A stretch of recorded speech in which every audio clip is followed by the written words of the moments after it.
On Britain's streets, a battle is raging. I have 2 children. I'm living in what is like a crack den. Please! Oh, God. On one side, 2 million private landlords. Put a hell of a strain on me. You should have to kill a person. This is our home! This ain't his land! On the other, 11 million tenants. I'm going to have to mortgage my pension to pay this debt off. For those on the front line, Oh my God, it's dog crap on the curtains. This could be criminal negligence. from housing officers No one should be allowed to live like this. This is unacceptable. to eviction specialists, Oh, dear. I'm here from the landlord group to give you the possession order. You are a trust. and letting agents. Get off my land! It's a frigging full room. The cases they're dealing with are becoming ever more extreme.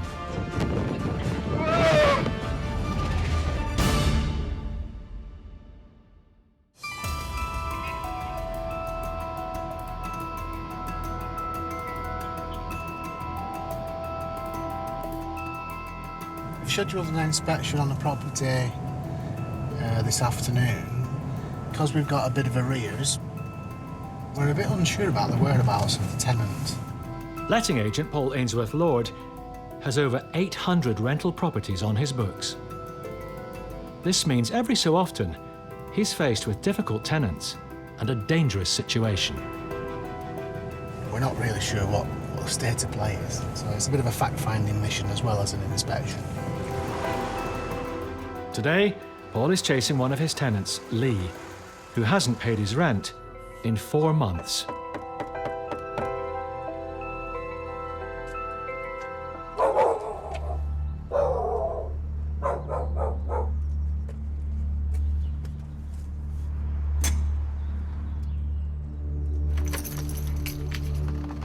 We've been trying to get hold of Lee for a good while. Someone's changed the lock. Tenants, when they go quiet, there's a few alarm bells ring.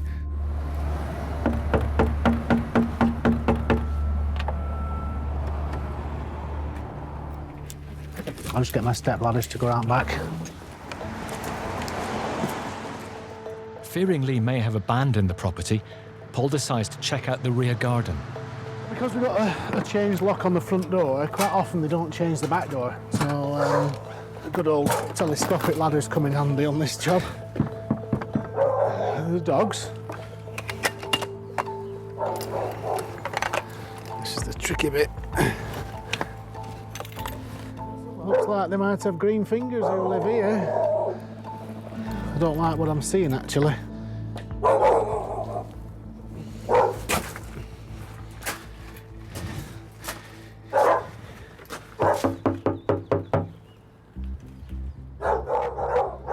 Change the back door lock and all. This is the polythene that they use for growing. It reflects all light.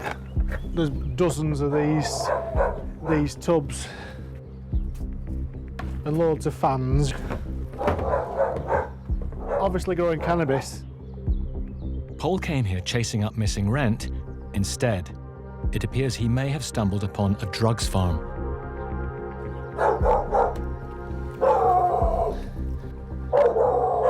I'm going to come back tomorrow and we'll get one of the maintenance guys to drill the locks out. And if my gut instinct's right, I'm not going to catch somebody in the act of growing cannabis here.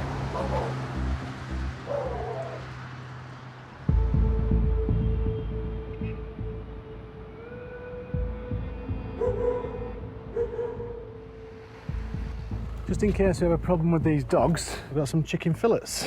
So if they do give me any aggravation, I can treat them.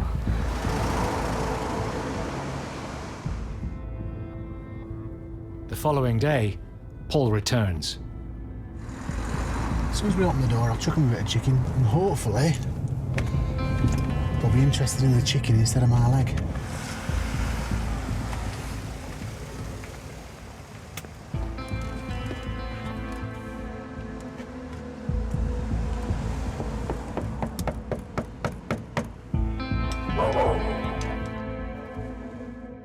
It isn't just the 2 large dogs that Paul's worried about.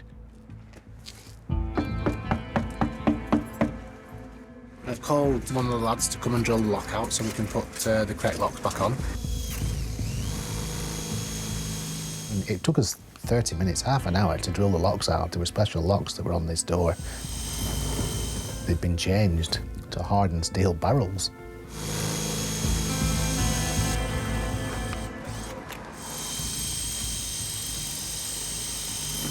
In fact, I was dead certain that we were about to encounter some sort of cannabis growing activity, yeah.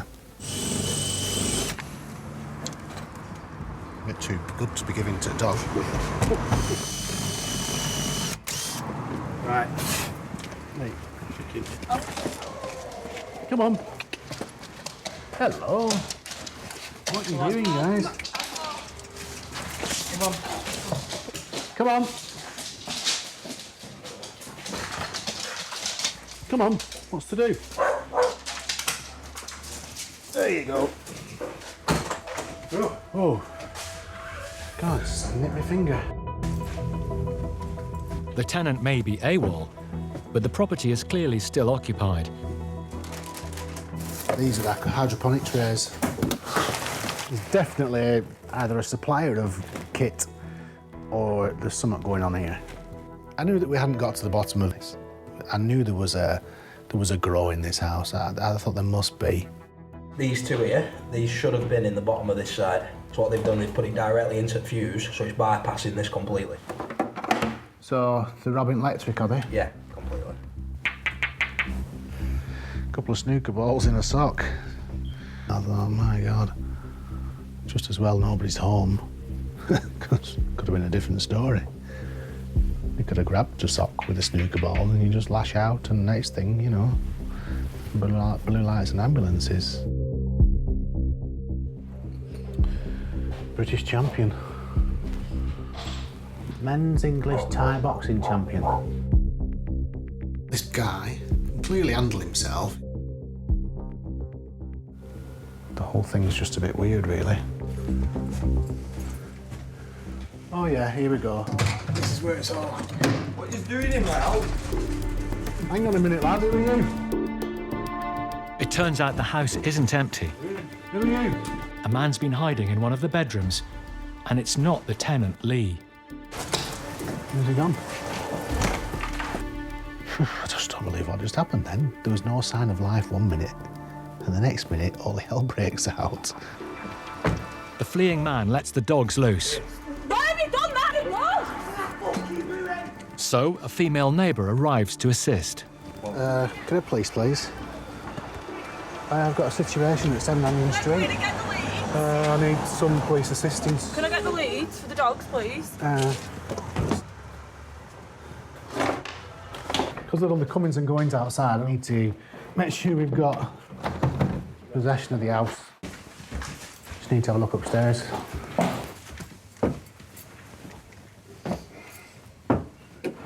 Oh, my neck.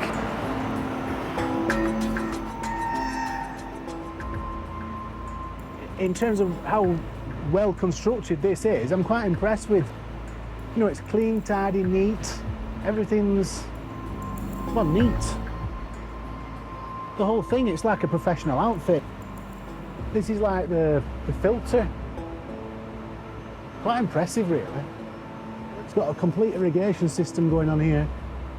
It's full submersible pump. I mean, it's a very healthy crop.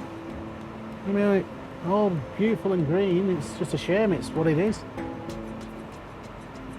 A bit like some weird salad. You know, when you've been to some fancy place and they give you some fancy salad and you think, what's that meant to be? A bit like that kind of smell.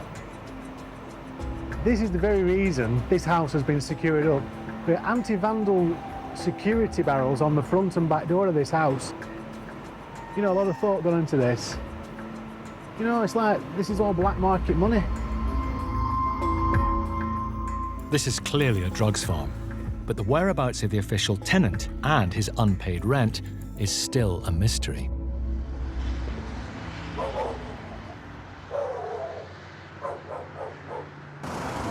Next, in Darwin. Absolutely fuck all to do with you as well. Well, it is something to do with us. Where is it? And in Cambridgeshire. Oh, dear. My God, that is so dangerous.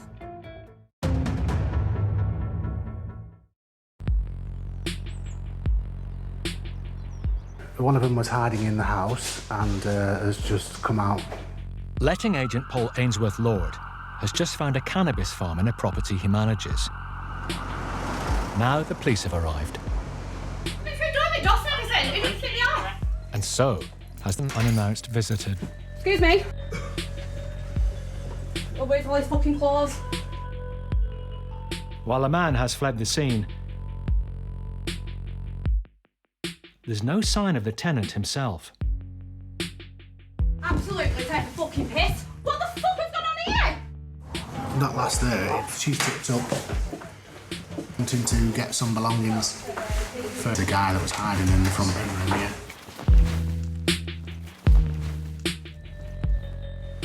Where's your... Absolutely fuck all to do with you as well. Well, it is something to do with us. Well, it's really not, is it? Well, it is, because he rents an house and he's got arrears and he's changed up locks, we couldn't get in, he's ignoring us, so where is he? You can't take over a house that you rent and then be growing a load of stuff in the attic. You know, it's just taking mick. Well, look at your fucking ass. Bring your voice down and we'll talk. Well, would you not be angry? We'll talk. Come in here and we'll have a chat.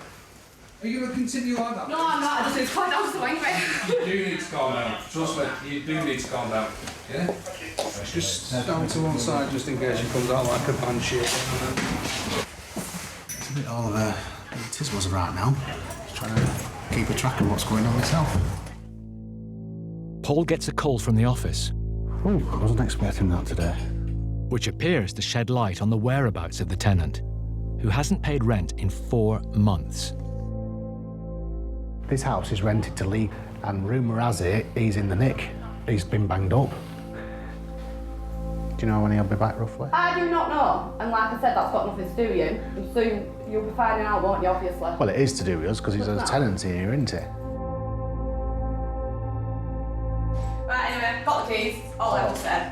Right. Bye! See you later.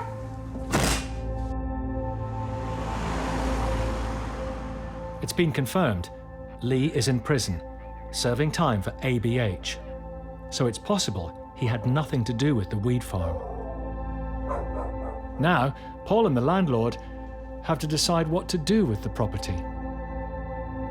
My job to my landlord, to our clients, is to protect their assets. I really need to get a grip of what's happening here. This could be a mess.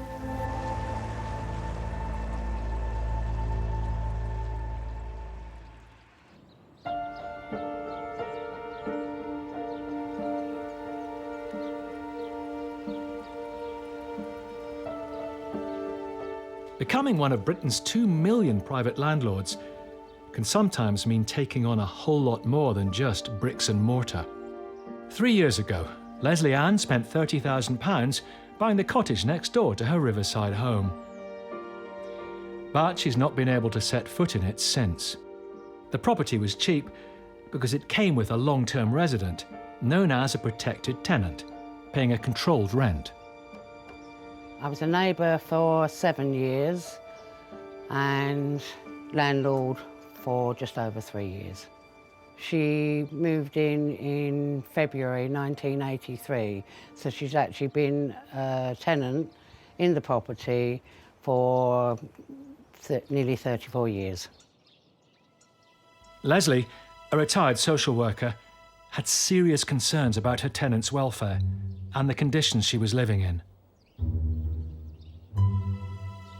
She was a hoarder. Because of her holding mental health issues, she wouldn't sort of engage in any sort of form of conversation. Years spent trying to get her tenant and neighbour help proved fruitless. She was very articulate. She was very forthright. She was at times very aggressive. So there was a personality there that meant that she could actually scare people off. She denied that she needed help. 4 months ago, Leslie Ann learnt that the tenant had been taken to hospital and tragically had died. She was just 61 years old.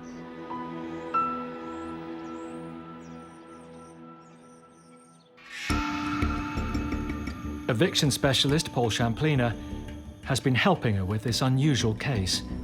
They had to get a document called a deed of surrender from the court before being granted access. It's quite incredible that if a tenant passes away and the property couldn't be passed on to someone else and to carry on the tenancy, we still couldn't get possession. We still had to pursue it through the courts. The late tenant was an extreme hoarder, so Leslie fears what she and Paul will find inside today. Oh, it's just everywhere. You can't even get up the steps. Just hoardings and papers and letters and... Ugh. Even through the mask. Stinks. When you've been told you need protective clothing, you know it's going to be pretty grim.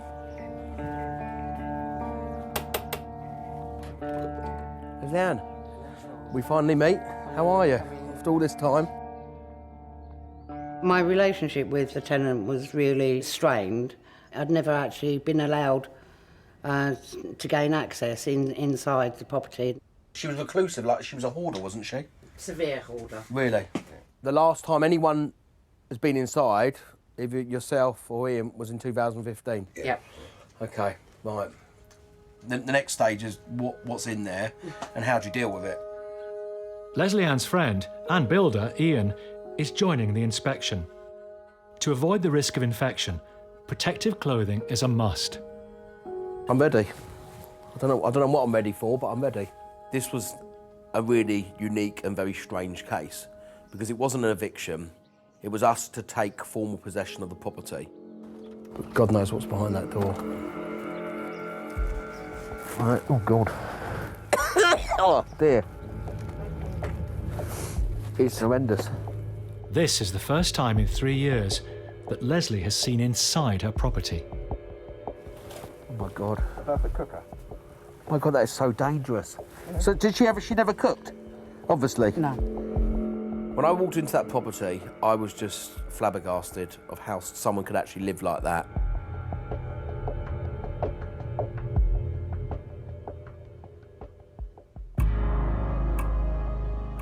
So where does she sleep?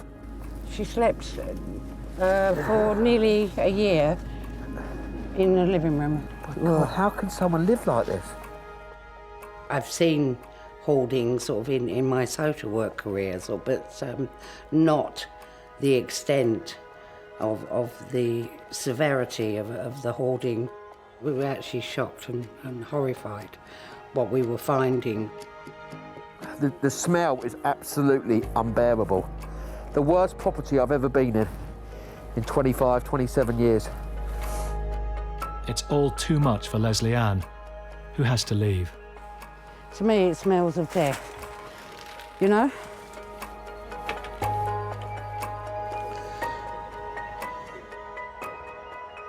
The woman, she was only 61. She wasn't an elderly lady.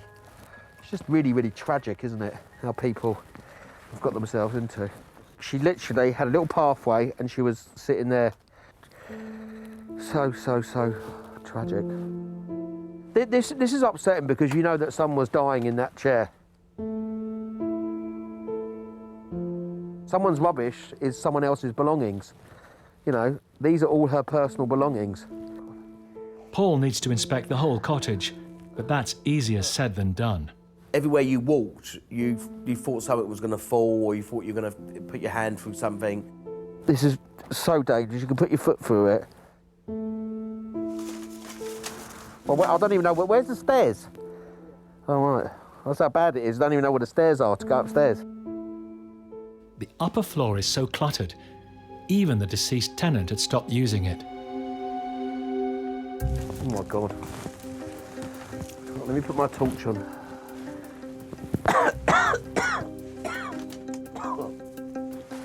This is her bedroom. She hadn't been up there for years. Oh my God. Are we brave enough to open the fridge? Let's go for it. Oh, Jesus.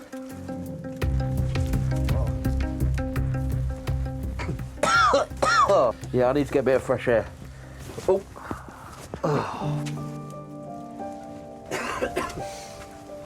It's just so distressing. No. You can smell it. I know what you mean. Yeah. I do know what you mean. It's just so tragic that someone can live. She was dying. I think what's really hard to understand is someone could just live there, sleep there, stay there 24/7. Yeah. I mean, it's just so distressing and sad. No interaction with anyone else. I mean, just can you imagine just being a person, just, you can't even walk 5 yards.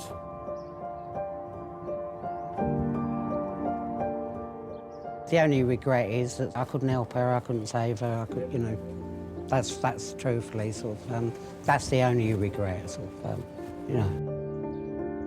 Leslie's next challenge will be cleaning out the cottage and discovering exactly what state the building is in.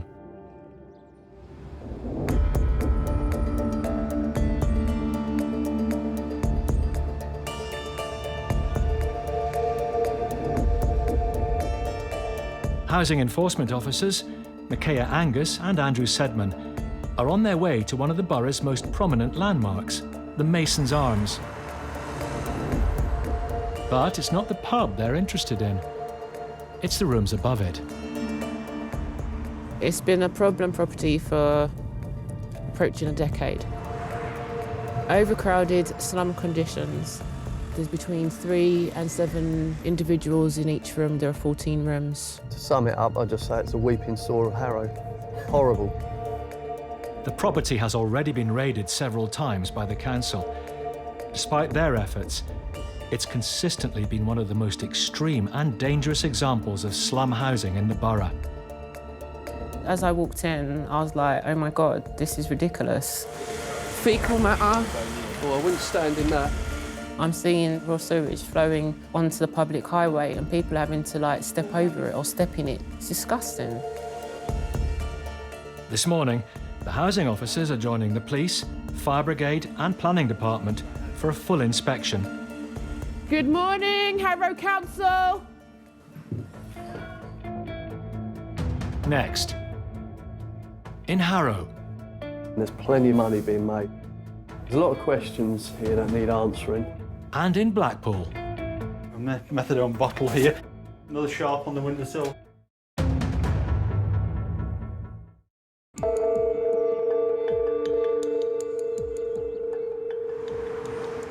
Housing officers and police are raiding a former pub.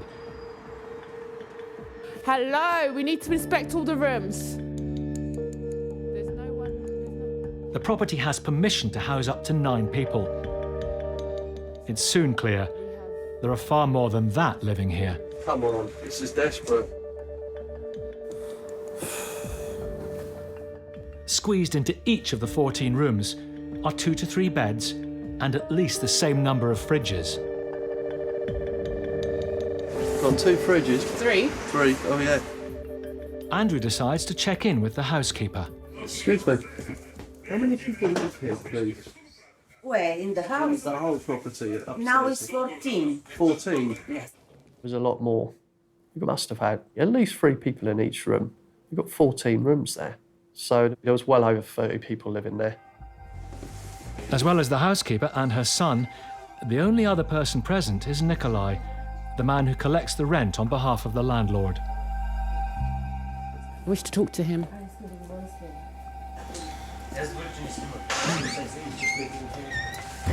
There's 3 or 4 of them in a room. They're paying £300 each a month. You know, most people here is labourers. They catch like £60 a day. I can understand they're looking for cheap accommodation, but we also have to ensure that that property, that home, that place is safe for them to reside in. There's plenty of money being made here, ridiculous amounts of money. They're definitely not spending that money on repairs here. There's a lot of questions here that need answering. I think the answers are very obvious. They don't care. When you collect the rent, do you issue receipts to the individuals? Before, I talked about 2 years ago, yeah, I collect like every room and give him a receipt also, exactly. But Okay, you've got records of those receipts. I don't know because this is long You're time. supposed to, if it's only 2 years ago, you're supposed to keep your receipts for at least 6 to 7 years. Have you been declaring the income from this property? Listen, from now I no collect the rent. You know what, you're going to have to explain to our associates in the tax office as to what you've been doing. I hope so. But the thing is, you're not going to be able to fob them off. Right, I've had enough of this. Let's get out of here. Yep. Micaiah and Andrew have seen enough to know that they need to close the place down. It was fair to say no one can live there anymore. Too many hazards, too dangerous. So knowing what we'd seen, immediate action, shut it down.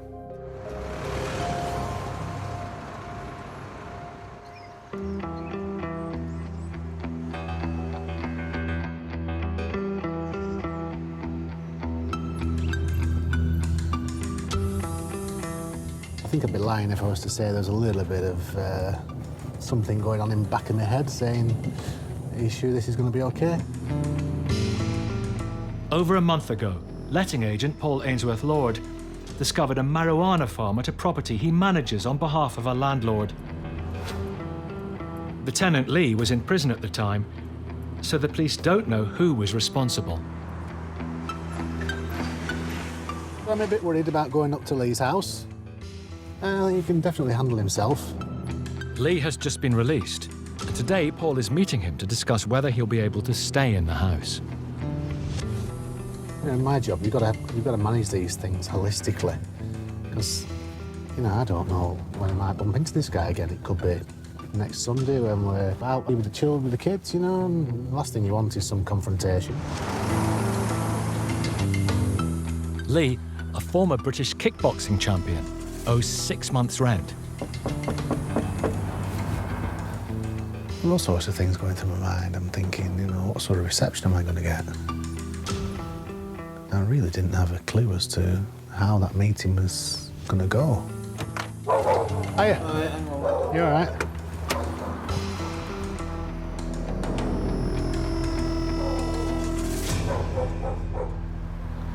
I should imagine he's getting the dogs out the way.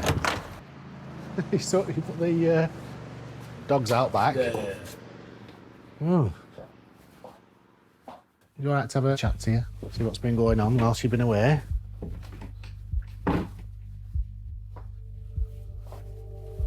Dogs ain't back? Yeah.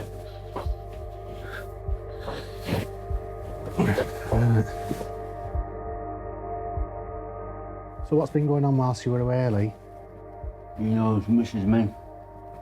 So who's been up to no good whilst you've been here? I don't know. There's a lot of people in the house, weren't it? Were there? Yeah, yeah. So, the elephant in the room. As you probably know, there's a bit of a weed farm going on. Did you have anything to do with what was going on upstairs? Nothing to... No. Nothing about it. Well, that's what... I was in prison. I was in prison. Yeah. How come you got sent down? Fine. Surprise, surprise, eh? You know, you can't let this happen, because at the end of the day, the tenancy's in your name.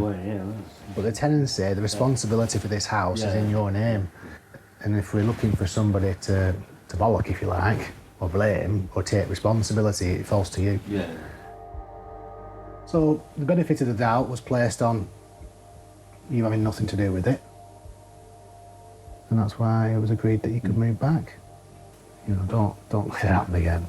When the question of should we let Lee move back into the house cropped up, my initial reaction was, can I was like, and you sleep on things for a day or two, and he'd been with us a long time. We'd never had any problems with him. If he hadn't been away, maybe this would never have happened. So we're going to step up our inspections more frequently. Oh, I need you to keep your ship running tight. You know. So, ship shape, Bristol fashion, they said, aren't they?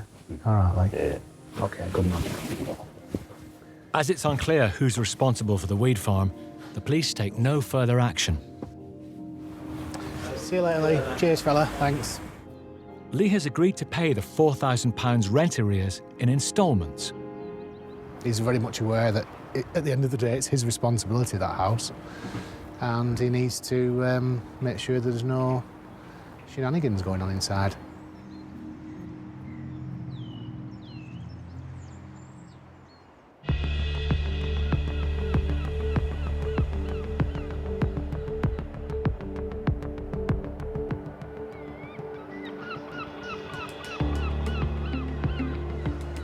Former coal miner John Bartram runs a letting agency with 400 properties on his books. Most are let by the room, and the majority of his tenants are on benefits. Drugs are a big problem, and some of the situations he comes across are extreme. I don't know what to expect. It could be fine, the property could be absolutely fine. On the other hand, it could be half ripped apart, the mess. John has taken a new property onto his books. He's yet to see it, so today, along with his handyman Billy, he's carrying out an inspection. Hi, Billy. Billy? Billy? What's up? You got the keys to the front door? We don't think there is any. They're locked from the outside, them doors. They're them ones what self-lock, so you can't get in them. Apart from snap it or something on the car. Yeah.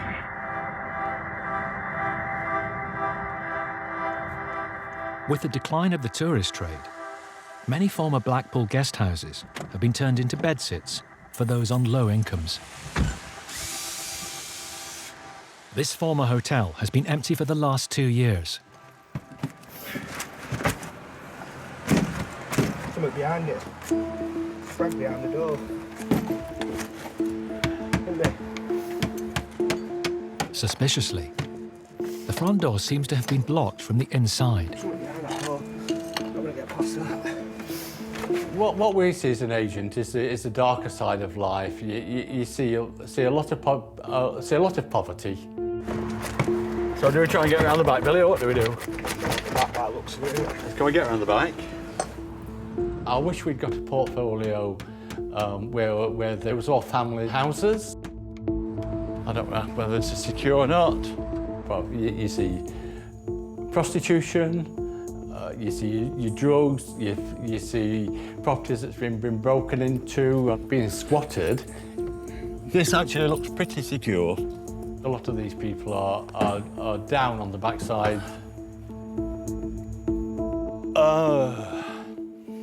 Where the window was boarded. The board has been taken off.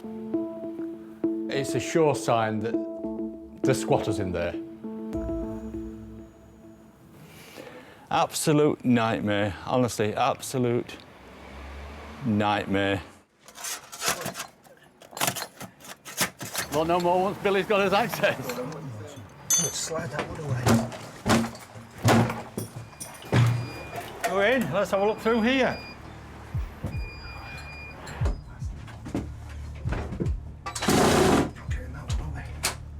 There's a screw holding the inner door and somebody secured it before we got here.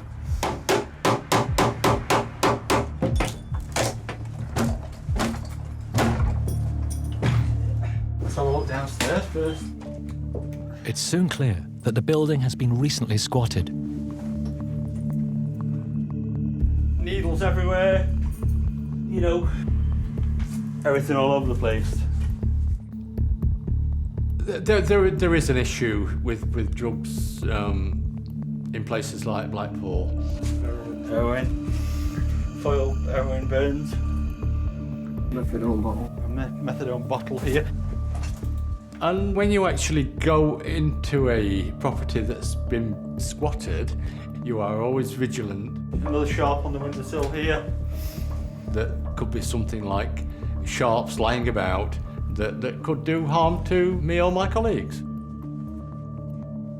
2 decades ago, this was a hotel catering to tourists visiting Blackpool's famous Golden Mile. Yeah, I mean, as we look here, it's prime location. Maximum 200 metres off the promenade, right near Central Pier. Prime location for anybody to have a nice home, and you come into shit like what we're seeing in front of us. If the landlord could see what I could see, he would be shocked. Could be completely wrong. It looks the property's empty. Pigeons have been getting in. There's more pigeon mess, and it just the mind boggles. There's just one final room left to check.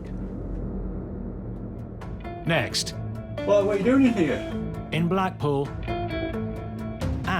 in Harrow.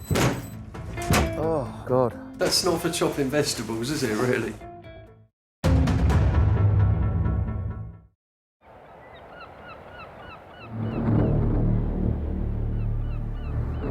Letting agent John Bartram is checking a former hotel, which is set to be refurbished and turned into bedsits.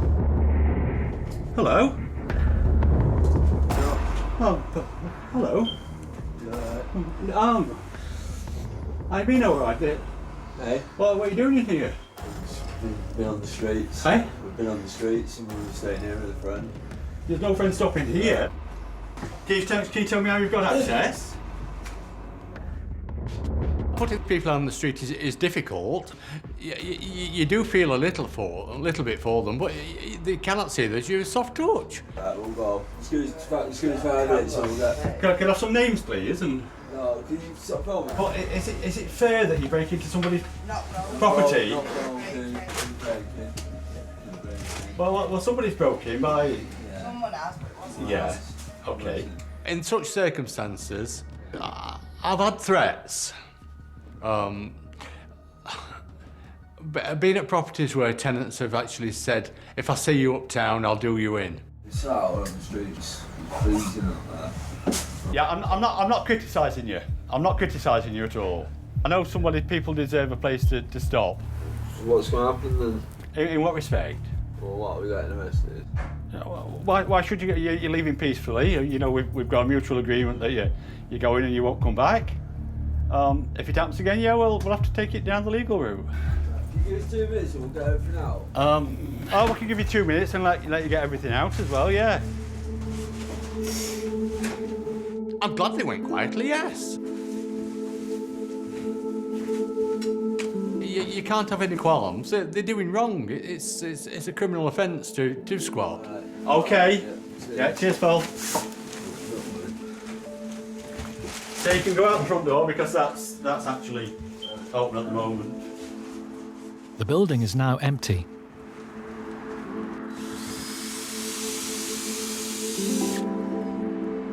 But with homelessness and drug abuse rife in the Blackpool area, John will have a tough task keeping it that way.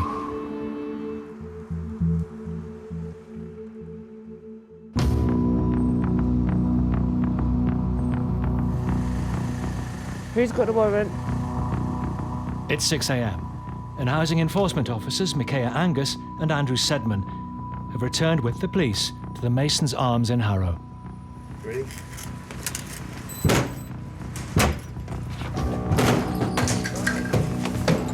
Please!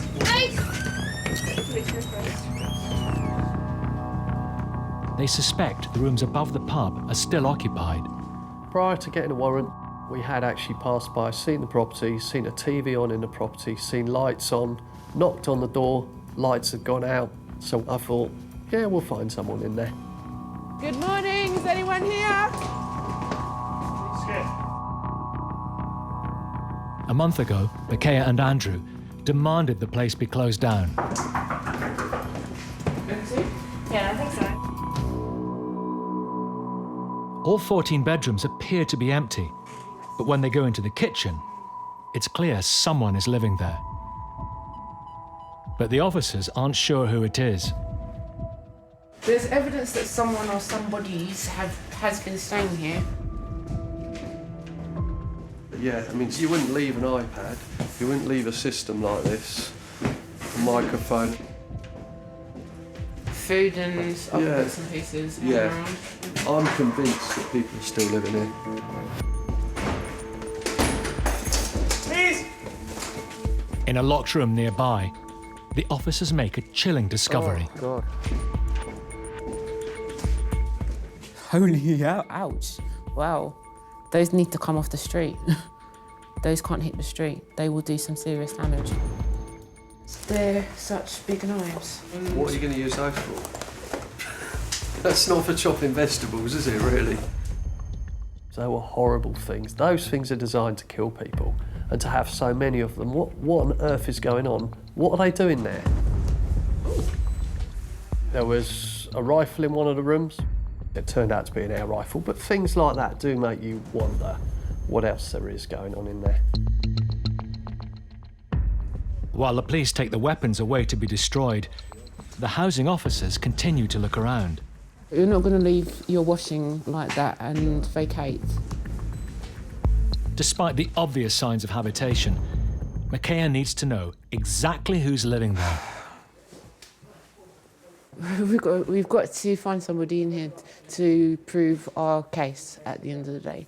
Yes, there is evidence, but we don't have enough evidence. It has to be tight to ensure we can carry it further.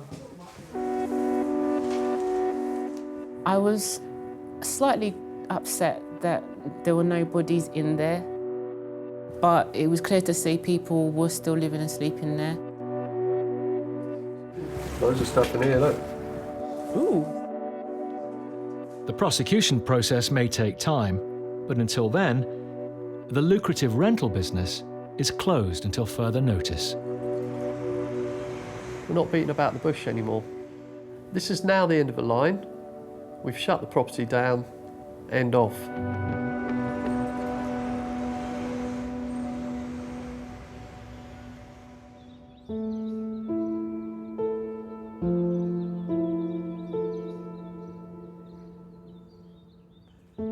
Three years ago, Leslie Ann spent £30,000 buying the cottage next door to her home. It came with a protected tenant, a serial hoarder. Her tenant died 5 months ago, leaving the property in a terrible state. This was the worst because you couldn't get to any of the rooms because it was just chocker with food stuff, rubbish on the floor. It's taken Leslie Ann 7 weeks to clear out all the rubbish. The carpet absolutely covered with rats' feces. Rubbish bags piled high. A decomposing mouse in amongst all that. And underneath the settee, there was like sort of human sort of toilet tissue paper, food, and it had all been stuffed underneath. Leslie Ann discovered that her tenant's hoarding problem extended to far more than just junk. Although this is still stacked up, this is all sort of stuff that came out from the bathroom. It's all brand new stuff. Brand new boots and shoes and everything. We've given to the charity sort of probably about 50 pairs of as well, on top. Now that the rubbish has gone, Leslie Ann can see the true state of her property. It's the electrics, it's the rot. We uncovered some seriously dodgy wiring, sort of, and switches. I knew it was bad, but sort of I didn't anticipate any of this. Worse was to come. It turns out the cottage is no longer structurally sound. There's so much rot in all the joists, in the floorboards, the windows, the roof, and it's literally slipping into the river. The whole thing sort of is collapsing. Lucky that that hasn't collapsed, truthfully, because if that collapses, what you've got is then sort of you've got the whole roof. It's beyond repair, sort of. It's not even disrepair, it's beyond repair, full stop. Yeah, there's been a few tears. There are 3 victims in this case. There was the tenant, there was me as a landlord, and the 3rd victim is the property. It was an 18th century, beautiful 2-bedroom cottage. Sad to see sort of, you know, sort of such a waste of a property. So a bit of history has gone. Gone.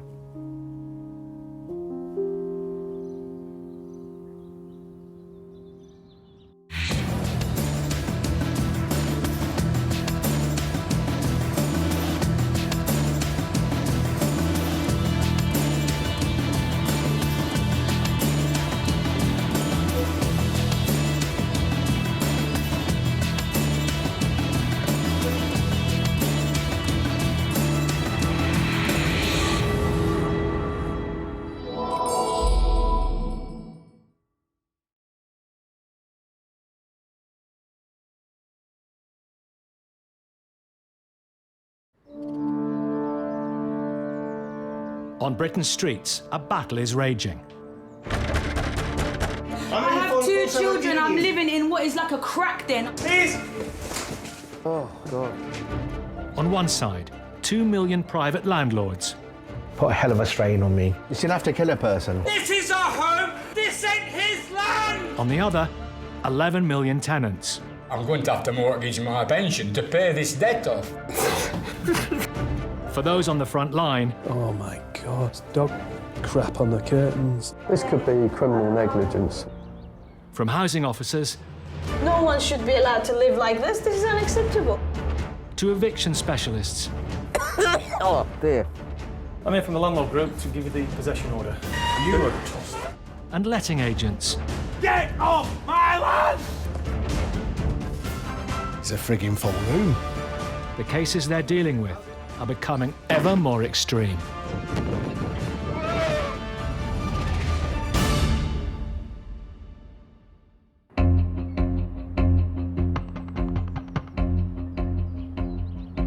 The laws around renting are complex and full of pitfalls for the unwary. Make a mistake, and the consequences can be extreme.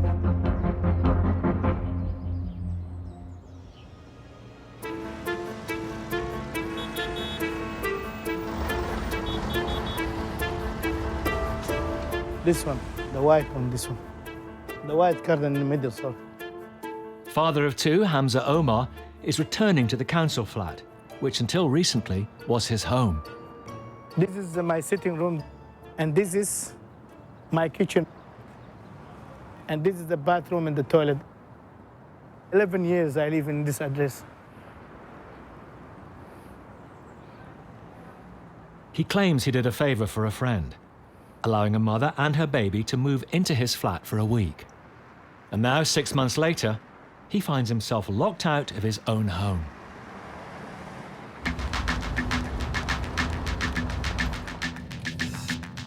In desperation, Hamza asked eviction specialist Chris Sharp to start legal proceedings to get his home back. This is a kind of story that when you hear, it makes your blood boil. My client, being the kind of guy that he is, gave his own bedroom to this lady and to her baby. She moved her husband in. Hamza claims that after 3 weeks of repeatedly asking them to go, he finally called the police. But they told the police they were legitimate tenants and paying Hamza rent. The police, when presented with the young lady and her baby and her husband, they advised my client to move out. In an extraordinary turnaround, that night he ended up effectively homeless. I sleep one night here. Then I figured out in the morning what to do. I'm gonna call a couple of friends, somebody I know is bringing a bad memory. That's the way it is, what's happened.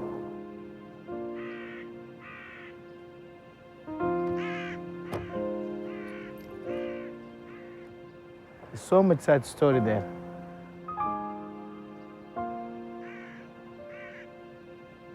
They look at us. The baby. I want to go back to my home as I look at it every time when I pick up the letters. Sadly, and I walk away.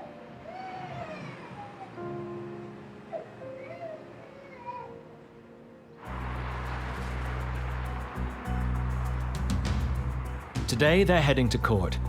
Crossing their fingers, the judge will award Hamza possession of the flat. Hi, Hamza. Hi, I'm Chris. How are you? Yeah, fine. Love to see you. Well, listen, we're keeping an eye out for the occupiers. They're on very thin ice now. So all we can do is go in, put the case before the judge, and let's see if we get the order today. Yeah, that's it. That's good news. Okay, let's go. Let's go in then, yeah? Okay. It wouldn't surprise me at all if they turn up today. Let's hope it goes well. But you know, it could go either way. If the trespassers do turn up and make a defence, it could lead to the case being rescheduled, and yet more months of homelessness for Hamza.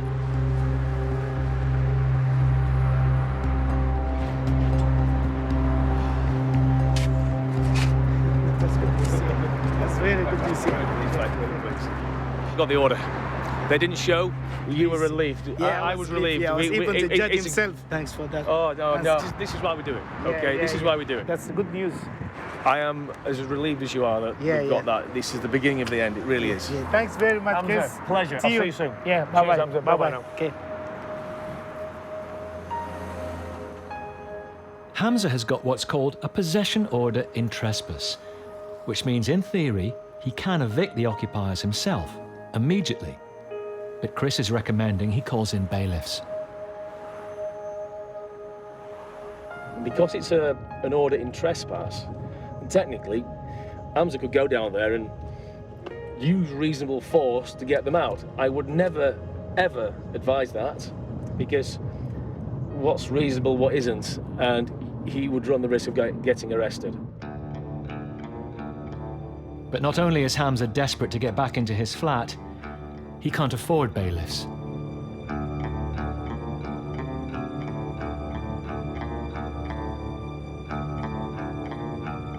Now we're gonna check, we're gonna go to the property. Finger crossed he don't give us any trouble, you know. Here we are, we reach our house.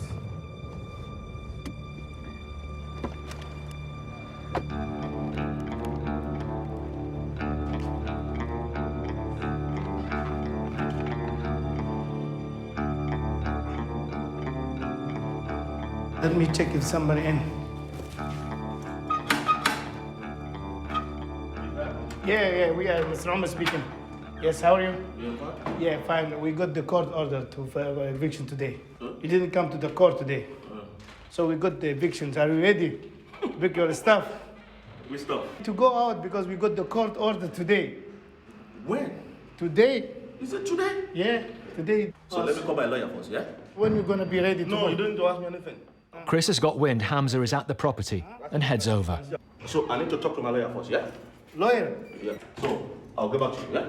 When? Because we already have got the court order to leave the property. You know what? After 7 months. I've said it. I need to call my lawyer, yeah? After I call my lawyer, then get back to you, yeah? Say, when you gonna call your lawyer, you mean? Hamza, everything's in your court now. Uh-huh. Okay. Yes. You've got the order. Yeah. Let's move away now. Hmm? Let's walk away. I hope everything will be all right when you leave in the house and good position anyway. Yeah. Yes, sir. Yeah. Let me call my lawyer. Huh? Let's move away. Yeah. He's not going to go. You'd have to use force. I would not advise you do that. Yeah. You'll get arrested. We got the court order. You will get arrested. Okay, And that's I do fine. not want that to happen. Let's go. Bye-bye, yeah. Thank you. For Hamza, it's a real dilemma. Does he do it by the book and pay for bailiffs to get the trespassers out, which will cost yet more time and money? Or does he risk trying to get them out on his own?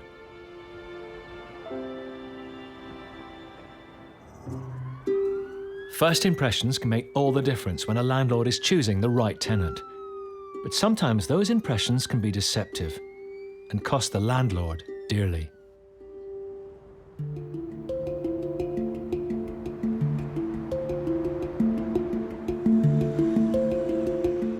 Just north of Manchester city centre is Prestwich, a quiet residential area popular with families. When Paul and Paula Hopwood moved out of their old home a year ago, they rented it out to Kayla Jenkins,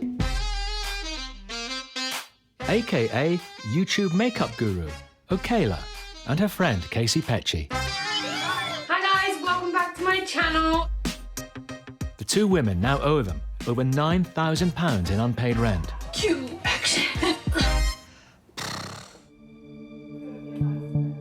They even boast online about their glamorous new home.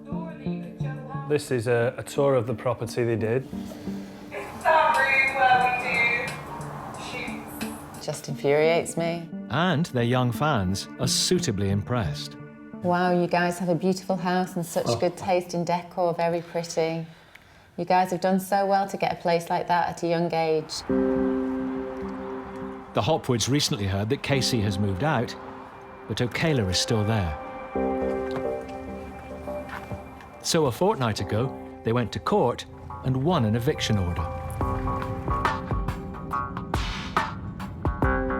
Today is the deadline, and the couple are on their way to see if their tenant has obeyed the order and left. What else could we do?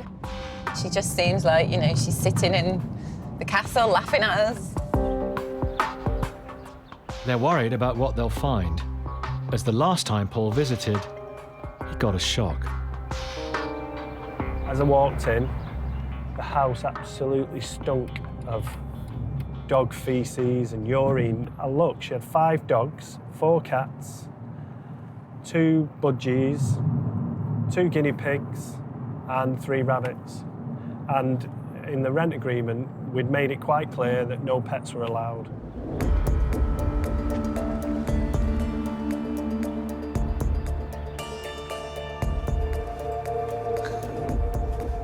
Oh, she's left us a little note. There we go. Still here, 9th of August, do not enter.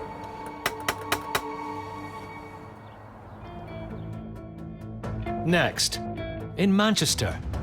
Ah, she's in. She's just playing a game, isn't she? And in East London. This is a court order. You have to take it. Police. Yeah.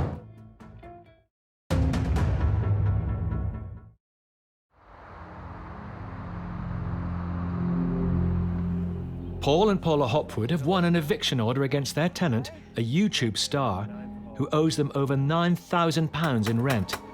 She should have left by now. Oh, it makes my blood boil.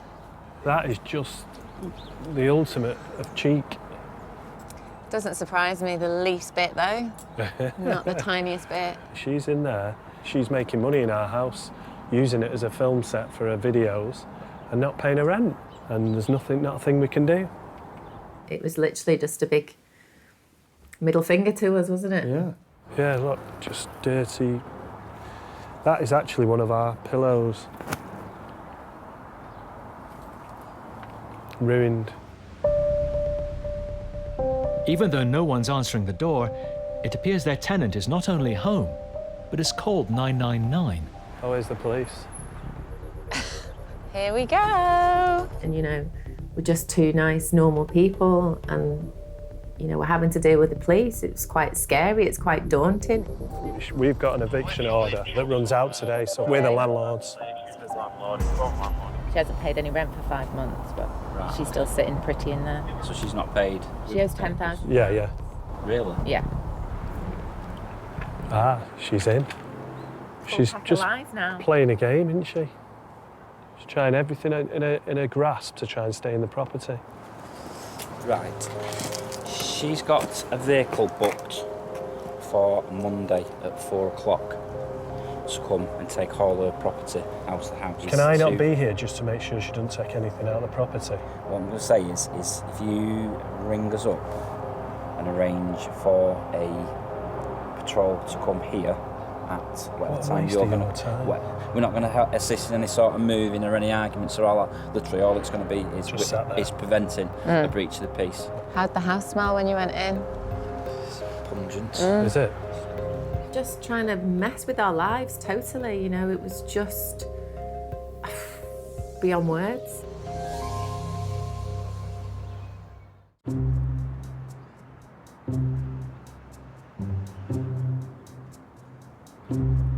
Hamza Omar claims that 6 months ago, he was kicked out of his own flat after inviting some acquaintances to stay with him, who then claimed tenants' rights. After a lengthy legal battle, a judge has ordered them to leave, and 2 days later, Hamza has the paperwork to prove it. This is an order from the court, so hopefully today is going to be the end. I hope so.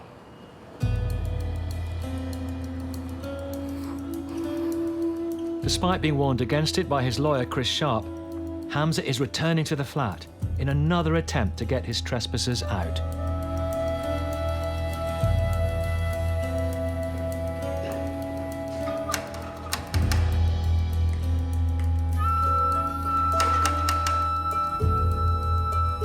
Yes, please open. Hello. We got the order for position. Yeah, I don't want to see the order. No. Yeah, you have to see the order. This I'm not going to see it. by law, you have to pick up the order. No, me and you, we are seeing in court on the 14th. No, this is your order. See you on the 14th. Okay, let's call the police and see if it's gonna come in.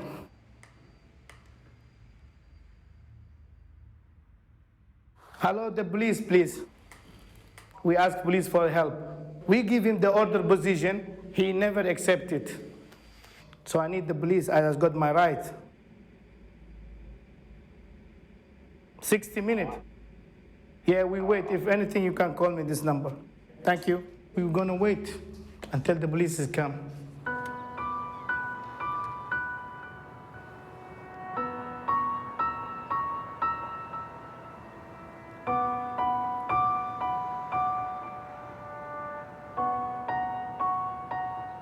It's a nightmare. It's a nightmare. He don't want to listen to the law.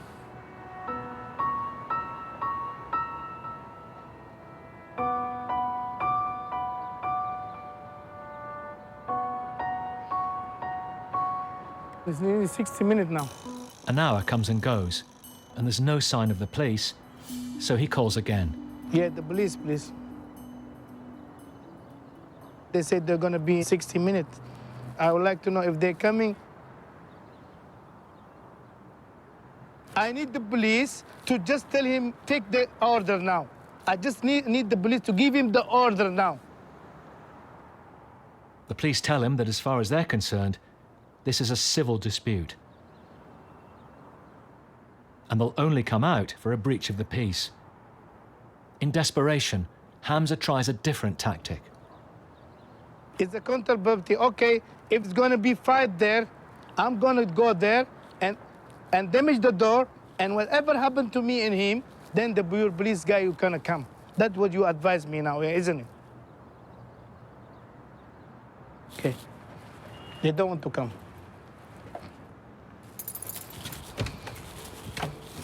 Let's go back.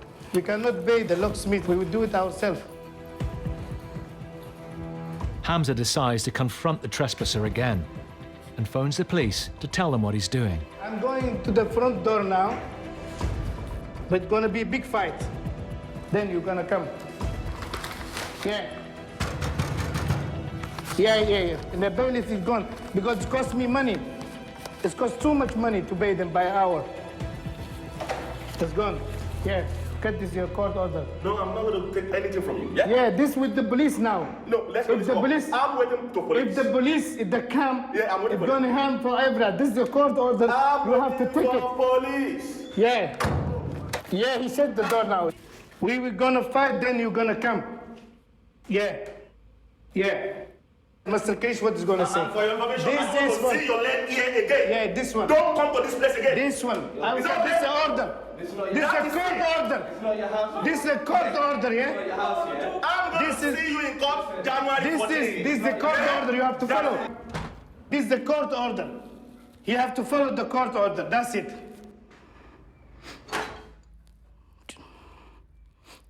He's laughing inside.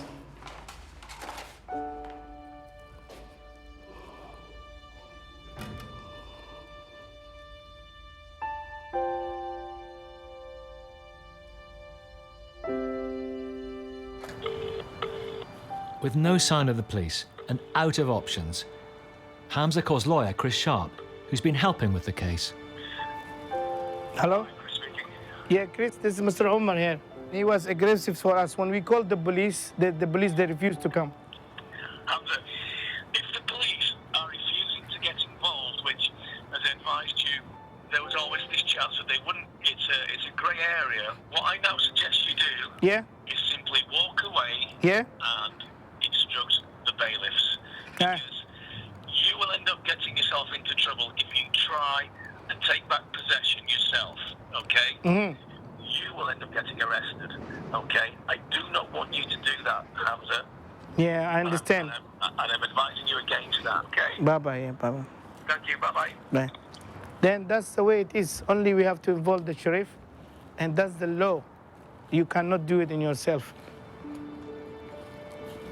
I just have to look at my property and go away as I do normal. I don't have any choice. Just look from the window, the door, and leave as I done it before for 6-7 months. That's it.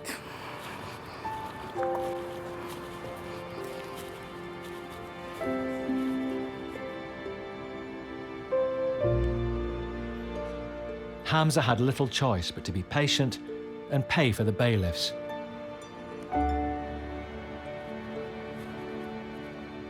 But eventually, he did get his home back.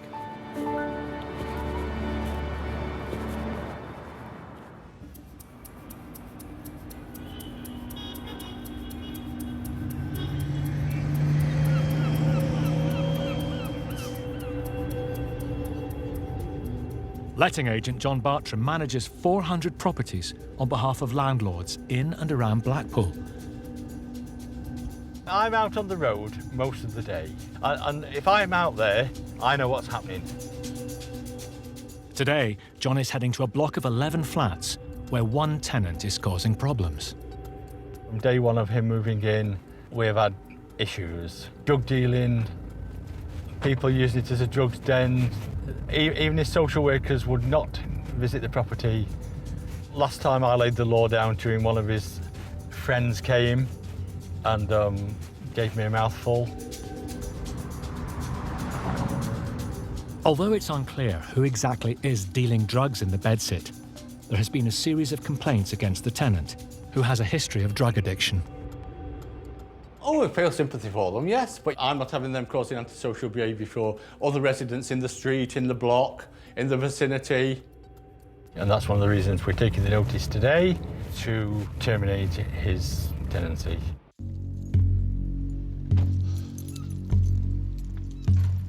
Are you okay? John spots Ibrahim, another tenant who lives directly above the problem bedsit. So how's things been last night? It's not good. Not good at all. Same people say come into the flat and making noise. Someone's trying to get through the window yesterday. Did you report it to the police? Yeah, I ring them up this morning. Well, that's good because the more evidence we can get, it's making... It's better. We will get to the bottom of it for you all. No problem. Okay. All right, cheers.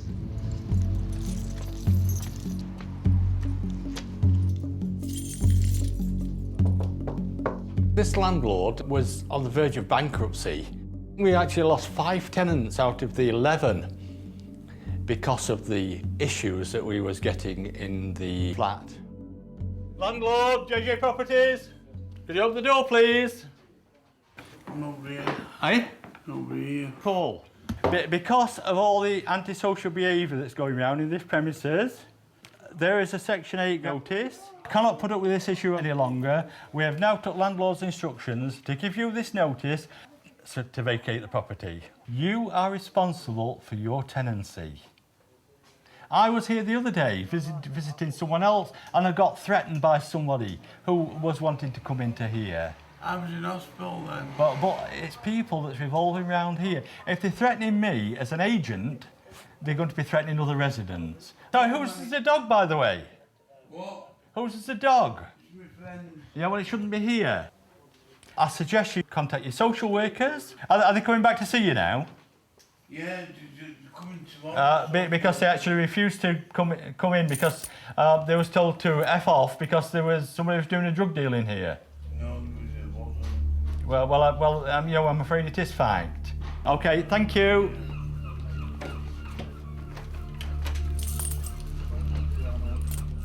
There is a problem with drugs in Blackpool. But this should not affect the normal lives of normal law-abiding people. We was hoping that we could get him out without any further issues, not just for the property, but for the vicinity.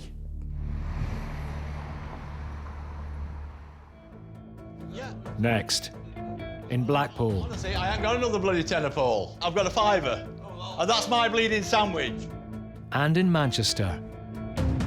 Oh my God. Oh, it actually makes me feel like I'm going to be sick, that smell.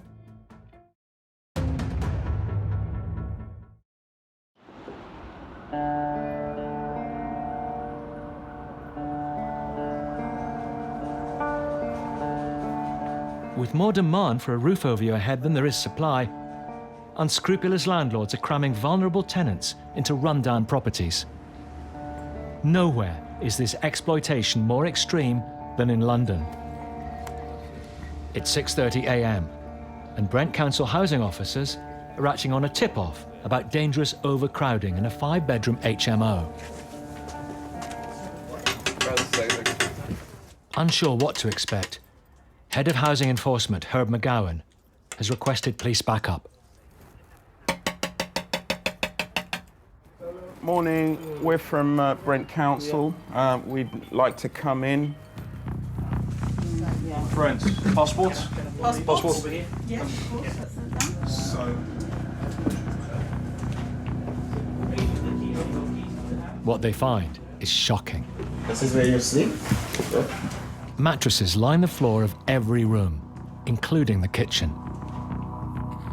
It does pull at your heartstrings when you come across situations like that with chronic overcrowding, and you think, well, your son or your brother or some other relative could end up in a situation like that.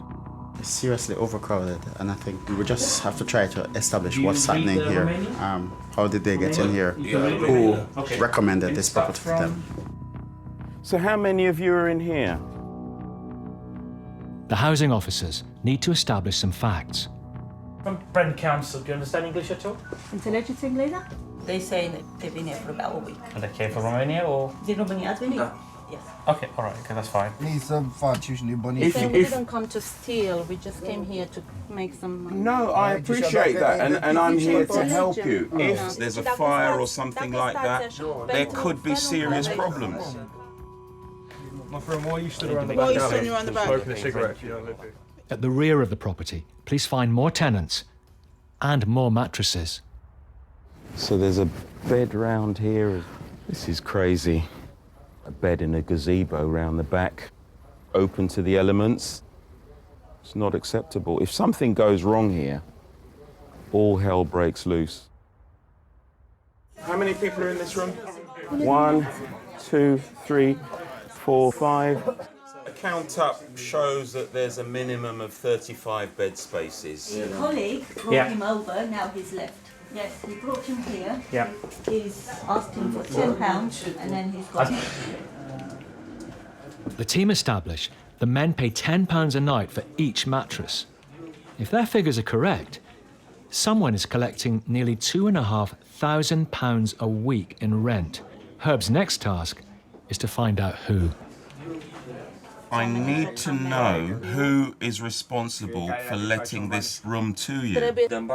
He comes once a So he comes once a week. Yeah. And we give him the money, we don't know his name. Right. Not only are these men living in a potential fire trap, but they're also at risk of being evicted without warning by the person operating the scam. In these types of situations, landlords will often come and say, right, get out now. If that were to happen, we couldn't help you if we don't know who the landlord is. Okay. Tenants in those circumstances can feel a fear of authority. It's our job to develop trust. They're being exploited. It's as simple as that. You know, it's totally unacceptable. As the men either don't know or aren't prepared to name their landlord, Herb and his colleagues need to track him down. Thank you very much, gents.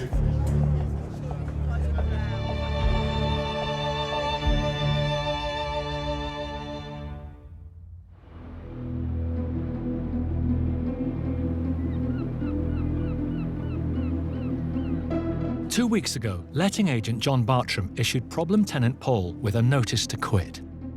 Since then, there have been yet more complaints from other tenants, so he's returning to try and persuade Paul to move out. He's having all his DOSA mates around there. They're pulling around there nearly every day because it's a hot spot for drugs. I think that people like Paul that think we're social workers, drugs advisors, medical advisors, when all's said and done, all we are is a letting agent. Keen to avoid a lengthy court process, John is hoping to convince Paul to leave voluntarily. John from JJ Properties!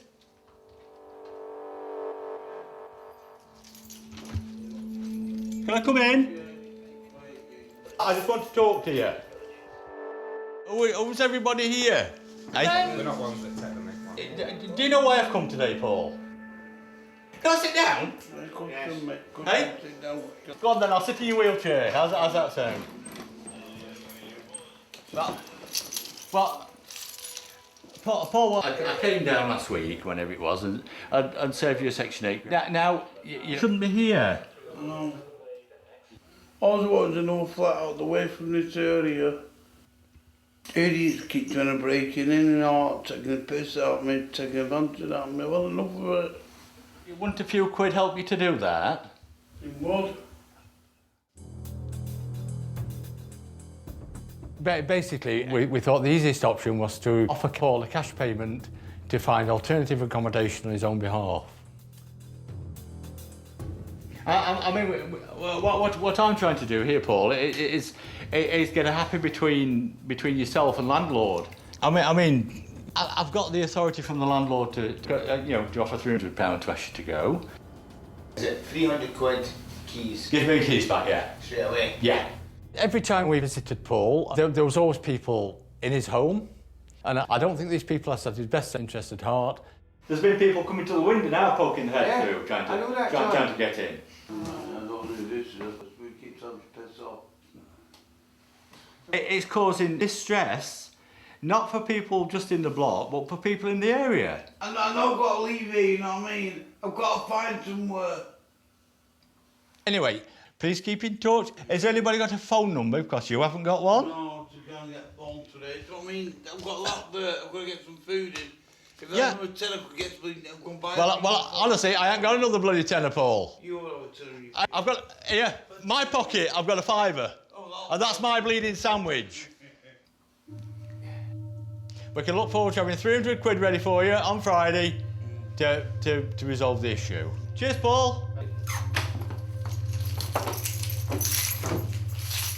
Best advice for Paul would have been get yourself straight, get yourself help, and stop the sort of social activity that's surrounding your tenancy.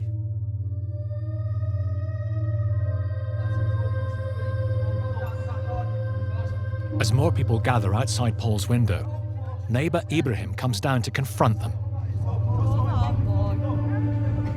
I work nights as a carer. You know, there's people coming in and out, banging, fighting constantly. It's unbearable. Yeah? Go on, I understand what you're saying. Slow down. Yeah, man, sweet. Slow the fuck down, bro.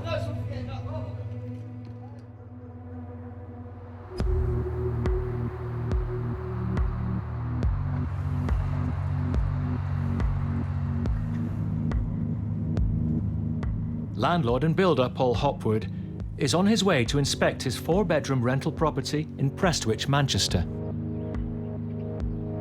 His tenant, Kayla Jenkins, better known as YouTube makeup and style vlogger Okayla, is due to leave at 4 p.m. Paul wants to be certain she goes. She said she's got a van booked and she's going today. So hopefully we'll get the house back. I dread to think what it's going to be like and how much it's going to cost. When Paul arrives at the property, he's not sure what he'll find. Before going in, he heads round the back to check whether she's left. I think she might have gone, you know, the TV's gone. Kayla now owes over £10,000 in rent, but that doesn't include the legal fees or the cost of any repairs. And from first glance, it looks like there could be a lot. Look at the rubbish everywhere. She'd never once emptied the bins, she'd just thrown the bin bags in the garden. The cat wee and dog wee all over the curtains.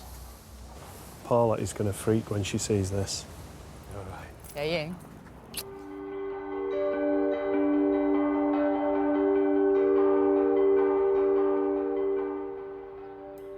Oh my God, look at the bottom of the curtains.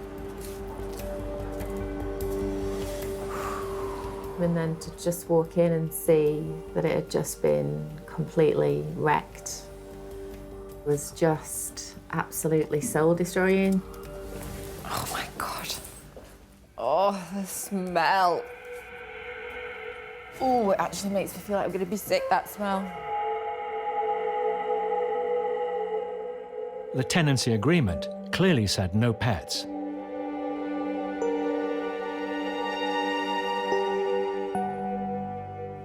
There's dog crap on the curtains. Oh my God, look at that. It hurt my eyes when I walked in, the smell was that bad. So I was in shock at the absolute mess she'd left. Look at the mirror. How do you do that? Smashed everywhere. Down in the basement gym, there's another nasty surprise. Little box of poos. It's just sitting there. It's disgusting. The dog has actually chewed the staircase. Oh my God. Wow.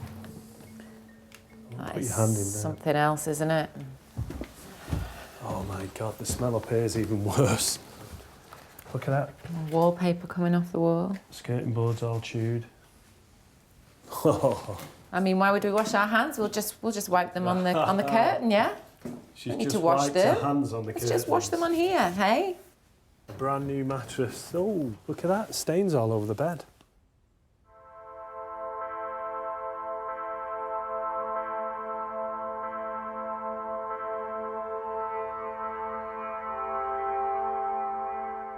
The whole house is going to have to be ripped out.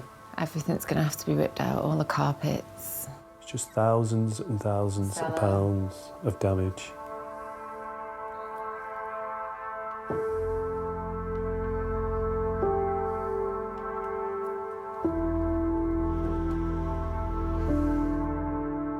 Totally and utterly appalled at what she's done to our home. Just can't believe it. Are you okay? I'm not okay now. I'm appalled. I feel sick. I feel just really sick. Not just from the smell.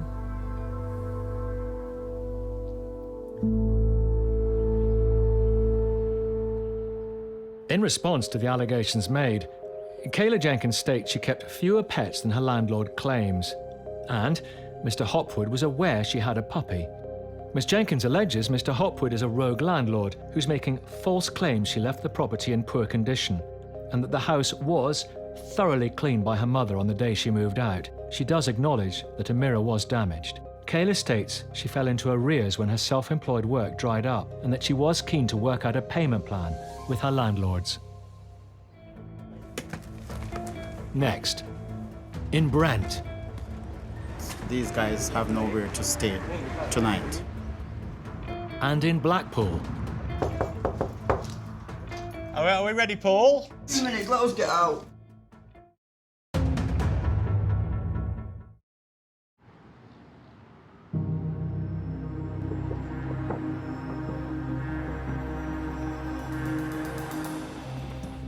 It's been 3 days since Brent housing officers raided a 5-bedroom house and found 35 men sleeping on mattresses.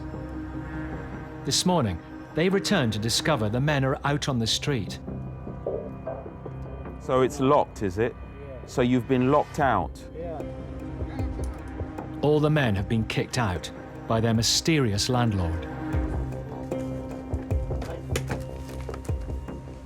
The locks were changed. There's bags all over the place in the rear yard, and essentially they're told that they need to go and find somewhere else to live.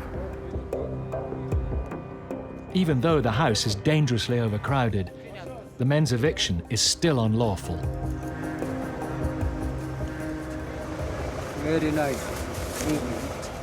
I really do feel sorry for some of these young guys because they're caught in the crossfire. And we have to make sure that tenants see us as a friend, because we are indeed a friend of tenants in those types of situations. It's exactly what the housing officers were trying to avoid.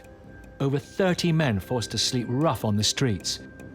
But to overturn the eviction, they first need to find out who ordered the locks to be changed. You've been locked out. Yeah, he's the boss. By whom? Who is the boss? He's the big boss. Who's the big boss? What's his name? We've been trying to explain that we can't help you if you don't give us the information we need. The officers get an interpreter on the line. They're saying that today around 11:30, the landlord, which is Romanian, and their name is, they came and they evicted them. We need to have a full name with a telephone number and as much contact details as possible so that we can take this man to task. The situation is complicated. It appears the men's landlord isn't the owner of the property, but the father of one of the original tenants, and is unlawfully subletting it. We need him to open the door. No, we need him to open the door so that your son is not prosecuted for unlawful eviction. It may take time for the housing officers to track down the landlord and any others who are responsible for the scam. Okay, I think that's it. It's very disconcerting knowing that these guys have nowhere to stay tonight. I mean, we tried to get the landlord to come back to at least, you know, open the doors because they have paid rent, but he has not shown. So it's just sad that they'll have to sleep somewhere in the cold tonight. In the meantime, they will have to hand the case over to the homeless team, as 30 innocent men have nowhere to live.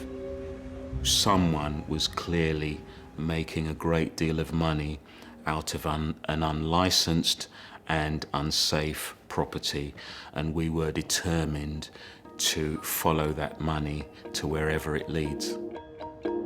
5 months later, and those responsible for the scam are fined over £20,000 by the courts.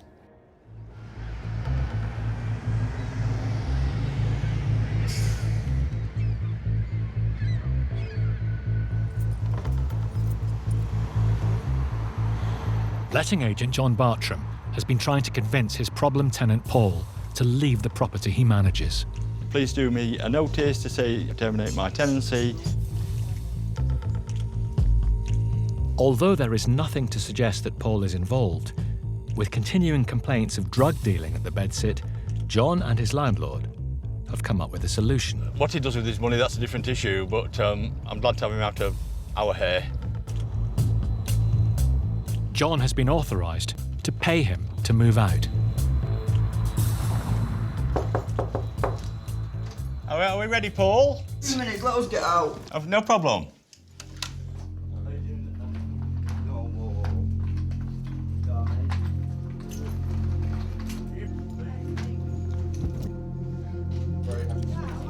Right, thank you very much.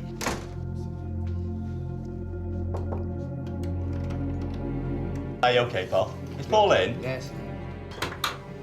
We've agreed £300, is that correct, Paul? Right, okay. 350. Okay. 350. Right, what I've actually done here, if you want, I hereby terminate my tenancy at the above address with immediate effect. Yeah. Are you okay with that, Paul? Yeah. Okay, thank you. Right, the next issue is, Paul, are we ready to go? Yeah. Okay, thank you very much. There you go, £350 there, Paul. Paul, if anyone tries to get back in here now, including yourself, you are classed as trespassers and people can be arrested. Get out with that. Thank fuck he's gone.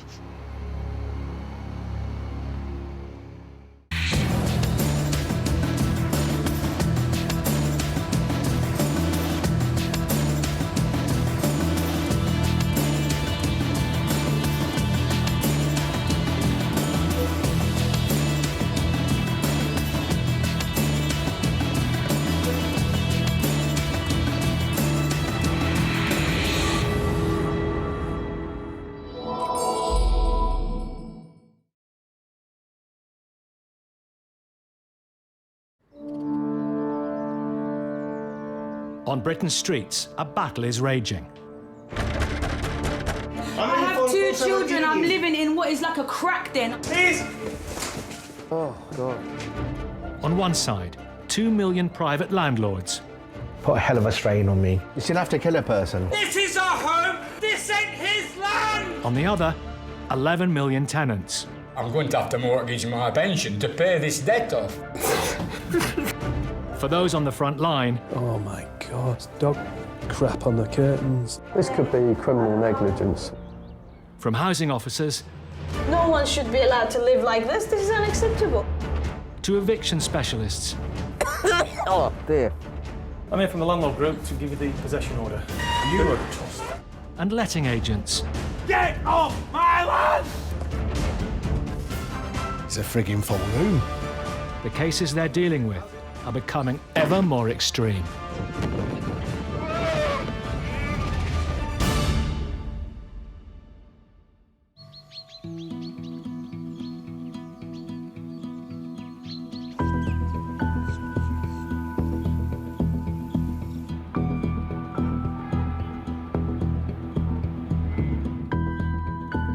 Letting agent Paul Ainsworth-Lord is heading to a 2-bedroom house he's been renting out. It's one of 800 rental properties Paul manages with his wife and business partner Debbie on behalf of local landlords. Many of his tenants are on benefits or low incomes, and they don't always pay their rent on time, which can cause conflict. But Paul has no way of knowing that this will turn out to be one of his most extreme cases. I need to call around at this nice semi that we've got. It's a proper nice house. 6 months ago, Paul let the property to 2 new tenants. Ticked all the boxes, everything came back fine. But Paul's heard the couple have split up, and the remaining tenant, Dean, is 2 weeks late with the rent. When there are arrears, the thing that sort of sparks that most of the time is some sort of life-changing experience. Whether it's redundancy, relationship problems, that sort of makes the wheel fall off. Are you waiting here? No.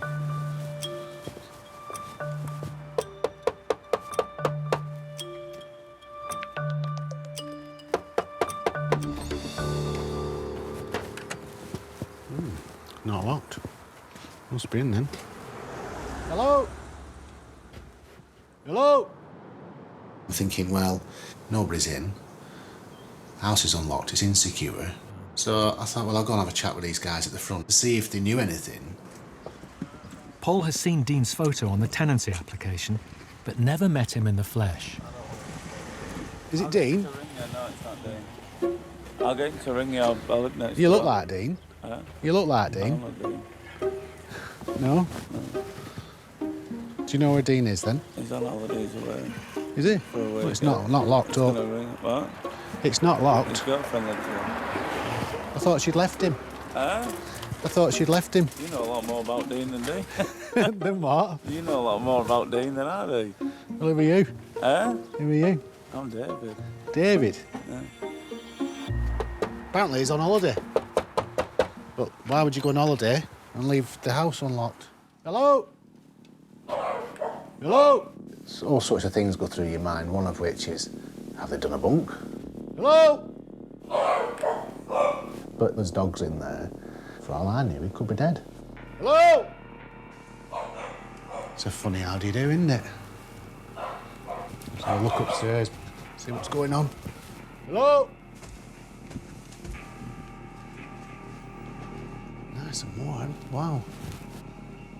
Yeah, there's something not right here, isn't there? Obviously.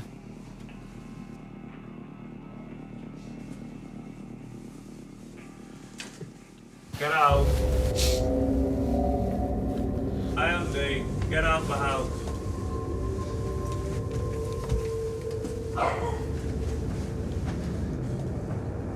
fucking all out in there. Yeah, I've got every right. Under the circumstances, I've got every right. No, you don't. Yes, I do. I come to a house, Dean, that is abandoned. The door's not locked. It's not abandoned at all. Yeah, because It's not I spoke to you. the door is a yell lock. I spoke to you clearly outside and asked you if you were Dean, and you said you weren't. Yeah, because I don't have a clue who you are. You said Dean was on holiday. Yeah, right, because I don't trust people. So I tip up, and the door's not locked. It was locked. I didn't come with a key. It is, I'm not stupid. I didn't come with a key. Please leave, I spoke to I him. didn't come with a I'll key. take this to court, trust me, I'm not Fine. stupid. Now, I didn't please come leave. with a key. This house was unlocked. It wasn't, I'm not stupid. So whilst I'm here, we have a situation with money. Dean says he intends to pay the rent arrears soon. So you're saying to me you're going to pay 2 months on Friday? Yeah, before Friday, well, it's probably Tuesday when I'm thinking. Hang on. Hang on. So, hang on. So, it's Thursday today, so Friday's tomorrow. Next Thursday. So, when are you going to make the payment? I told you, next Thursday. 100% next Thursday by 1 o'clock. Now Thursday? we're done. Yes. Thursday, 1 o'clock? Yes. All right, come on. Another man arrives on the scene. I've been sent to collect some furniture. I'm thinking, hello. Are they doing a flit? He's give us his word he's going to pay by 1 o'clock on Thursday. So if that doesn't happen, then he's had his last chance.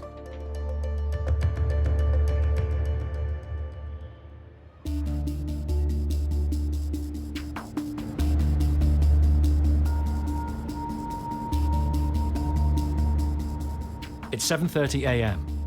and housing officers Andrew Sedman and Nasrat Jahan have joined forces with the local police. They're used to coming across overcrowded and squalid living conditions, but even by this measure, what they're about to uncover is extreme. Who's up there? Let me just have a look. Hiya. Has Ozzy gone in there, do you know? Oh. Today's really just knock on a few doors, see what's going on. There's always problems in this area. There has been a lot of overcrowding problems, so I'm going to see what we can find out today. One property they want to check is a 3-bedroom flat located above a row of shops. I won't be walking across that, I don't think. Lots of people have been seen coming and going.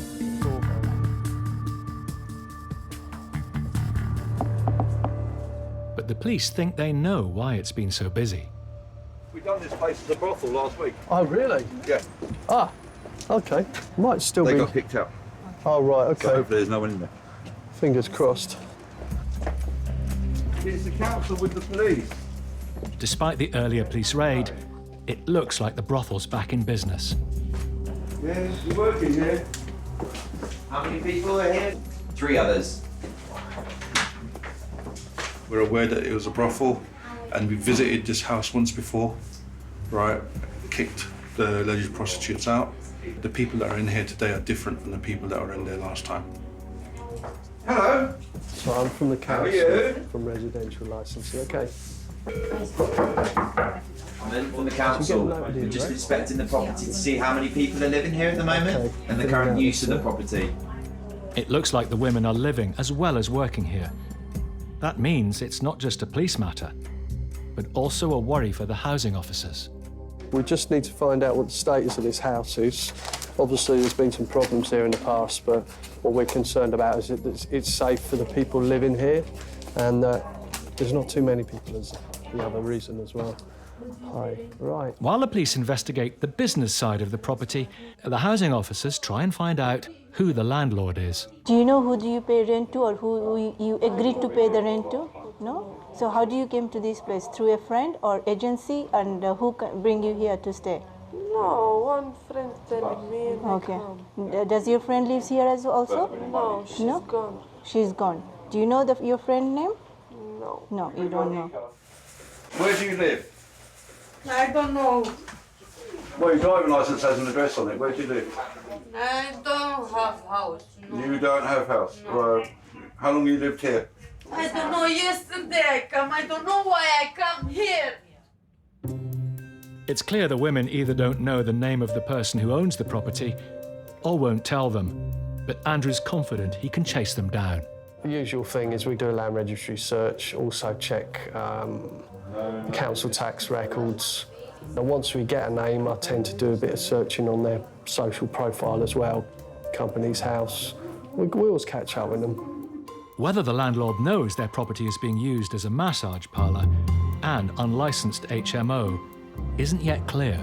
But either way, the council officers are determined to find out and hold them to account. Next, in Darwin. You ain't got no serious, no? Fuck off. No, get off my land! And in Lincolnshire. I'm here from the landlord group to give you the possession order. Okay, thank you. You were tossed.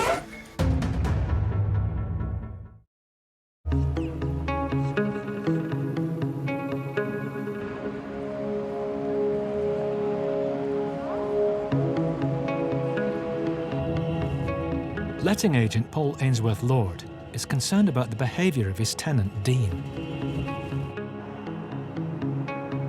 He's worried he may be doing a runner without paying the rent. Well, alright. Got it. He's arranged to meet with the owner of the house, landlord Steve Dixon, so they can conduct an inspection. There's a light on upstairs. Dean? Go away, you legal prick. Dean? Go away. Need to do the inspection, mate. No, my contract. No suspension in the contract. Go away. Yeah, we wrote to you the other day saying we were doing an inspection. We need to do the inspection today, fella. Fuck off. You need to open doors so we can talk about this. Talk about it or talk. See and go, you prick. Just in case things go badly with Dean, Paul has brought along backup. Just open door, man. Don't be silly, let's just talk. We wrote to you. I'm coming out, I'm going to get rid of you. You won't have a warning, I will flog you all over. Dean. What do you want? So, we've got... Go the fuck away. We've got you... What do you want me to do, police? What are you going to do? Viper security, soft prick. I suppose if you were telling your mate in the pub, he'd say, it kicked off big time. Get the fuck off my property now. Get off. Leave. Go on. Leave. Get him out my way or I swear to God I'm going to fucking lever him. Right, Dean. You're going to cause shit here? You're going to get a guy hurt here? Yeah, you are. Dean. You think I'm not serious, you fucking stupid prick? Do you think I'm not serious? No. Fuck off. No. Get off my land. Get the fuck away. Get off. Get the fuck off. Go. Go on, prick! Go on, that's it, fuck off! Yeah, my lad, yeah. What? No, now you're on, are you? No, fuck you, I know the law. Go on, fuck you! Go on! Kiss my white ass, you prick! Fuck off! Tough dick. Tough nut. Yeah, I am tough nut, not your end of your fucking pipe, taking a fucking rich fucking cripple. For him to stoop low and start making, you know, personal comments about how I walk. And fortunately, you know, I battled an aggressive disease. At least I can walk, you know, I didn't think I'd be able to walk. What are you going to do, plastic man? You're going to do nothing. You're going to listen. I'm going to see you in court. You're going to pay me a very handsome fine of money. Because your wallet is not above the law, yeah? You're really pretty thick, aren't you? And a bully. You bully people around here. I know the law better than you prick. You try to come in my house again, I'm prepared for you, dickhead. What started as a simple dispute over late rent has spiralled into an ugly standoff. You're not Paul. You won't be able to live with yourself when I finish with you. Go on, Paul. Piss off. Go on, Viper, get a proper job.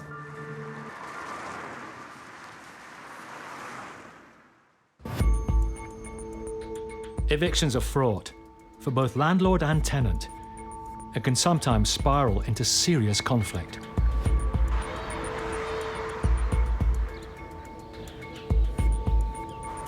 Lawyer Chris Sharp is serving an eviction notice to a man running the local pub in a Lincolnshire village.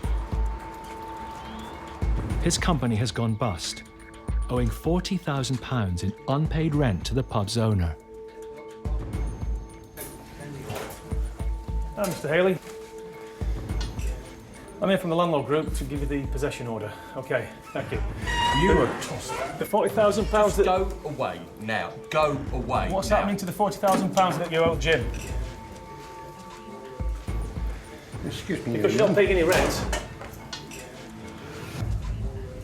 The reason why? Because he did me for trespass. So he forgoed the rent, didn't he? Well, what about before that, the £40,000? I was paying rent here. Well, the court didn't believe you. I've got rent receipts. I have rent receipts to show you if you want. And because he wouldn't do any repairs here, if you come to that light there, we've got water leaking through it, which makes it dangerous in here. I have an underground leak that's leaking water. Mr. Haley, you have no personal right to be here. You owe my client £40,000.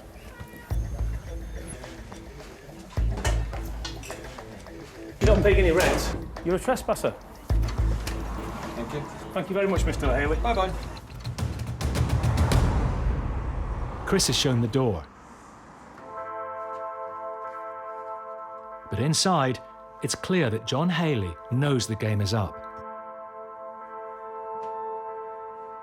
We'll be leaving over £40,000 worth of fixtures and fittings that we've put in the pub and we've paid our own money to. So it's not as though that we're going to actually go and he's going to be out of pocket, because he's going to have everything, all the tables, the chairs, all the catering equipment, stock, everything.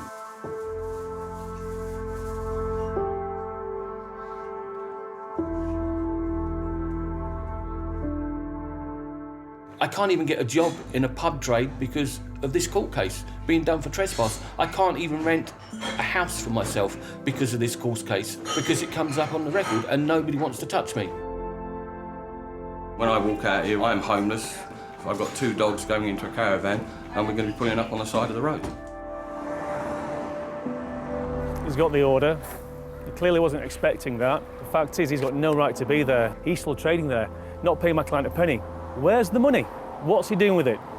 He knows he's got a few days left, but he's going to wring every penny he can out of this business. In a bankruptcy case like this, everyone loses. Chris and his client, owner Jim South, have to hope John Haley leaves the pub without a fight.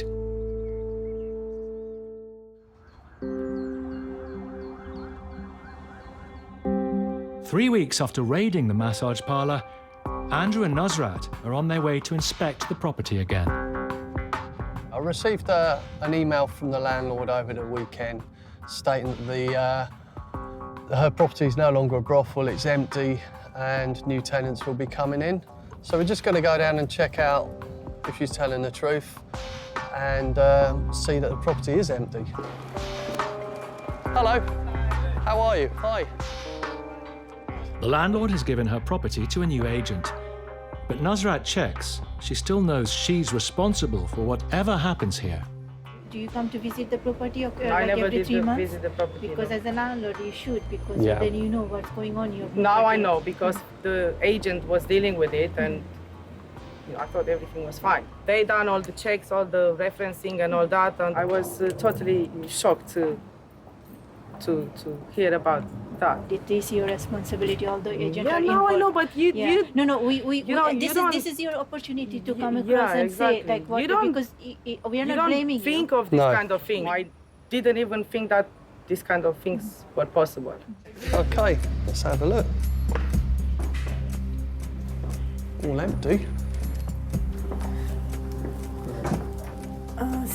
It still looks like people's personal belongings are there. They already start living in. We did agree on the tenancy agreement that they have 1 week to prepare, to arrange, to do... To put their own stuff. Yeah, exactly. And you have checked them, referenced them, and vetted them properly? Yes, sure.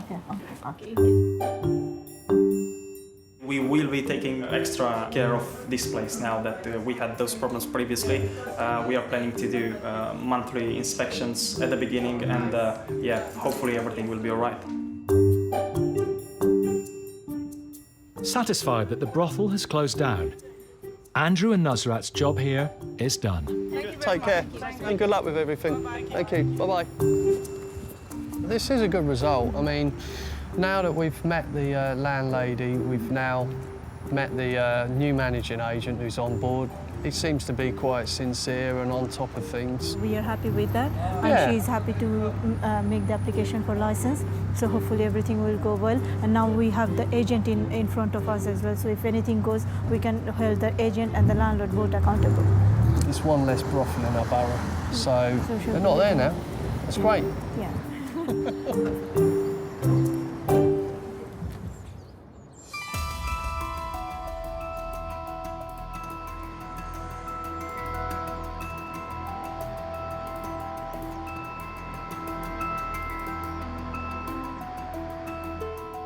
I manage this property from my mother. The house is actually, my mum's pension. Do you really want your pensioner mum being kept up at night, worried, courtesy of somebody just unwilling to pay the rent? Dale is on his way to court. He's begun eviction proceedings against his 81-year-old mother's tenant, who is in serious arrears. It's about, I think, £8,000 now. Coming up to 9. A lot of money. The house is the former family home, which adds to his mum's distress. I tried to say to her, stop looking at it as your home. It is a property you rent out that you derive an income from, but she can't let go of that. Going to court is Dale's last resort against the tenant. She's not paying the rent, she's not picking up the phone, she's changed her number. There's a point where you have to say she has to go. There is a certain amount of apprehension when you go to court. You don't know what scheme or what plot they're going to come into court and try for their benefit.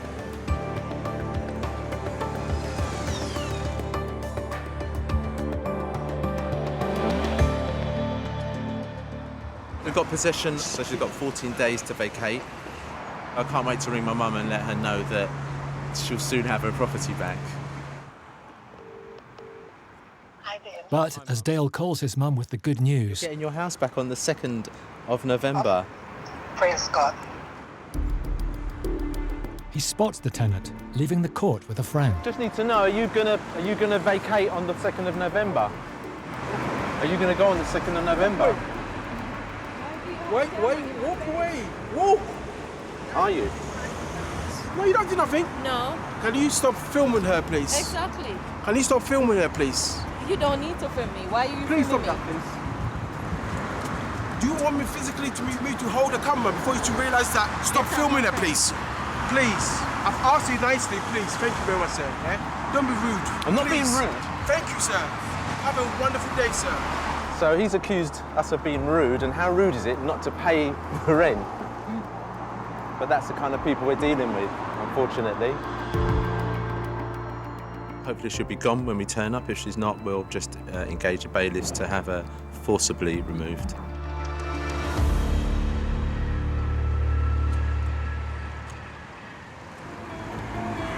Next, in Darwin. Come anywhere near me, I'm gonna snap your fucking neck. And in Lewisham. Is it not disgusting that you're not paying the rent?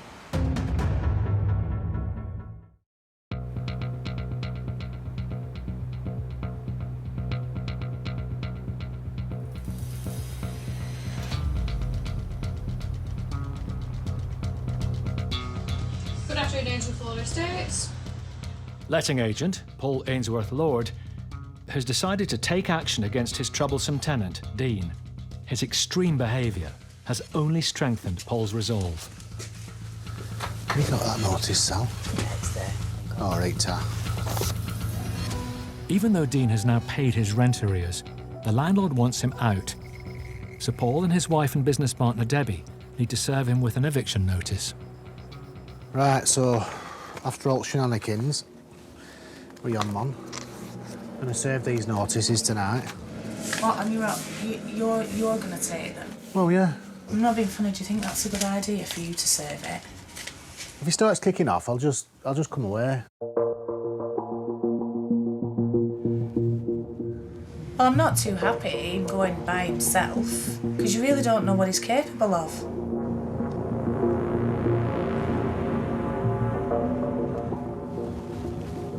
have to admit that maybe I'm feeling a little bit anxious. Before I could get out of the car... I'm going to get you done for harassment if you carry on. He was out of the house. You're okay? Yes, I'm fine. No problem, yeah. To be on the safe side, Paul has again brought along security. Man, I've got loads of shit going on right there. Are you all right with the guy just talking to you, Dad? Yeah, of course I come down and spoke to him, but I'd seen the car come up, I'd seen you lads, I'm not silly, you know what I mean? Oh, that's fine. Oh, we've come down so that we all chat. I know. Do you know what? We don't want either, mate. You okay if the guy just comes out and has a chat with you? It's fine, right, you know. Landlord Steve has also arrived. He's my landlord. I have one problem with him, and he's making stuff up that the neighbours have a problem. And what? For money? Greed and bullshit? I am aware how. Don't talk to me, I don't care. I'm a good person, I'll help you, I'll give everything for you. But I'm not a liar, I don't pretend to something I'm not. That's how you should be.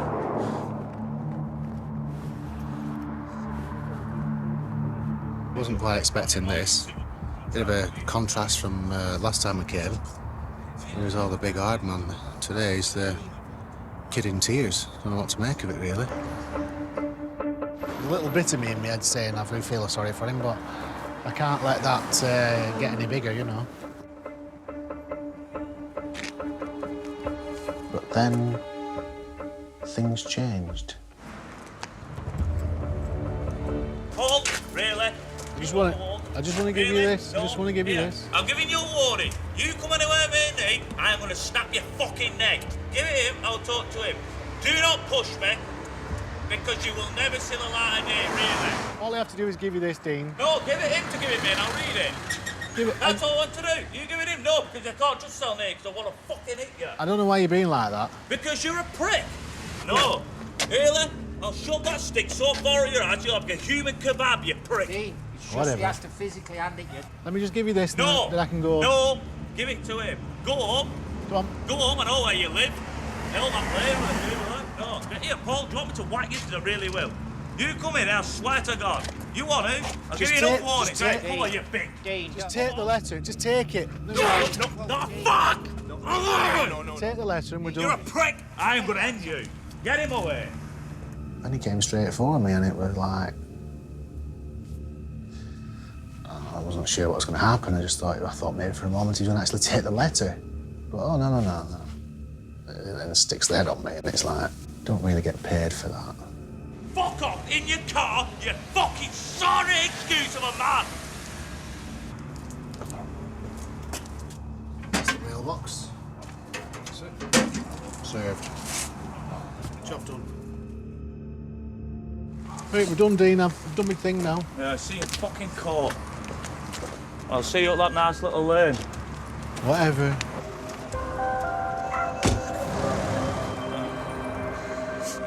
What have I done? Nothing. Bullshit. Read my contract. End of chat.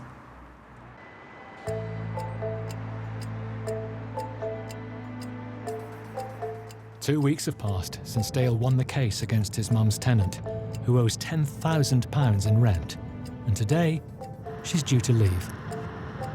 Hopefully today she might do the decent thing and just move, you know, stop costing my mum even more money. It's difficult for my mum having to visit the bank, rain, shine, snow, to find out if someone's paid money in, to find out no, they haven't. It just adds to the trauma of it. He's heading to the property to see if she's complied. I don't see any removal trucks, so... Hi, yeah. Today is the 2nd. Are you moving today? I can't move today till they give me the eviction notice. So you want us to bring the bailiffs? You do realise it's going to be fairly disruptive. Is there a reason why the rent hadn't been paid?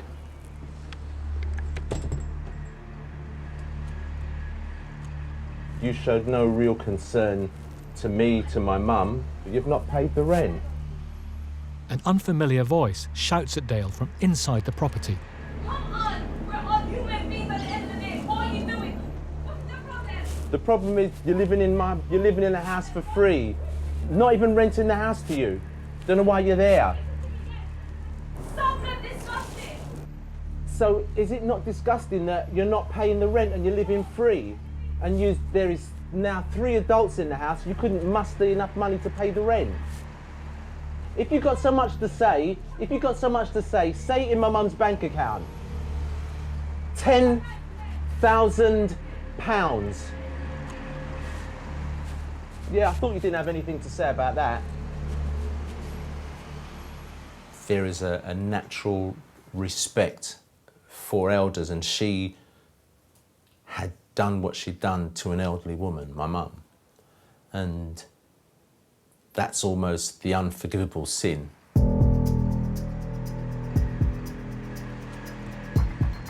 Dale and his mother have little choice but to call in the bailiffs, costing yet more time and more money.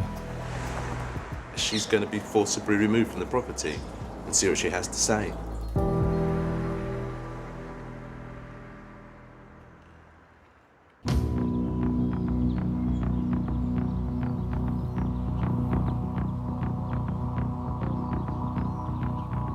It's over a month since the court ordered pub manager John Haley to leave the pub he runs in Lincolnshire. Lawyer Chris Sharp is now on his way there to find out whether he's gone. The court order has now expired, so this guy's got no right to be there. And I'm hoping to be able to give the property back to Jim officially. If we get there and he hasn't left, we're going to have to err on the side of caution and unfortunately step back and get the bailiffs, but that might take another few more weeks. The pub's owner, Jim South, is owed over £40,000 in rent and legal fees. But as John Haley's company was dissolved with no assets, there's no chance he'll get his money back. Morning, Jim. Morning. Good to meet you again. If he's gone, you can go in and you can take it back. Hello? Anybody in?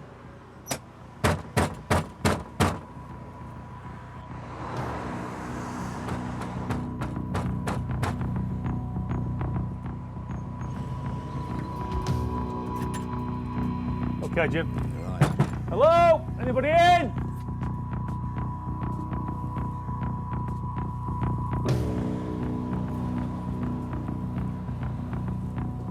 Hello?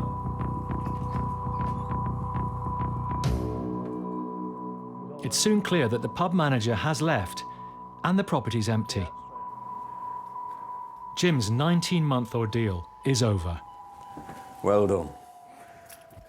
Now he needs to try and recoup some of the money he's lost. We'll go to the kitchen to see this 45 grand's worth of stuff he's left you, Jim. Yeah, that'll be interesting.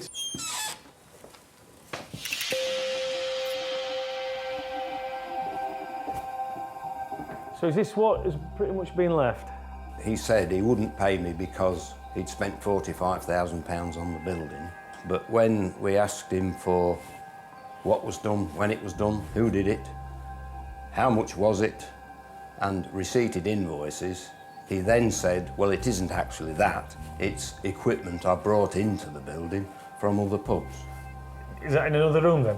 It probably is. Because there's not 45 grand's worth here, mate. No, I know.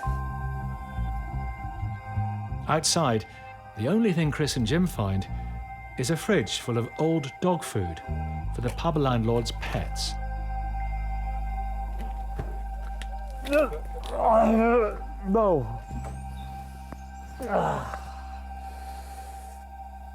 Why did I open that? And some scrap metal. This is probably the £45,000 worth of equipment. Ah, is this where it's kept the 45 grams worth of stuff, is it, Jim? The best bit till last. Yeah. Yeah. Oh, take it all back then.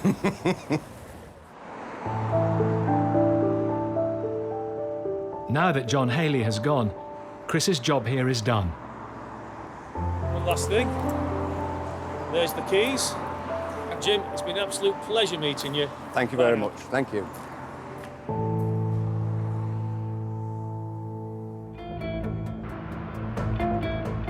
next, in Lewisham. Is that her? Is that her? What about the rent?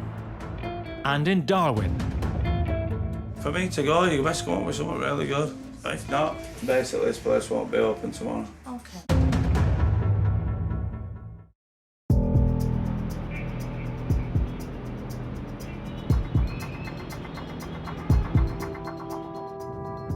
In South London, Dale Prime Hoarder is hoping to get his house back for his elderly mother.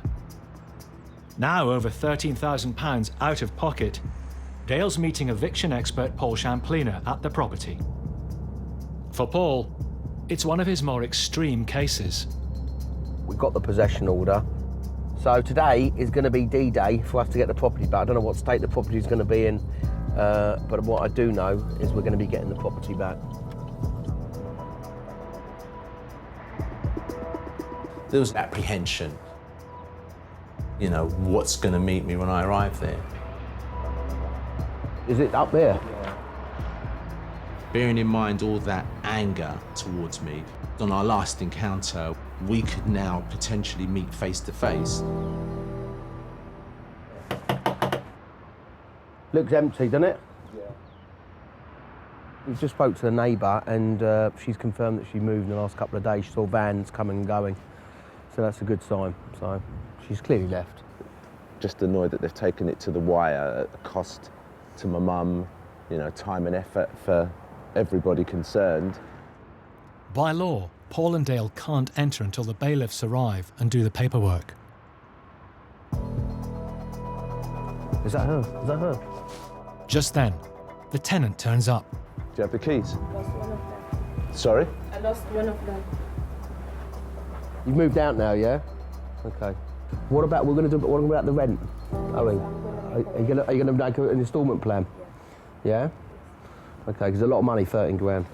But heads up, just to understand, you know, your sister's a guarantor, so that means her property is at risk and her business is at risk if that arrangement isn't made soon. Yes, I'll make it. You can understand how stressed my mother would be and put yourself in a situation you didn't need to be in if you'd just pick up the phone and spoke to us. Even if you'd said, I'm going to leave, but we're going to pay this amount, but to pay nothing. It didn't have to be like this. And now we're in a situation where Landlord Action are going to be quite rigorous in going after your sister's business and her house. You know?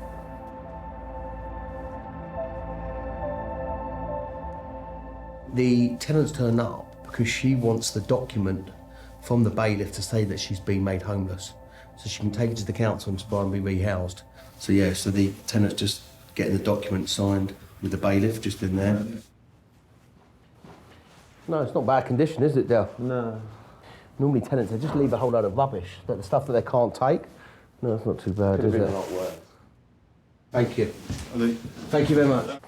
Because obviously you've got a family, and you know if the council said that it'd be temporary accommodation and all that. They said they will put me up for 56 days. 56 days in temporary accommodation, yeah, which could be like a bed sit and stuff. It can't be easy for you with your little ones having to deal with that.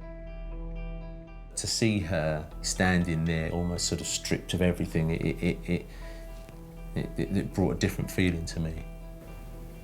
Okay. Yeah. Oh, we'll let you get anyway. All right. Okay. I'll see you later. Thank you. Thank you. Bye. My attitude changed because I'm now looking at somebody who's homeless, in effect. I'll see you later. Good luck. Bye. I feel awful for her, really. I'm not vindictive in that sense. No, there isn't. You know what you need to do? Yeah. You need to call your mum. I do. Call your mum. Give her the good news. I do need to call my mum. Hi, Dale. Hi, Mum. She's gone. Pretty long. It has been a long time coming. Yeah, very much so. It caused me lots of stress and what have you. Yeah. Name it, yeah. She said she will call you and apologise. She did call me and apologize. Well, that's she a good was sign. in tears. Right. You know, she was in tears, and I appreciate that. All right, Mum. Have a good day. Thank you so much, and your team. No, you're welcome. Yeah. Thank you. All right, Mum. Okay, God All right, bless. you too. God bless. Bye-bye. Bye. Bye, bye, bye.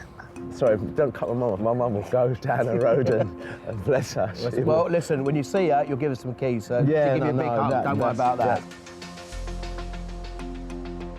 Now that my mum has the flat back, it's altered the relationship of the past 2 years.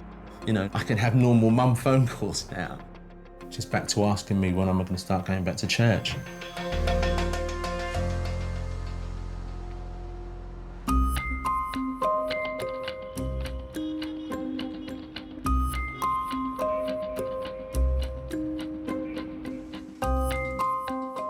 A week ago, letting agent Paul Ainsworth-Lord served a volatile tenant with an eviction notice. After we met last week, Dean rang up the following day and said he wanted to see me face-to-face in the office to discuss matters. It's a tricky situation. Dean has now paid off his rent arrears, and there are still 6 months to go on his rental agreement. So getting him out won't be easy. Hoping he's seen the light of day and he's going to review his decision.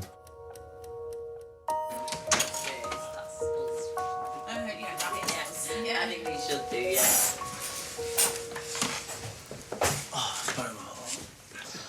So, Dean, where are we up to with things? You explain your side and what you want to do, and then I'm going to hit you with something that's going to hit you for 6. So go. Okay. You start.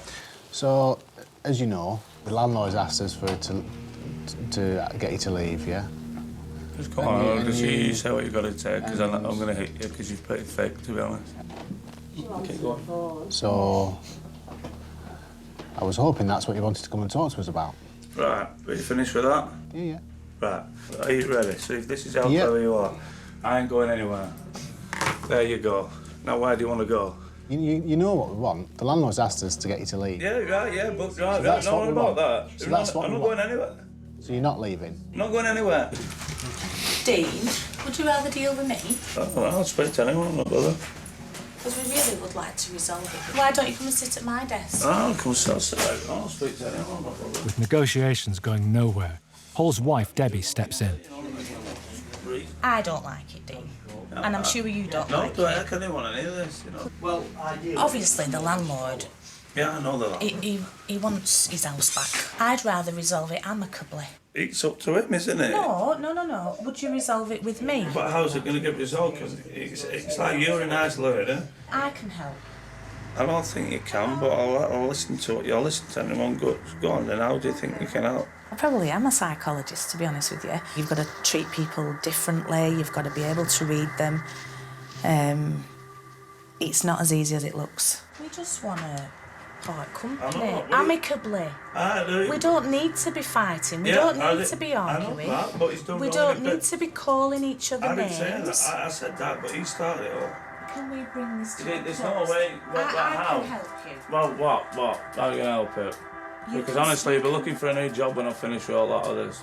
But I'm just looking for a way forward. I've always looked for a way forward. What would it take for you to say, OK, I'll surrender the tenancy, I'll go? What are you asking for? Monetary? What? Monetary compensation? For me to go, you best come up with something really good. If not, basically this place won't be open tomorrow. Okay. Because they'll be investigating every single house you're in charge of. It seems Dean and Deborah have hit a brick wall. So, the fact you talk to me, do what you want, mate. Yeah.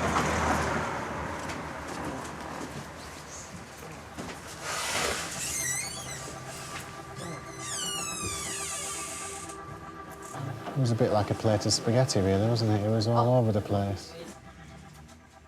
I'm beginning to wonder if he's looking to just pick an argument as well, because no matter what we say and what we discuss about anything, there's always a reason to have a row.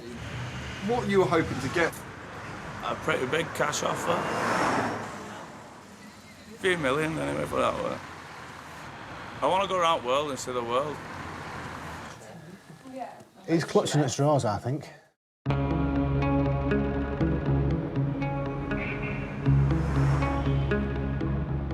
Dean's wild demands were never realised. Eventually, he moved to another property. He's already asked us to give him a good reference, and I've told him that that could be a challenge.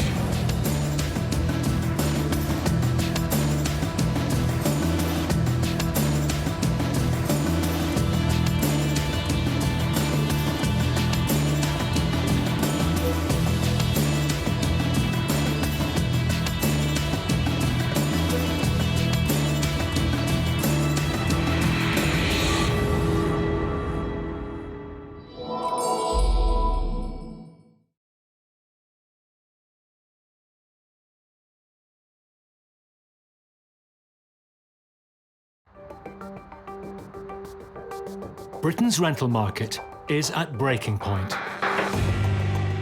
Give me hope, please. With not enough homes to go round. And soaring rents. Housing rip-offs are on the rise. You are part of the agency.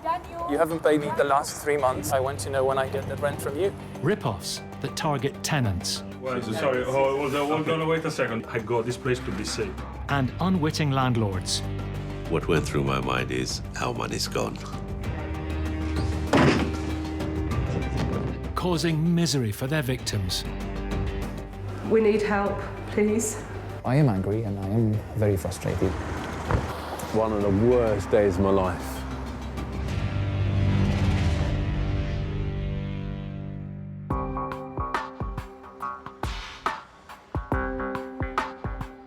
Out of the shadows of our overstretched rental market, a new breed of unscrupulous letting agent has emerged. Their MO varies, but commonly they will sign up small landlords, put in tenants, and fail to pass on the rent.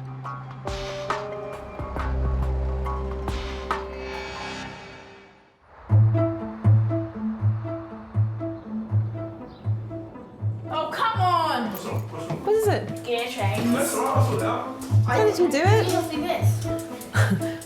Susan and Gary Bailey recently took out a second mortgage and bought a 3-bedroom rental flat in East London, hoping it would be an investment for their son's future. As soon as they advertised the flat, the couple were approached by a man claiming to be a registered letting agent, saying he could guarantee their rent for the next 3 years. He went to see it the next day and then emailed an offer over to us straight away. And it was on letter-headed paper, it had his business card attached to it, and it looked really professional.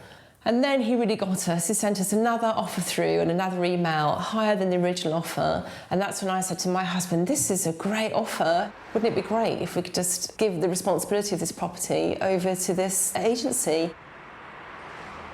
We signed the contract on the evening of the 18th of February and emailed it over to him.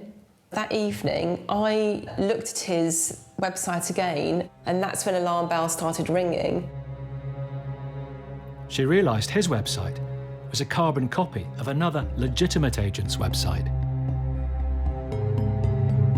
I called him at 9:20 in the morning and the phone number didn't go through. It said, sorry, there's a fault on the line. So then I really started worrying. Immediately, Susan emailed him, trying to cancel the deal. But in an alarming new development, the agent broke into the Baileys' new property in the middle of the night and changed the locks. They called the police, but were told it was a civil matter. So in desperation, Susan and Gary have called Paul Champlina from Landlord Action for help. Tell me what the latest is. He broke in at 2:30 or 3 a.m. in the morning of the 28th of February, and we're presuming he had a locksmith with him. That's shocking, that is, yeah. So police won't get involved. As far as they're concerned, it's a civil matter. Yeah. And unless you can show hard evidence with regard to fraud taking place, they won't get involved. Now, I've dealt with them for years. The Baileys hadn't handed over the keys to the agent, but because they'd signed a contract with him, legally, they're in a grey area. I think I've been in a state of shock since it happened. I can't understand why it's happening to us. It's been very personal to us, this, and to have someone break into the property is just awful.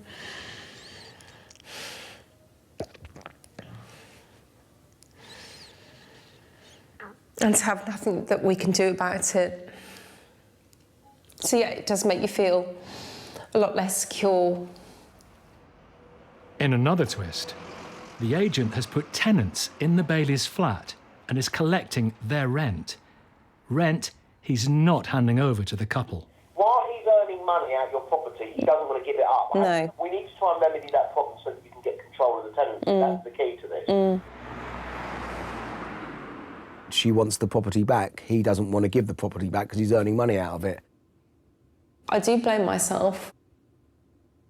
By signing that little piece of paper, we've allowed this person into our lives. She's really stressed. She's desperate to get her property back. The most likely likelihood is that she might have to do a deal with the subtenants, give them new tenancy agreements, and they pay the rent directly to her. Yeah, I've got the keys, yeah. Taking Paul's advice, Susan and Gary are heading to their flat to talk to the new tenants, but they're nervous. Worst case scenario that he's got associates of his in the flat and they might be quite aggressive, so that's something else to be concerned about. Here we are.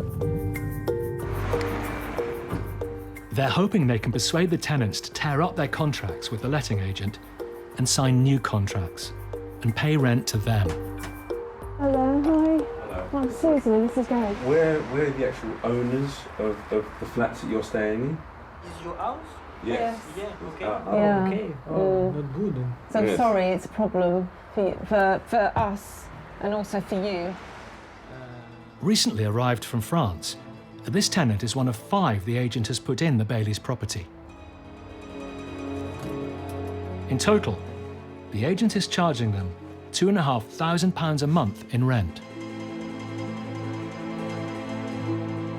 He broke into the flat at 3 o'clock in the morning, at night, broke into it, changed all the locks. This tenant, originally from Italy, has been in London for 10 years. Lots of the jobs. I obviously couldn't get in. Well, sorry, hold on, wait a second. I got this place to be safe because I need the work. Yeah. This place, and now you come up with this stuff. Yeah, Sorry. yeah, really sorry. I'm really sorry. I know it's a lot to take in. This is one of the worst things that's ever happened to us, actually. What we're absolutely not here to do is say everyone out and you lose your money. The only thing we want is to be rid of him. We don't want get rid of him. No. We don't want anything to do with him. I'll become your tenant. Yeah. Yes, yeah. And I'm so sorry. He's alive. Thank you very much. All Susan and Gary can do is get the locks changed and pray they finally got the rogue letting agent out of their property once and for all.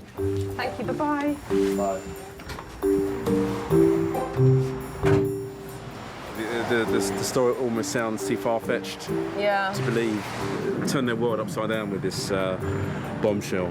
That guy there was saying, I need to check your details. I'm going to check, who can I speak to check? I just feel really bad for them. Yes.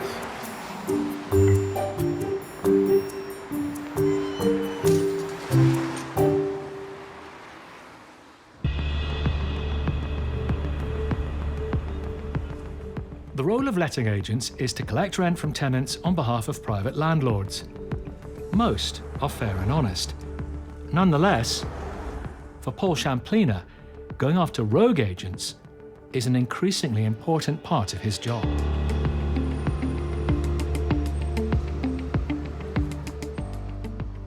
Today, he's assisting a couple who were owed a 5-figure sum by their agency.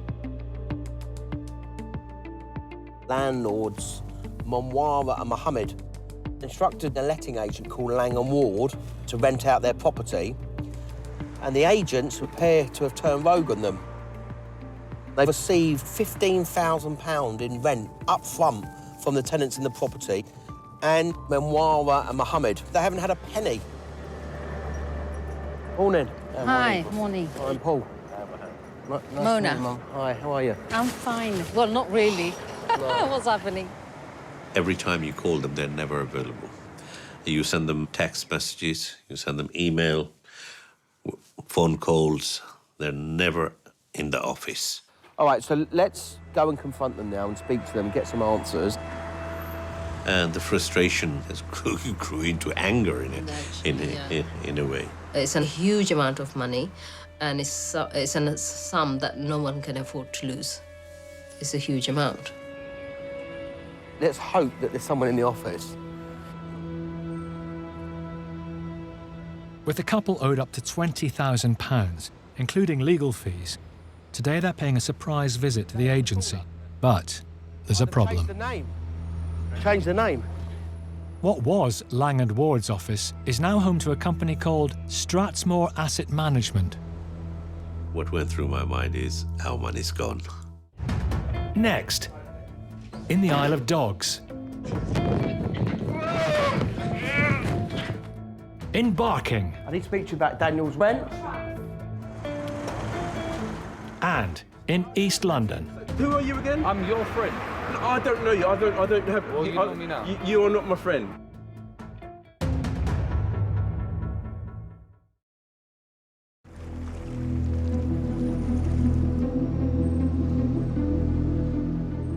Paul and his clients, landlords Manwara and Mohammed, are paying a surprise visit to letting agents Lang and Ward. Now called Stratton Asset Management, the agency owe them £20,000 in rent they haven't passed on. And legal fees. Lang and Ward? No? No, we've got... She's owed some money from Lang and Ward. And Lang and Ward are in there, are they? Who's in there? OK, let's have a chat. Hi, guys. Lang and Ward? There might be a different name above the door, but Paul suspects there's a link between the current occupiers and Lang and Ward. So they're owed about £20,000 for their property. OK, that's got nothing to do with me, so... Huh? That's got nothing to do with me. I'm just working, mate. Let me tell you. You're just working here. She's owed £20,621 for her property from Lang and Ward. Come on, what, she needs her property back. She hasn't had a penny's rent. A lot of companies, they were Phoenix. They would close the company down and then they were set up again. It's really rife. Have you met these guys before? Yeah, the guy who was sitting here. Yeah. He was working for Langham. Right. Then trying to collect the money is really, really difficult because, of course, as soon as they close down or go into liquidation, the money's lost. We want £20,621. Also, we want to make sure that you're not instructed as the letting agent. What about her property? She's had no money for her rent. Well, I mean, yeah, but you've had £15,000 rent in advance. You had it in September. But staff are denying they're responsible. Pardon, but and we've had other complaints from other landlords from Lang and Ward, but you've changed your name. 2 months ago. Pardon? But who's Strathmore? Who are they? Strathmore is the estate. Is there anyone we can speak to? Is there anyone we can speak to? Because I've got the letter here. I mean, they just want their money for their rent. OK, so if I joined 2 months ago and I joined while the Strathmore property was active, when I joined here, this was Strathmore Properties. Right. Nothing to... So how are you telling me that I know about Lang and Ward? I've been here only... They've been there before. They just want their money. You're telling me... Lang and Ward were here, weren't they? OK, I'm not too sure. Look, he said he doesn't know about Lang and Ward. He's actually sitting on the Lang and Ward. He's on a Lang and Ward... Yeah, he's on a Lang and Ward website. It's ridiculous. You know they're Lang and Ward. They've changed the name. Yeah. It says Lang and Ward there. It's all Lang and Ward, so they've changed the name. They come across as really genuine, things like that, but it was very hard to believe anything coming out of anyone's mouth. Mohammed puts in a call to Faisal. Hi, Faisal. Yeah, it's Diwan here. The man who originally let their flat. Who's that, Faisal? Yeah, Faisal just spoke to Mohammed. What did he say? But what did he say? He's going to be here in 5 minutes. He said he's going to come here in 5 minutes. Thank you. Yeah. Meanwhile, another member of staff shows up.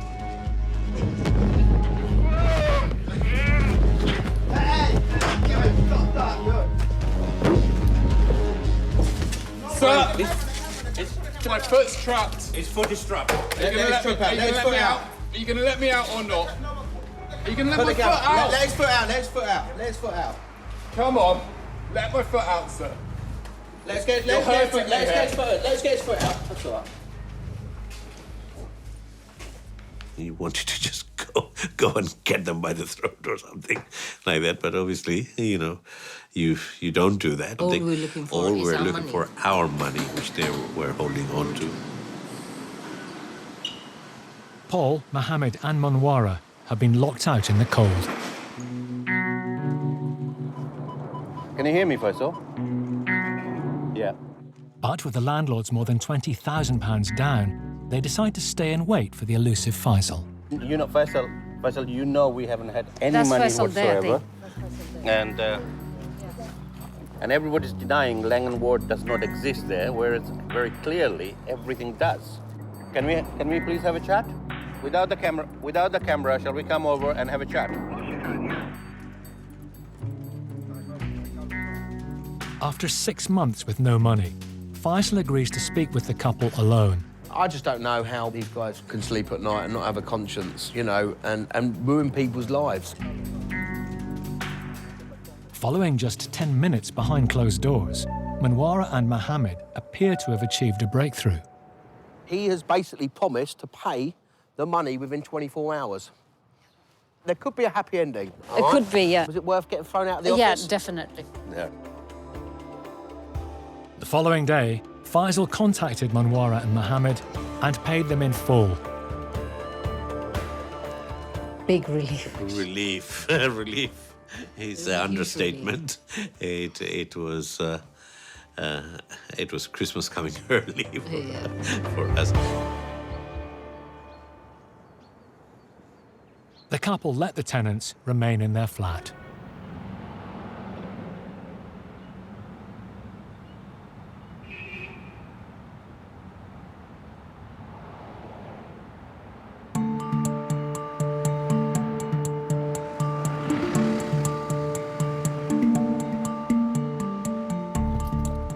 Gary and Susan Bailey are battling to take back control of their rental property from an unscrupulous letting agent. You live in the top floor flats? They've put in new locks and persuaded the tenants to sign new contracts directly with them.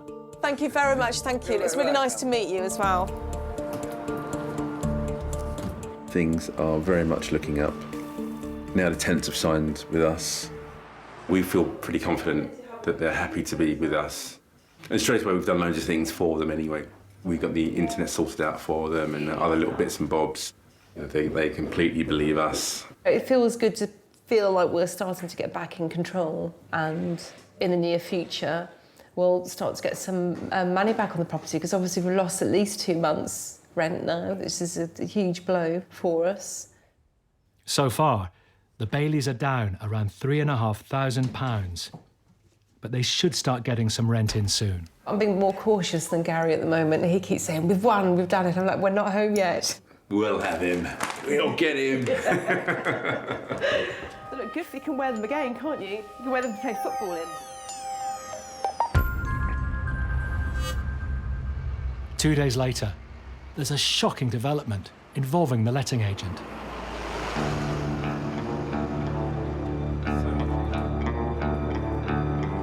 Awful. He broke back in when I got there. He was just there with the police. As soon as Gary heard about the break-in, he called the police and raced to the property, where he met the agent. Again, he was as cocky as anything. Said, "This is my property, I can do what I want with it." The police have basically said it's a civil matter. I could absolutely kill him now. I could absolutely do him some damage. I really could. I kind of want to beat the crap out of him, but at the same time, he's not even worth my effort to do it.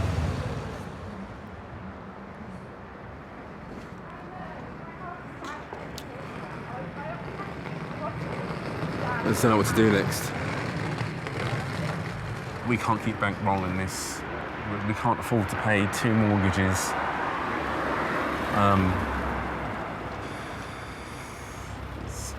It's you know, it's my work is suffering. You know, home life is suffering.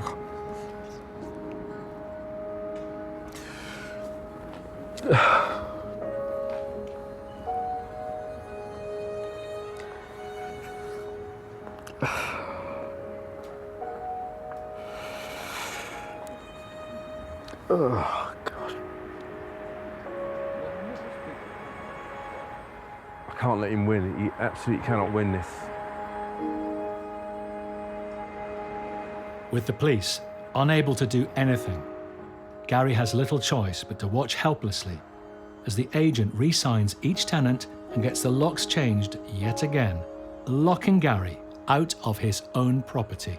To rub salt into the wounds, one of the agent's associates tells Gary what he thinks. There's nothing in the contract that states he's not allowed to do what he's doing. Listen. That you do not know. I do know. No. What's in the contract? Have you seen the contract? I've seen the contract, yeah. So why does it say in the contract he can do that? It doesn't say in the contract that he can't do it. So... Sorry, who are you again? Don't worry. Sorry? Don't. No, I'm worried. No, I need to know who you are, because obviously you've seen the contract. No, come on. No, it's not irrelevant. No, it's not irrelevant. You've come in here. Listen. Nothing to do. Listen. It's got nothing to do with the situation. No, it has. I'm trying to help you out here. It's like you're almost confused about the agreement. No, I think you're confused. How am I confused? Actually, so who are you again? I'm your friend. No, I don't know you. I don't have. Well, you know me now. You are not my friend.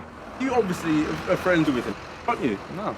You know, Okay, give it on. anyway. No, I don't care if you had enough of this. I don't give a fuck if you had enough of this. Alright, cool, man. No, nothing's cool, is it? Cool, man. Eh? What's cool then? Oh my goodness. You wanted to be here, didn't you?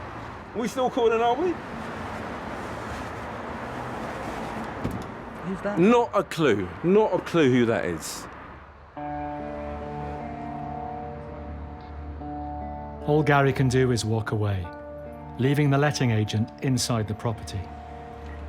But when he gets home, more disturbing news. I got to call 999 and there were 3 men standing on our front path, looking up at the house and pointing. What, pointing at this house? They were standing in a row, one at the front door, and then the 2 immediately behind them. Do you think we can get the boys to stay somewhere else? It's just gone beyond. It's gone beyond anything normal. Susan doesn't know who the men are or what they're doing at their home, but fears the visit may have something to do with their dispute with the agent. My name's Susan Bailey, and I'm appealing to the police for help, please. And they're coming to our home now to threaten us. We need help, please. They came to our personal home, yes, and they were standing by my front door, right outside my front door, on my front path, all 3 of them, all looking at the house.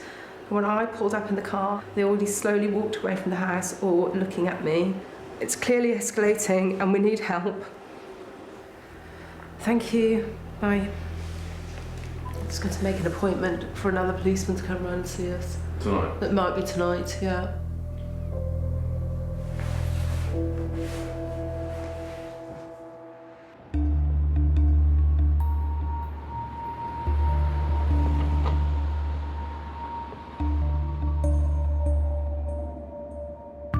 The Baileys aren't the only small landlords who have run foul of guaranteed rent agreements, which in theory should be risk-free. After entrusting his house to a letting agent, Daniel Shearer has been left over £5,000 out of pocket. Paul is helping Daniel to chase his missing cash. We are going to the offices of a letting agent who Daniel signed a guaranteed rent agreement with, who was supposed to guarantee and pay his rent for his property, and he's owed 3 months' rent. 3 months ago, payments for the 3-bed semi stopped without explanation, despite the agency's own contract stating they would pay up even if tenants didn't. We signed the agreement, and I thought I'm in safe hands. But after 4 months, they stopped paying me altogether. I kept calling them, asking why they're not paying me. They got uncomfortable about it, and they made excuses. So I am angry, and I am very frustrated. After 20 emails and over 50 phone calls failed to produce any answers. Where's the place? In there? It's just there. Right, so I need to park So this in is there. the back of it. Paul and Daniel plan to serve notice of Daniel's intention to break the contract, allowing the agency, Signature London, to rent out his house. Second floor. It was really stressful to deal with non-payments because I'm not a property tycoon. I basically remortgaged my flat in order to afford to put down a deposit and buy this house. And I had to ask for money from my family to cover all the mortgage payments.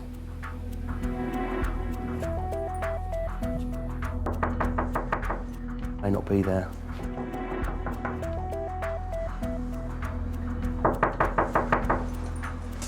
I think I should call them. There's no answer on the phone. But suddenly, someone appears at the office door. Hi. We're waiting for you. I need to speak to you about Daniel's rent. He's owed rent? He's owed 3 months' rent? I need to speak to you about Daniel's rent. Sorry? About Daniel's rent. Well, I'm not involved. The woman seems to claim that she doesn't work for Signature London, but Daniel has dealt with her frequently in the past. You recognise her? Daniel? Yes, absolutely. She's the one I talked to on the phone quite a few times. She's definitely the one. We've met at least 7, 10 times, and we spoke on the phone at least 25 times. She's here. So, you are part of the agency. You haven't paid me the last 3 months. I want to know when I get that rent from you. We don't want to follow people out, but she just wasn't giving any answers about Daniel getting his property back. I've got the legal letter for the possession for the proceedings. Pardon? He wants his property back, yeah? He hasn't had the rent for 3 months.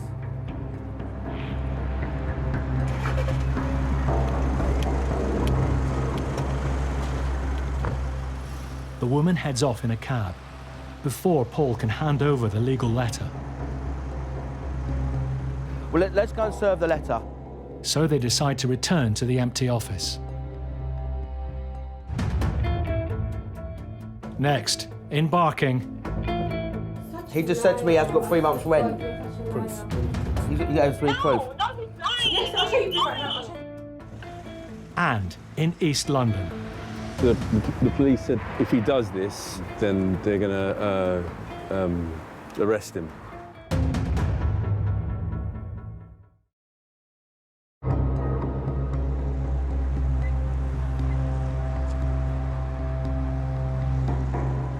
Paul and landlord Daniel Shearer are serving legal papers on his letting agent, Signature London, who owe £5,000 in rent.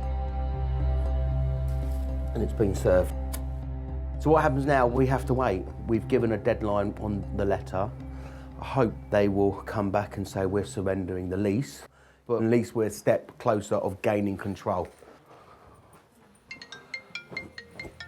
Hello?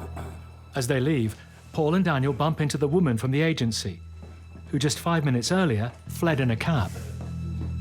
Rob, they're outside. I'm lucky I come out the office and I see these lot outside. She's now denying that the company has failed to pay Daniel. Daniel, you've got your rent.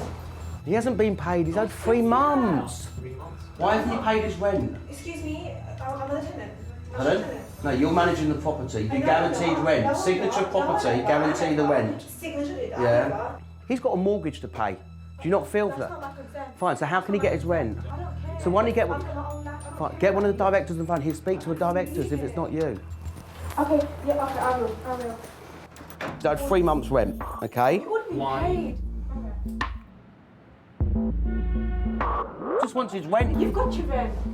No, you didn't pay Yes, me we the last pay 3 you. months. He's had 3 months' rent. Show me proof.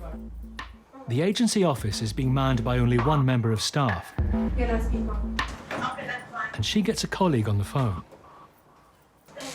Yeah? Okay, let me just have a quick word. Hi. So we've just served a letter, which is giving notification of forfeit the lease. Sorry? Yeah, carry on, talk. Yeah, I'm talking. He signed a rent guarantee agreement with you guys, so he hasn't had the rent for 3 months. Pardon? Even though the tenant has not been paid, we have been paying him. She made out that they weren't getting the rent. Well, that's not our concern.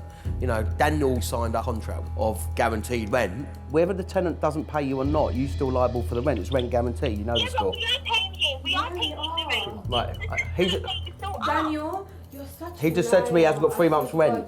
Proof. We need proof. He has proof. Yes, I'll show you proof right now. When she called me a liar, I realized that that was her way of dealing with the fact that she was lying.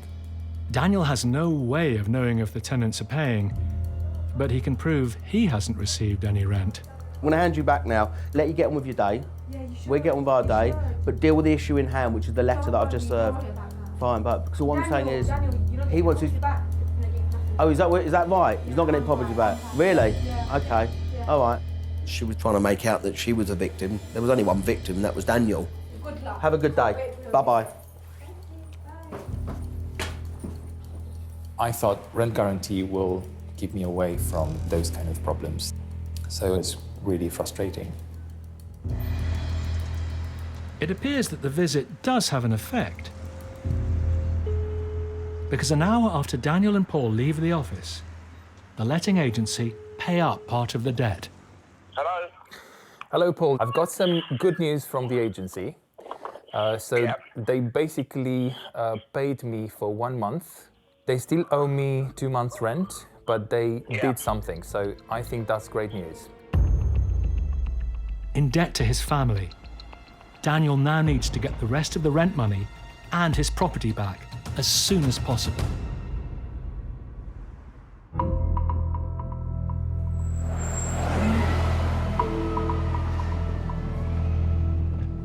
In East London, Gary and Susan Bailey are struggling to get their rental property back from an unscrupulous letting agent.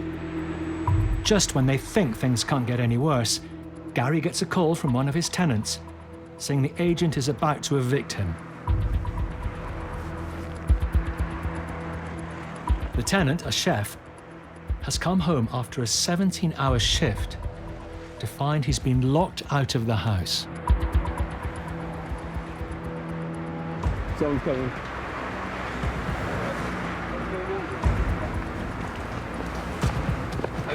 What is it? This is my clothes.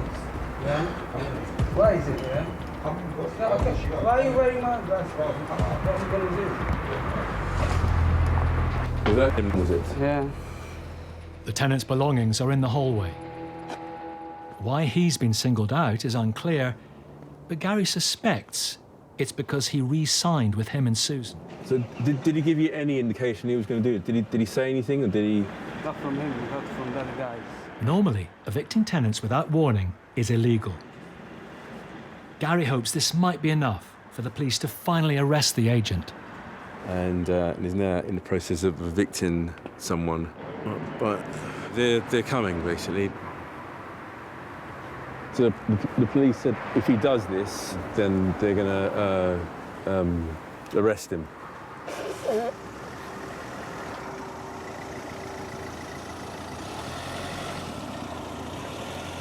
Yes. Yeah. Yes. This gentleman's been evicted. He's tried to get in. All of his bags are just in now. He hasn't been given any notice, and that's illegal. So it does sound all very like civil law. So just yeah. So you're not confident you can do anything because this guy's homeless. I don't know what to say to him because I'll pop upstairs and have a look, see if I can do it.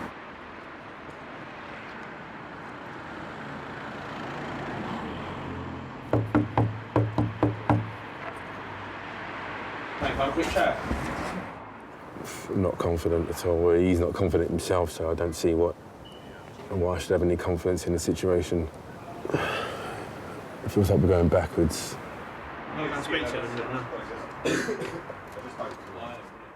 The agent has outfoxed them yet again. Go to that hotel tonight. Yeah, everything. We'll just grab your stuff. He's managed to avoid any problems with the police by offering to put the evicted tenant up in a hotel for 2 nights. Who booked the hotel then? He booked it. I'm sorry. I'm sorry. This idiot is ruining our life.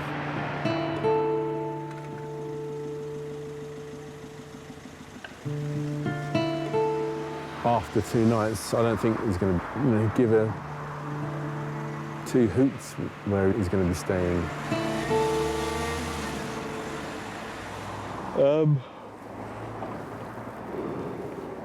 I think I'll do a good night's sleep now. I think I'm done. It's been, I'd say, one of the worst days of my life.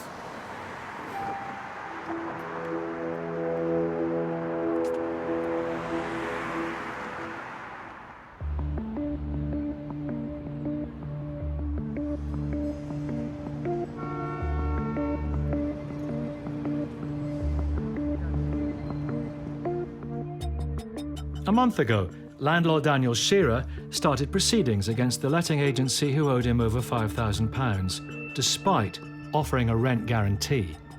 I was really, really disappointed. They simply ignored the contract we had.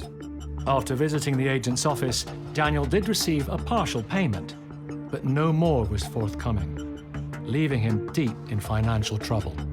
I was in a really bad place because I simply couldn't afford covering these mortgage payments, and I struggled a lot. To further complicate matters, the tenants the agency installed have now decided to leave.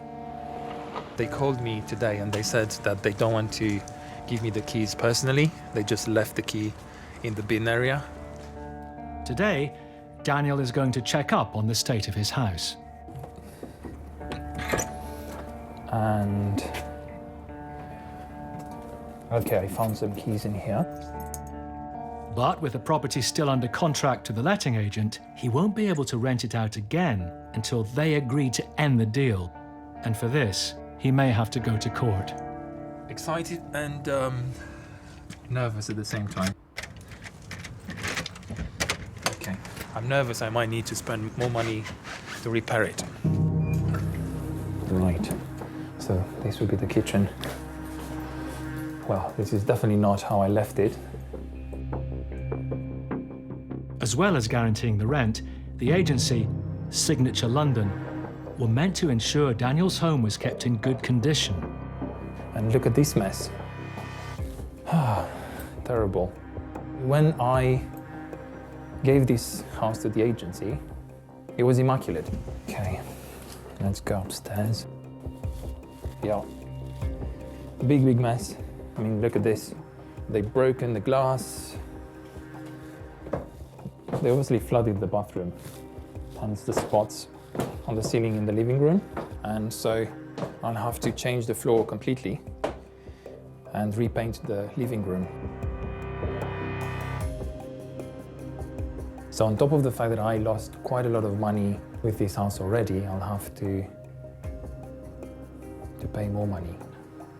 £2,000 probably, if not more, to make it look decent again. So, yeah.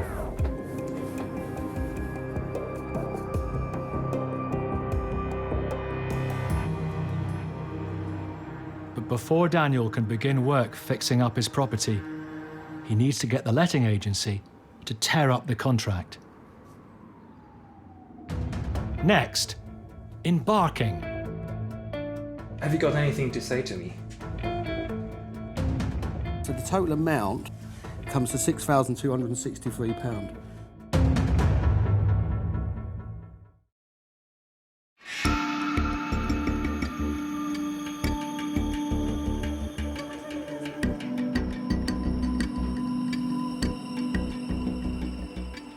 Landlord Daniel Shearer entrusted his 3-bed house to a letting agent who guaranteed his rent. But he was left in deep financial trouble when they stopped paying him. The tenants decided to leave, but as his contract was with the agency, Daniel still didn't have control of his home. Now, finally, he's had a breakthrough. Hello. Hi Paul, this is Daniel. Hi Daniel, how are you doing? I'm good, how are you? Yeah, not too bad, thank you. I've got some good news. Yeah, what's that? So they basically surrendered the house. That's good.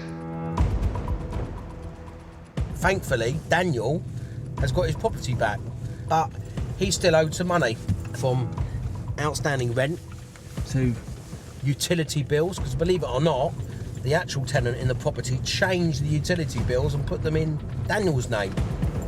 So I'm here today to serve a debt letter to try and get the money back for him. Daniel, we meet again. With arrears and other costs, Daniel has been left over £6,000 down. The letting agent, Signature London, are refusing to discuss paying off the debts, despite offering a guaranteed rent contract. So Daniel is returning to their Barking office, along with expert Paul Champlina. I realized that I need to pay back all the debts I have, and so there was no way I could just give up.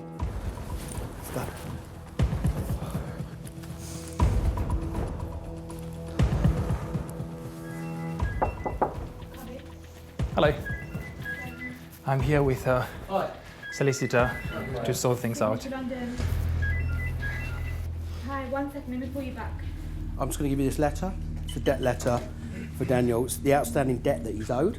Part of it is rent. Part of it is damages to the property. And then actually the tenant that you put in, they put utilities in Daniel's name, plus legal fees. So the total amount comes to £6,263. Okay? I mean, have you got anything to say to me? When are you going to pay me for, all the repairs and the rent you owe me and the legal fees and the money that I lost, basically? So still nothing to say. Okay, thank you very much for your time. Bye-bye.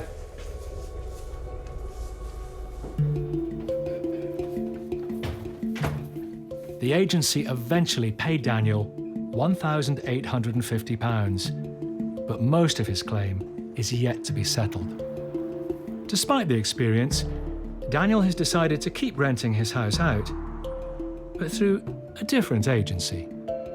I made a decision not to allow this unfortunate story to make me suspicious about people in general. Because if you do that, your human interaction becomes poisonous, and you poison yourself in the end.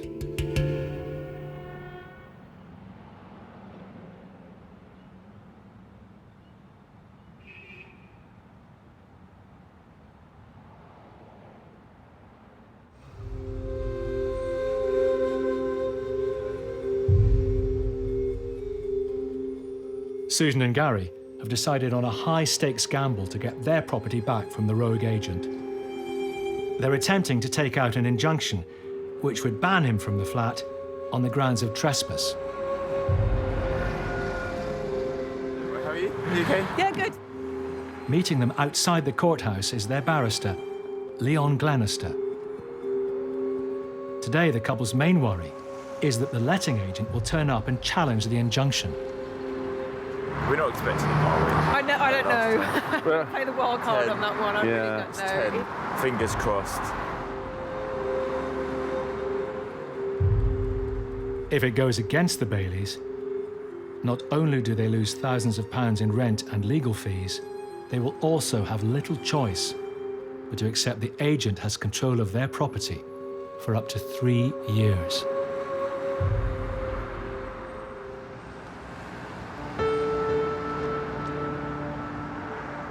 An hour later, the hearing is over.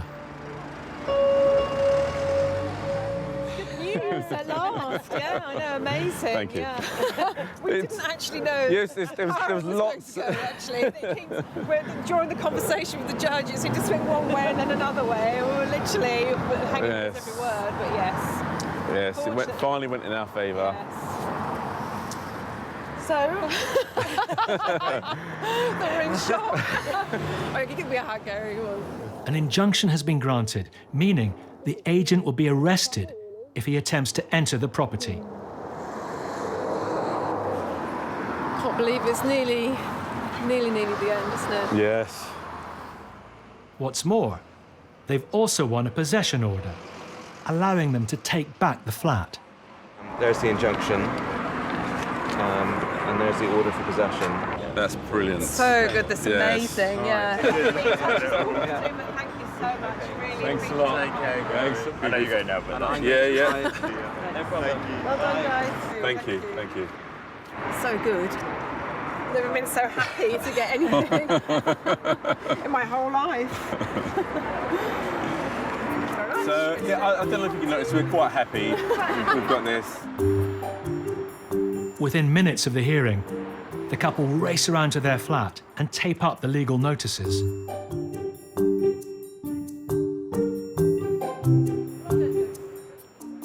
Susan and Gary's nightmare is finally over.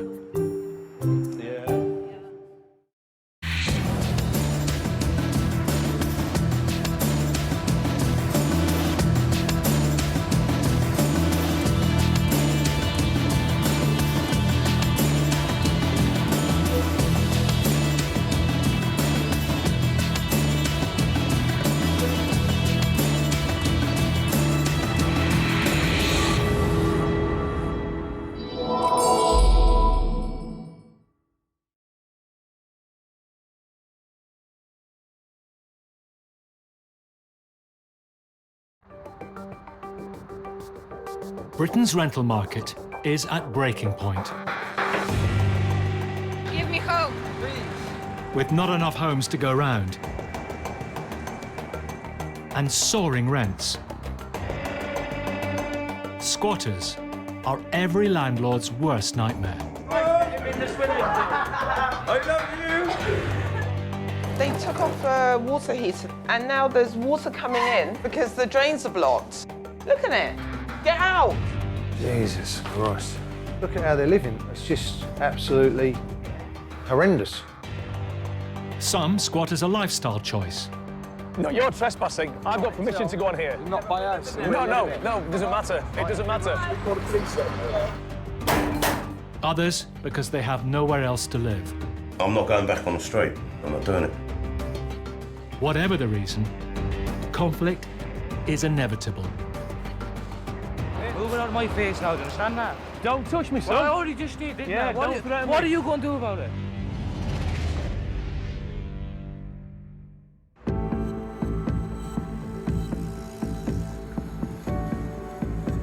Every year in Britain, over 20,000 properties are illegally occupied by squatters. And the cost of getting them out, as well as repairing any damage done, can be enormous.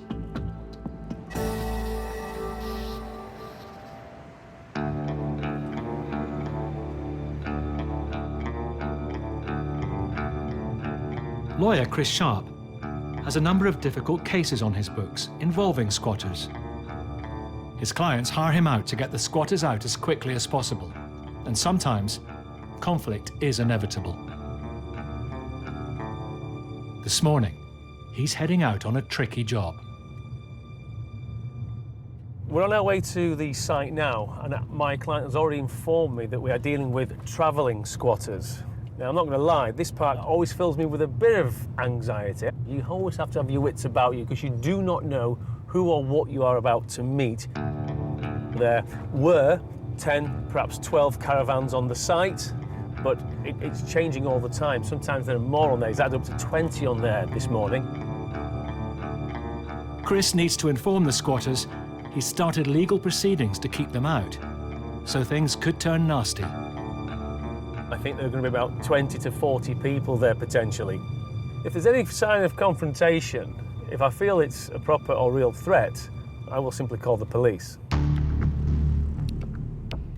We're nearly there now, so it'll be interesting to see what we find in a moment. Site is here behind these walls and this fence. The law says Chris must put up notices about the upcoming court hearing on every entrance. There's a way around the back.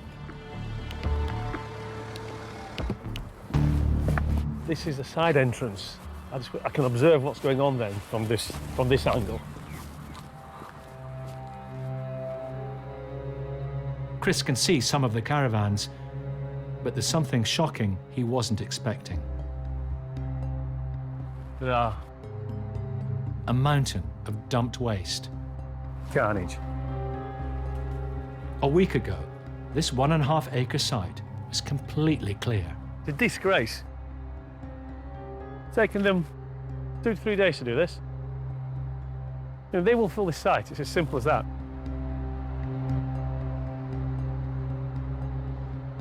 From past experience, Chris knows the pile of illegal rubbish will cost his client a small fortune to clear. Right, the dumping now, the dumping now, the dumping now.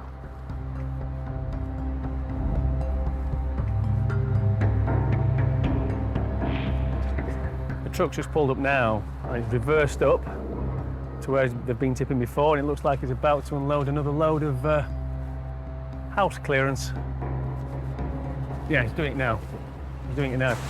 Tipping it now.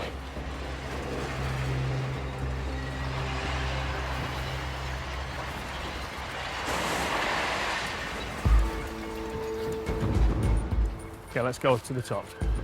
Chris can't be sure whether the squatters themselves are doing the fly tipping or letting others in. But either way, it's essential he gets them out fast.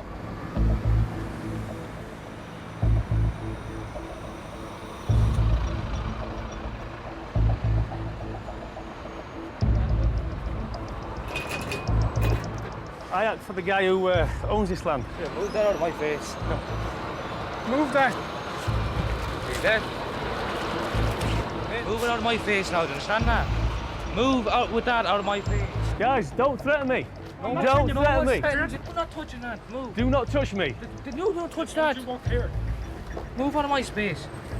We didn't mind you taking a photo of the gate, but you're not taking a photo in there because there's people. Okay, lads, I'll take one with you guys. Before Chris can leave, he needs proof that he's stuck the court notices clearly to the gates. Don't touch me, son. Well, I already just did, didn't yeah, I? don't threaten me. What are you going to do about it? This is what you're up against. This is what you're up against. So we've all day. You swear to God what? I'm telling you to go, that's what. Well, I'm not going. This is not your land. Move from that gate there. Right, that'll do. See you later, lads. So, you like the friendly response there, okay? You've seen what they're doing over there. They've threatened us with violence if we go near the gate. This is what you're up against.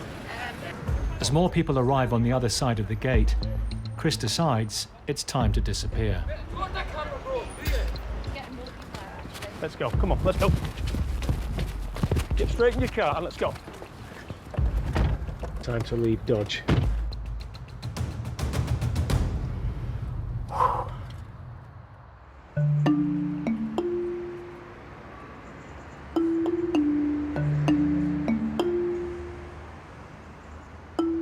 The purpose of taking the picture was to show that we've actually served the documents at the main gate of the property. Unfortunately, my camera was a bit obscured by the rather mouthy, threatening guy who's now shown me his how big his muscles are.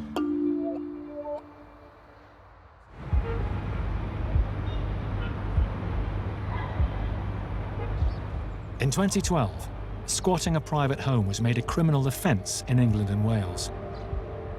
But many squatters now target commercial premises instead, which aren't covered by the new law. In South London, Pauline Evaldi is on her way to visit a shop she's been leasing for almost 10 years. I ran it as a fishmonger's for 5 years, and we've since turned it into a production kitchen and base for our catering company. 5 months ago, her shop was occupied by squatters. The authorities told me that it might be better to negotiate with this group of squatters because they seemed of a slightly higher caliber than the usual. They didn't seem like crackheads, that was their phrase, and that they were less likely to cause any damage or to overstay their welcome. For months, she's been trying to persuade them to leave her shop, but with no success. I know there is a problem with affordable accommodation in London in particular, but squatting in commercial premises when you're actually harming people who are trying to run businesses isn't the answer.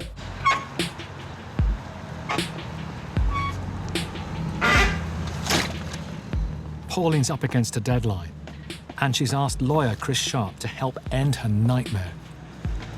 Her lease runs out in about 3 weeks' time. She has to give it back to the landlord with vacant possession. If she doesn't, then her landlord will hit her with severe financial penalties. It has really impacted adversely on my mental health and my emotional well-being. It's surprising how much of a toll it takes on you. Today, they're going to court to try and get a possession order.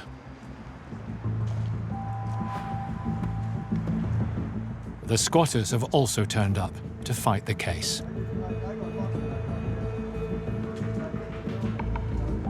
I think they're very clever, they're very clued up, they know exactly what they're doing.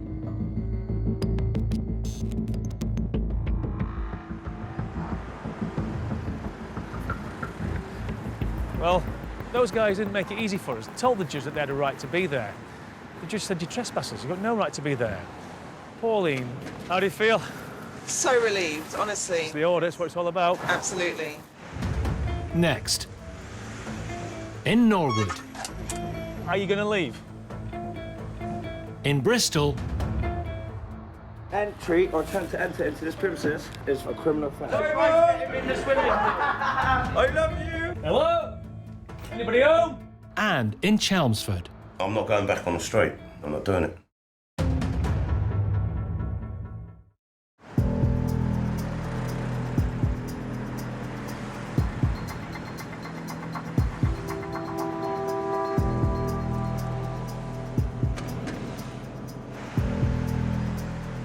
Chris Sharp is helping Pauline evict squatters from her shop. The court has awarded Pauline possession, so Chris needs to serve the squatters in person. Hi, mate. We've got the court order. Yeah, do you want to open up a minute? Hi there, mate. How you doing? We're here on behalf of the landlord. Do you know that they've got to give this place back with vacant possession in 3 weeks' time? Are you going to leave? Yes, sir. We'll When are you going to leave? We'll organise leaving. How many of you are there in here? There's about 8. About 8 of you? Yes, sir. So you will be going very soon, yeah? Yeah. Papers have been served. He said he was going to leave. Let's see if he does. If the squatters aren't serious about leaving, Chris will have to call in High Court enforcement officers to physically evict them.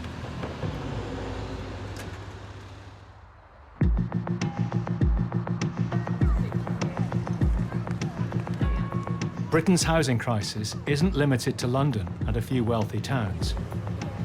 With rents soaring, the number of homeless people in the east of England has also been rising. And that means empty properties are a prime target for squatters.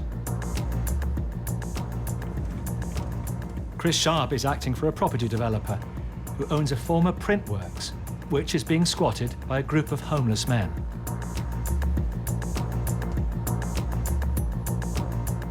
I have heard some rather disturbing reports that they aren't shy when it comes to throwing themselves around, pushing people around and making a nuisance of themselves. The very nature of a squatter's action is that you never quite know what you might meet or expect. There's always a sense of anxiety. Chris has just won a court order telling the squatters to leave the property or be thrown out by the High Court sheriff, and he needs to serve it in person.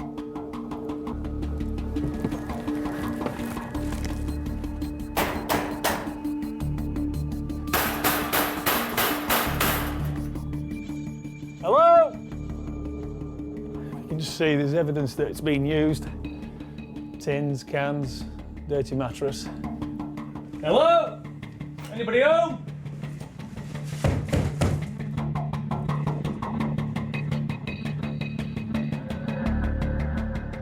It's clear the squatters have taken over most of the building. Hello? But mysteriously, one area is padlocked. This lock isn't ours. That has been put on by somebody that we don't know of.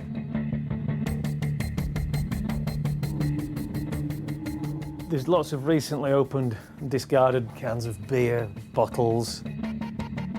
Yeah, absolutely reeks in here. Anybody in there?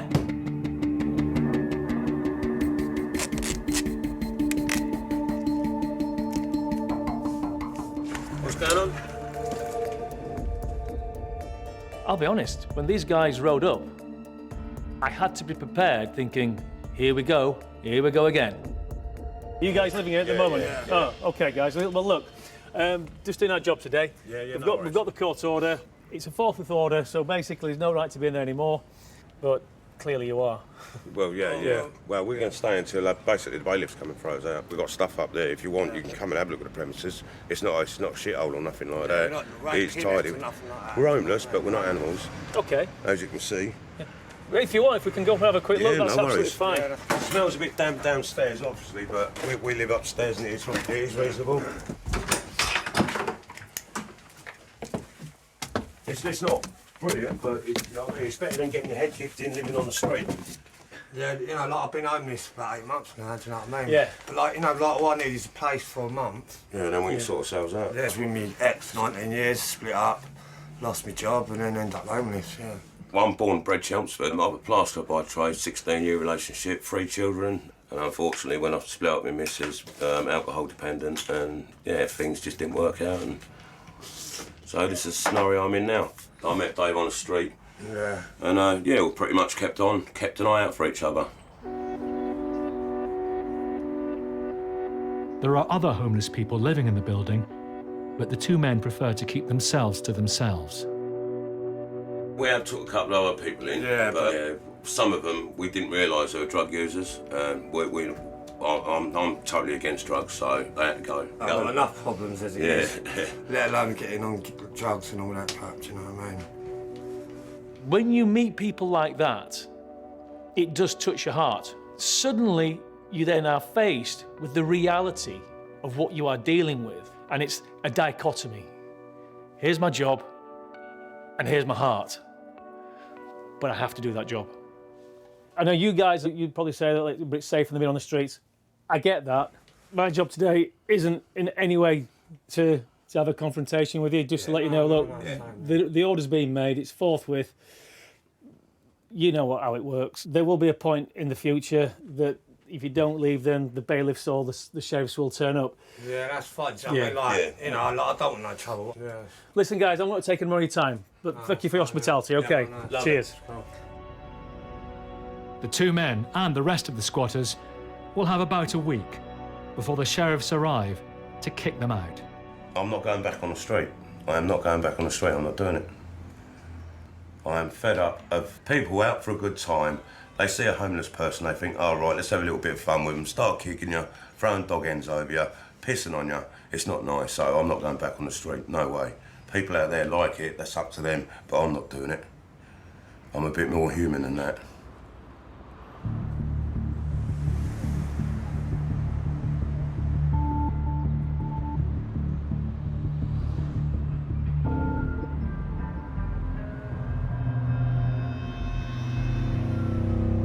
In London, there's been progress in Chris's battle to evict squatters from his client's land.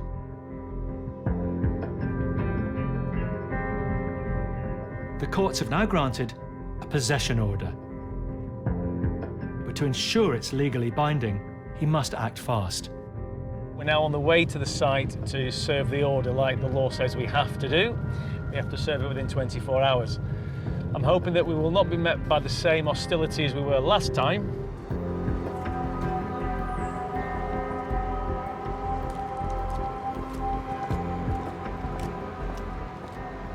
I'm just looking through here, it looks like they vacated. In case they return, Chris puts up new warning notices.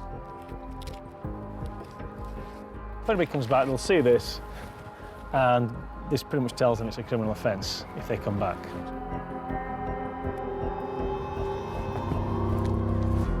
The landlord has his land back, but the place is now a massive refuse tip. Just staggering. It beggars belief, it really does.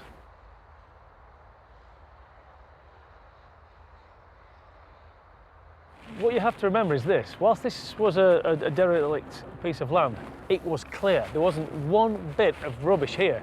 Everything that you see, this sea of rubbish, has all been dumped by people who took it upon themselves to use this as their own private little dumping ground.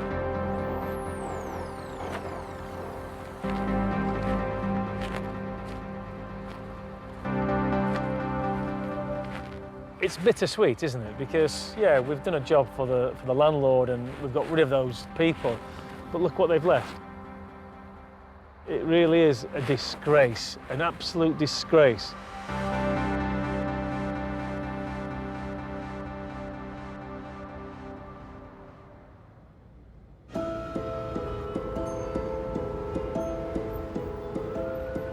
Chris's job takes him all over Britain. One of his cases involves an abandoned swimming pool. I have been informed that the property is hard to access. 2 months ago, squatters took over the property, and until they're removed, the owner's plans to build new housing on the site are on hold. So I'm going to have to do some climbing over fences. Like that guy there. A court date has been set for next week to get the squatters thrown out. Right, guys, can I just give you one of these now? It's a Bristol County Court. By law, Okay. Chris has to tell the squatters in writing and in person. All right, then. Yeah. We're acting on behalf of the landowners so in relation to clearing the site out, okay? Right, so what's this? This is notifying you of the court hearing and proceedings. I'm going to climb over, I'm going to put one on the caravan and just a few around the building. Because that'd be trespassing, wouldn't it? No. It would be. No, you're trespassing. I've got permission to go on here. Not by us. No, it doesn't matter. It doesn't matter. Call the police then.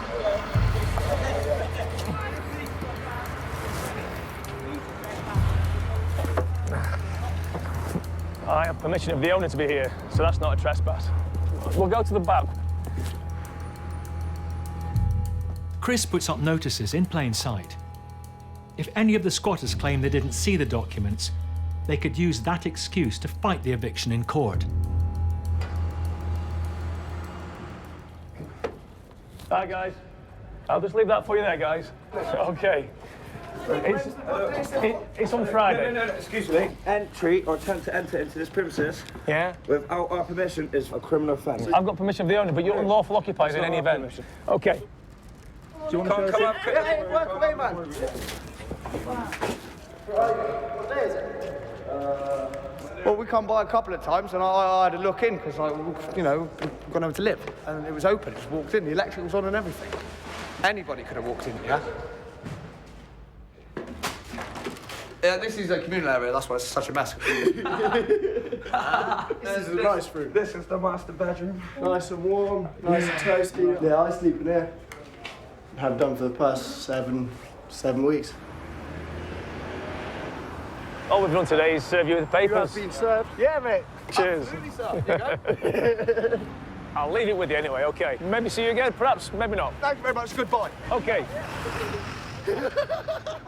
The squatters have 5 days before they're due to go to court. Next. Hello? In Bristol. Hello? This is just a sty. It's just a hovel. It's awful. In Norwood. I feel like just blowing my stat. I really am. I'm so angry. They have wrecked it. And in Chelmsford. Guys, just be careful, our needles. Plenty more over there.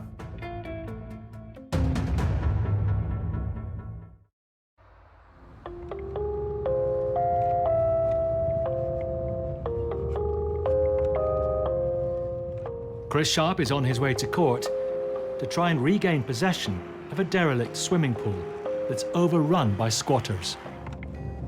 These people simply have no right whatsoever to be in that property, claiming squatters' rights and one thing and another.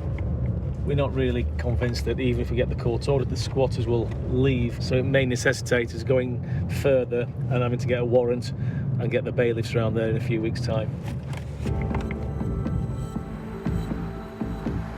Chris's client is Bristol property developer Brad Hughes, and he's meeting him at court. We bought the property from a bankrupt company. We bought 3 sites off them, me and 2 colleagues. For 70 years, the swimming baths were at the heart of East Bristol's community. But in 2005, the council closed the doors. 8 months ago, Brad paid £400,000 for the property, which he wants to turn into much-needed housing. We had a couple of different phone calls from neighbours saying that there was people climbing over the fence, looked like squatters. And then it's kind of snowballed from there, more and more phone calls. And more so in the last week or so, it's been more and more phone calls, people saying that there's been parties in there till 4 in the morning, loud music, stuff like that, frustrating the neighbours. The only way to get them out is to go through the courts, and that takes time and money. I said, what's your plans? And they basically said that they were there for Christmas, believe it or not, and they were going to be gone after Christmas, and they would make sure they repaired any damage and cleaned up behind themselves, which is obviously nonsense, because now there's seems like there's more of them there, and there's more of a mess, and there's a caravan on the front. So they've certainly not kept to their word. Not that I ever dreamed that they would. We'll see if they've turned up. I've not seen them so far. Right. And we'll take it from there. Do they normally turn up? Sometimes they do. Sometimes they do. There may be a surprise waiting for us. Okay, Ben.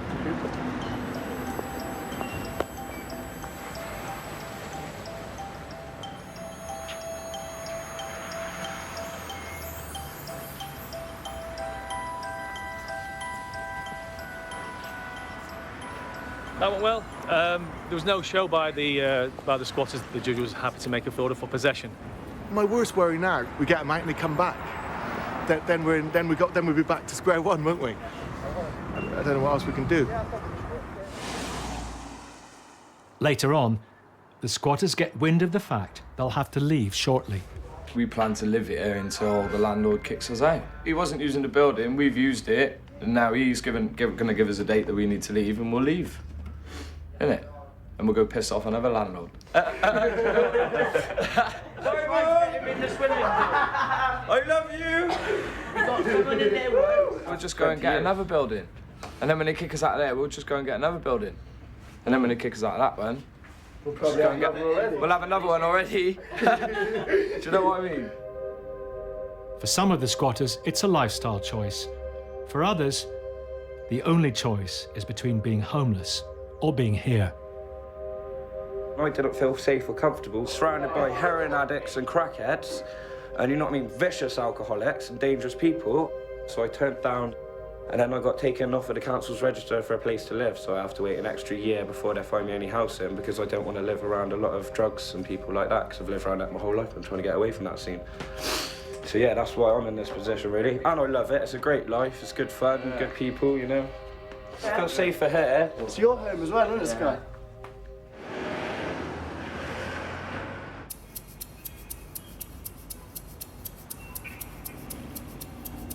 It's D-Day for the squatters at the High Street shop in West Norwood.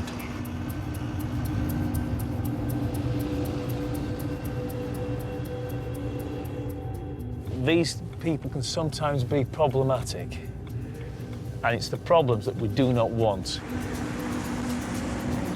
Chris, his client, Pauline Ivaldi, and High Court enforcement officers are planning a dawn raid. You don't know what to expect. You've got to expect the worst and hope for the best.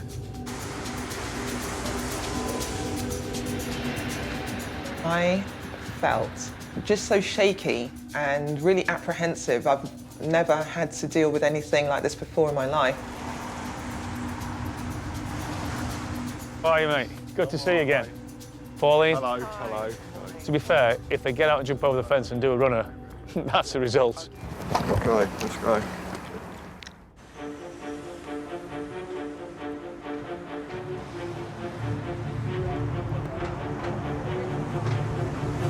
Hang on, Crossman. Hang on.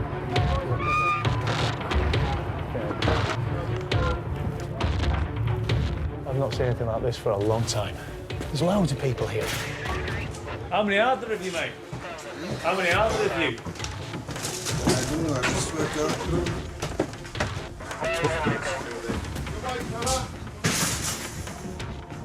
Right, quick as you can, mate, please. It was just overwhelming to see it, to smell it and see it.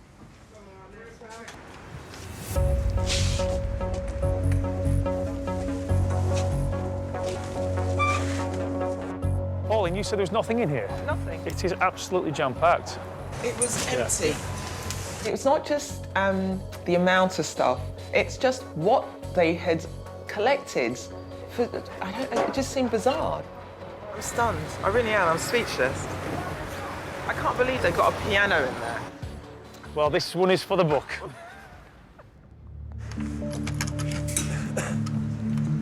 I'm not without sympathy for the squatters. I realise that for a lot of them are homeless and they just need somewhere to live. How much I can afford to spend every month for rent? How much I can afford with the minimum wage? Come on. Give me home, please.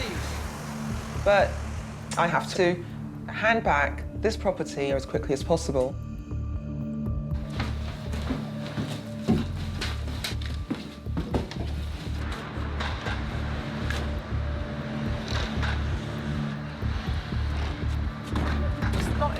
hurry to get out. Pauline's business lease runs out in just 4 days. Any overrun will bring significant financial penalties. This is costing me a fortune. I'm going to have to clear out whatever they don't take and then have it all renovated in time to hand back to the landlords. Pauline is facing financial ruin because of these guys. We all are. You think you're the only one in this world that's suffering? We're suffering too. Get your stuff, get your stuff. We're getting out now. Get your bags, get your stuff, and get out.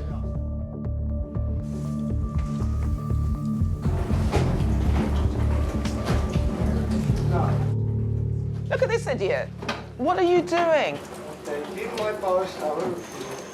I feel like just blowing my stat. I really am. I'm so angry. It's really hard just to listen to this and to see this. Look at it. Hurry up. Get out.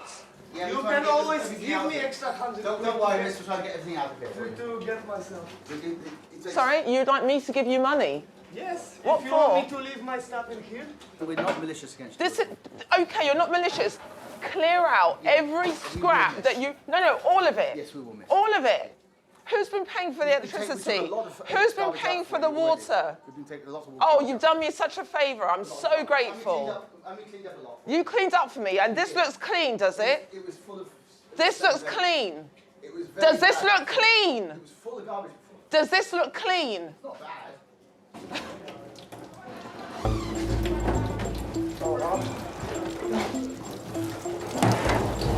They took off a water heater, and now there's water coming in because the drains are blocked. Thank you very much. Cheers.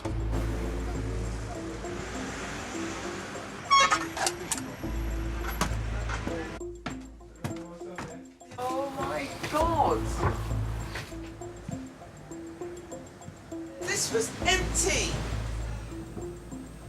They have wrecked it. They're not going to win. They're not going to beat me. And if I break down and cry, then they do win. And they can never be allowed to win. Ever. Despite her best efforts, the squatters have left too much mess and damage for Pauline to fix in just 4 days. I was overwhelmed by all the work that had to be done, and that meant going beyond the deadline. She handed back the property 2 weeks late, adding to the thousands of pounds in costs already caused by the squatters.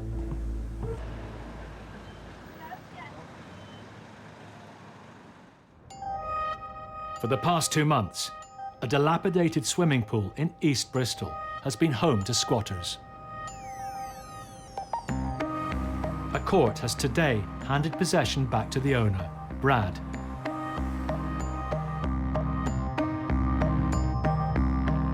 We've had the hearing, we've got the order, now the return date for the bailiffs. Today, Chris is set to kick them out. The adrenaline does get pumping somewhat when you go to an eviction because you just never know what's going to be there. We're hoping that everybody's left.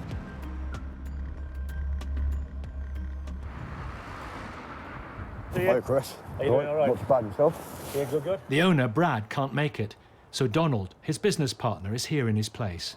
Okay, let's go. Not a pretty sight.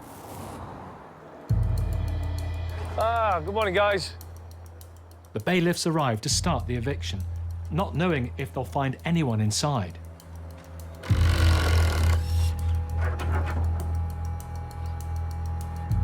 Hello?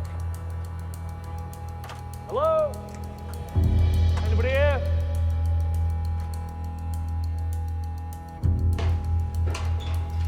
We'll do a sweep around the property to make sure it's empty.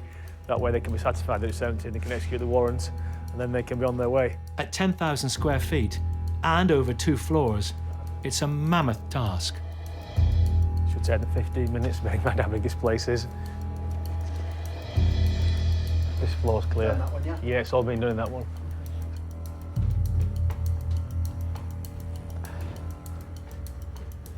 Guys, just be careful down here. I know you don't need telling that. This-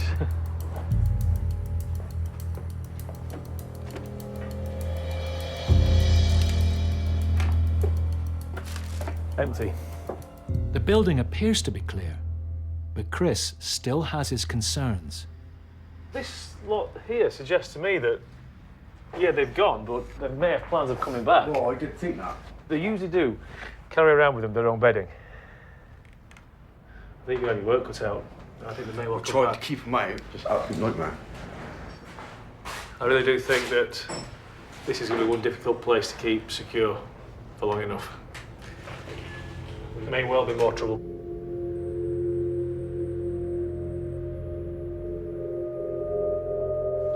It just stinks, doesn't it? You can see the way they're living. It's just disgusting. They're even trying to keep the place, the space that they've got for themselves, even remotely tidy.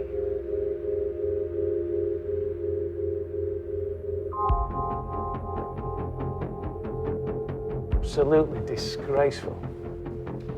It really is. This is just a sty. It's just a hovel. It's awful. They've made this worse than it actually was. So, if it's sympathy that they sometimes are crying out for, then I think sympathy is going to be lost when you see the state of this place and how they have used it. It just absolutely beggars belief. It won't be long before the council, if they get wind that it's in this state, they'll be on to you saying, look, there's rats. Environmental, yeah. Absolutely. Left in a shocking state, the property needs thousands of pounds spent on it to clear it out and make it secure. It's just unneeded or unwanted inconvenience, isn't it? And it's going to cost them, isn't it, though? Yeah. This doesn't... It costs thousands. Yeah, this doesn't get cleared up for free. Exactly that. We may well see you here again. Yeah. Fortunately. Shall we, do you want me to sign the paperwork here? Yeah, don't know who's got a warrant. Yeah. Thank you very much. We've now been given a property back empty. But Chris is worried about another pressing problem. Now that the warrant's been executed, there's an urgency to secure and somehow deter people coming back, because between now and when the planning is finalised, it's going to be maybe weeks, maybe a couple of months. Yeah. And that's one hell of a long time to keep a property this size secure, especially when it's been occupied before. You can only do so much. Yeah. So make the building secure. Hopefully they don't get back in. Yeah. Just see how it goes, I suppose. It's taken over 2 months and thousands of pounds in legal costs to get rid of the squatters. But now at least he's one step closer to fulfilling his plans to build new homes for the neighbourhood.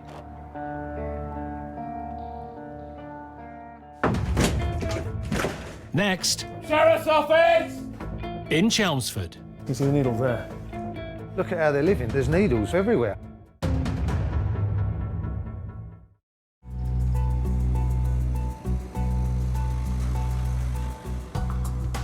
In Essex, a former print works has been taken over by a group of squatters. Today, Chris Sharp is joining High Court sheriffs to have them evicted. You can never second guess what reaction you'll get from squatters. From what I've seen so far, these squatters seem amicable enough. They were pleasant, they spoke to us, they even invited us into the property. But the bottom line is they weren't prepared to leave. So that means that we've got to get the sheriffs involved. Meeting Chris at the property is the building's owner, Dean Morrissey. Dean. Hello. How are you? You all right? Yeah, very good. These are demolition guys. Yeah. Dean has been given planning permission to build 5 flats on the site. But first, he needs to demolish the derelict building. So, he needs a sheriff to clear out the squatters. This is the sheriff.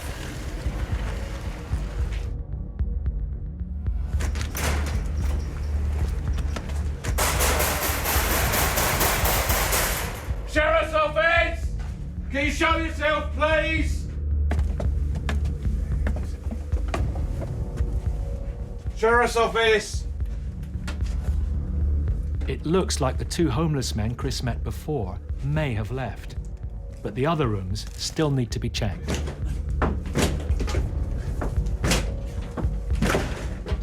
Sheriff's office, can you show yourself?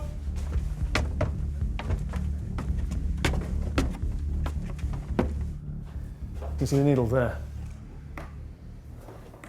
Just be careful, guys. Guys, just be careful. Our needles. There's plenty more over there. Yeah.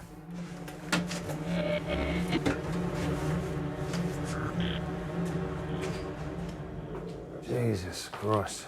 Look at how they're living. They're living on a piece of insulation and there's needles and stuff everywhere. It's just absolutely horrendous.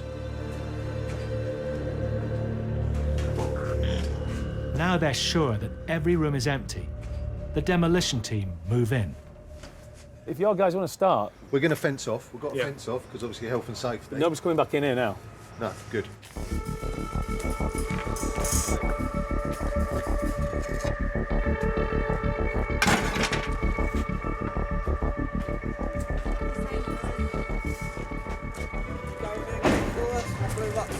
Rucksack, that's what I need out of there. He wants his blue rucksack. Can't go in. Can't go in there, building's all right. Can you get it for He wants us to go in there for him. Yeah, it's just one rucksack. It's upstairs on that. Can't get upstairs till tomorrow. Yeah, I can't go upstairs till tomorrow now, mate. Yeah. Tomorrow morning, all right? Yeah, what time? About this time tomorrow. Come back tomorrow. Because I'd have made me way in then. It's so dangerous now, the stairs are gone. No, that's cool, that's fair enough. Yeah. Back on the street again, isn't I? When it's safe to go up there, we'll look for your rucksack. Don't come back here tonight, though, will you? Because it's dangerous. All right? All right. Cheers, yeah? As the squatter heads off, it soon becomes clear he's not the only one to have left something in the building. You want me on, mate? Yeah, I've just got stuff in there. I've only just got out of jail. Yeah. Yeah, so my stuff's been here for 5 weeks. I'm not serious. It's my property, isn't it? Excuse me. Out. It's my property. No.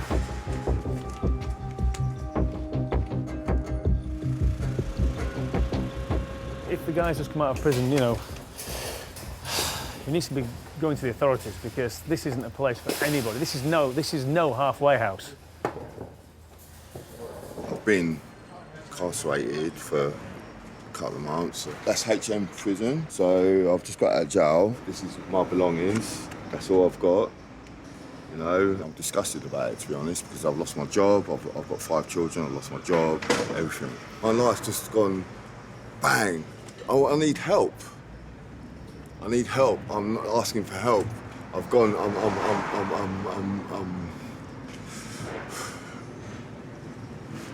need help. They can't find nowhere for you to live? No, mate. No. Is there no one that can help you? No, no one can help me.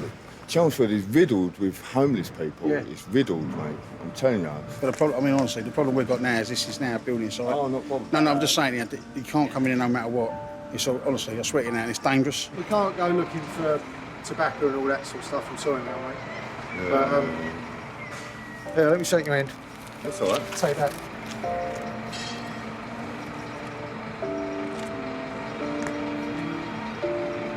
And there's some good people around who do things like that.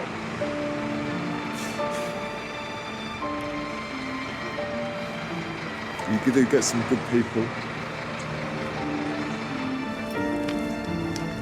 I think to myself, just takes that little bit of bad luck, lose your job, next minute you know you can't pay your rent.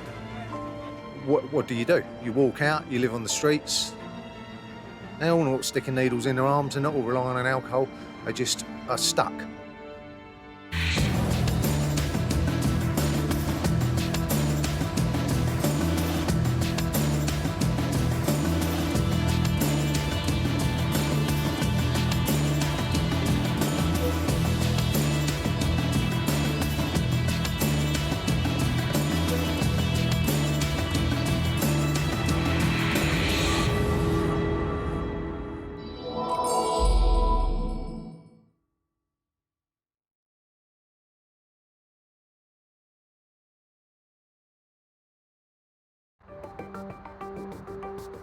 Britain's rental market is at breaking point.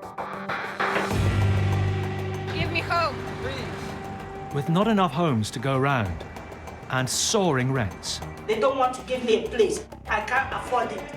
some unscrupulous landlords are squeezing tenants into squalid, overcrowded properties. Oh my God. pretty dire conditions, to be honest with you, yeah. Something bad happens, catch fire, people get killed. It's the job of local council housing officers to close them down. Do not touch us. Do not touch officers. We need to investigate if this is occupied. Excuse me. You can't touch me. And protect exploited tenants.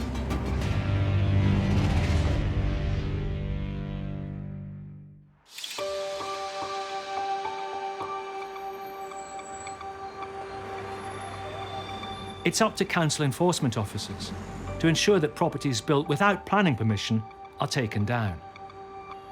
When these properties are being rented out, it's a double headache for local councils. In Harrow, Micaiah Angus is responding to reports from the housing team that a series of outhouses have been built in a small back garden of a property and filled with tenants.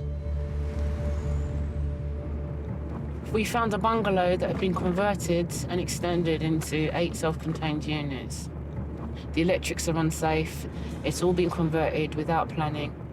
It's that bad that I produced a prohibition order. The order means that everyone living there has to leave within 28 days. Micaiah is on her way to serve it and has no idea what sort of reception awaits. We don't know how many people or who or what is residing in there because there's more than one body in each of the 8 units. The 8 flats have been built by illegally converting the bungalow itself and building 5 separate mini bungalows in the garden. As Micaiah serves the notice, a resident arrives. Sir, what unit number do you live in? All right, please wait, 'cause I need to talk to you. Please. Yeah, put this thing inside. Can you leave the gate open so I can come through, please? Thank you. With access gained, Oh, stroke alert. Micaiah can inspect the garden. Once you open the doors and you start to see what's going on, it's like, wow, okay then. It gets really frightening. The owner of the property has neither planning permission nor a license to rent the 4 mini bungalows out. Good morning, is anybody around? Look at this. This is a cell stack, just like dumped in the middle of the place. Hello? Yeah. It's just a copy of what's been posted on the front door. Not only are these structures illegal, they are also unsafe. It's a total mess.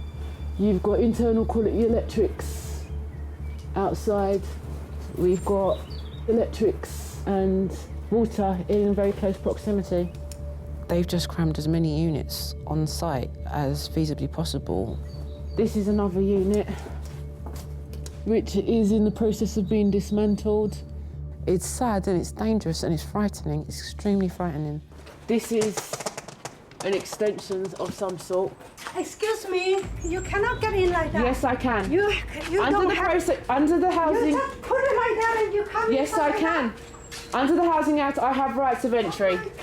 Under the Housing Act, I have rights of entry. I'm not arguing with you. Micaiah's inspection is interrupted by a woman, who she later discovers is the property owner's sister. This is private property. Look. Under the. You say. Do not you touch cannot. me. Do not touch me. Please do not touch me. Under the You don't Housing go. Act 2004, I have rights of entry. You don't have right. Yes, I do. It's not up for argument. I'm just telling you the facts. You have to. No, I do not. Okay, I'm call the police. Call the police. This is an illegal conversion. I do not have to leave. Another resident arrives home, Sir, you will have to present to the but the Housing owner's sister Advice Centre doesn't seem over at keen Centre. on Micaiah talking to him. Go to the Housing Advice Centre. Yeah, walk. Okay. I can come back with a warrant and I will be doing that next month. Come in, come in. She's not letting us talk to any of the occupants. Okay, private house. How dare you to put other people's lives at risk? The notice means that the tenants must leave, and the facilities in the mini bungalows will have to be dismantled. I don't kill anybody. You're breaking law. Micaiah will return to see if the prohibition notice has been complied with. That's a private property. As you can see, she's lovely. Wow!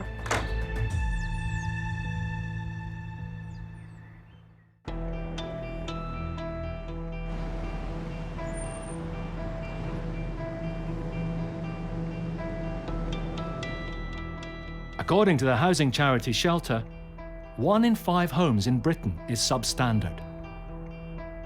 Some of the very worst cases involve migrants being crammed into dangerous and overcrowded properties.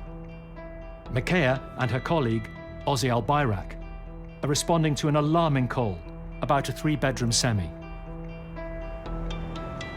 We've received complaints from neighbours regarding antisocial behaviours such as noise, disturbance, rubbish, and also there's too many people. If overcrowding is behind the problems, a surprise nighttime inspection offers the best chance of finding out. People are at home after work, so we're more likely to get them in.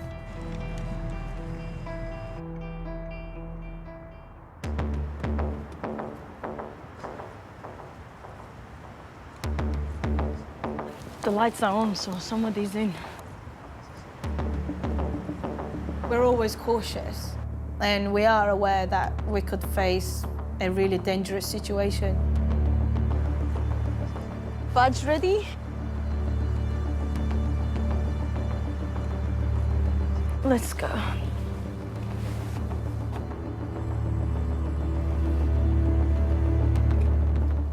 Hello. Hi. Coming from Harrow Council? Yes. Okay. I'm just here for some information. All right. We just want to know how many people live here. 15. Okay. Wow. I'm going upstairs, Ozzy. Thank you, gentlemen. There you've got a double bed and a single bed. Apparently there's 3 guys in here. 1 double bed. At first glance, it looks like there are at least 15 people living at the house. It's a classic case. Mattresses on top of each other. You got 1, 2, 3. So they line them up one by one. That's how they fit so many people in. Okay. His wife is working in Edgeware. Okay. He stay here with wife? By chance, evidence that could be even more people arrives on the doorstep. Ah, who is these guys? Where are you going? What's with these mattresses? Where are you going? There was a guy who was dealing with mattresses in his van. To us, that was a bit suspicious. Ozzy and Makaya suspect the mattresses are earmarked for new tenants, so they decide to widen their search. Let's have a look here. Sometimes they hide.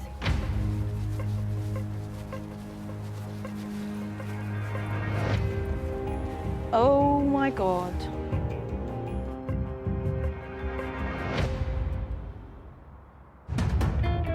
Next, in Birmingham. So you've still got no hot water, no heating? No. In Harrow. Hello guys, I need all of you to give me some information, okay? And in northwest London. Do not touch us. Do not touch officers. We need to investigate if this is occupied or not.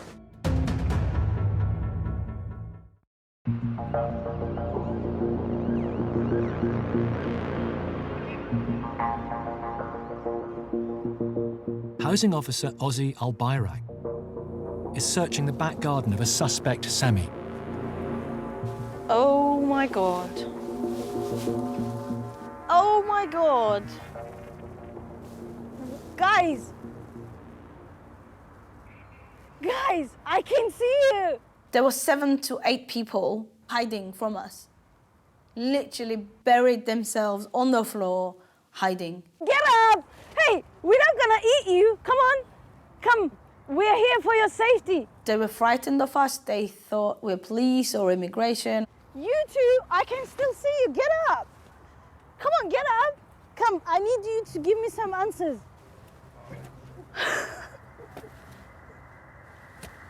There's a tent. Hello? Wow, this is first in my career.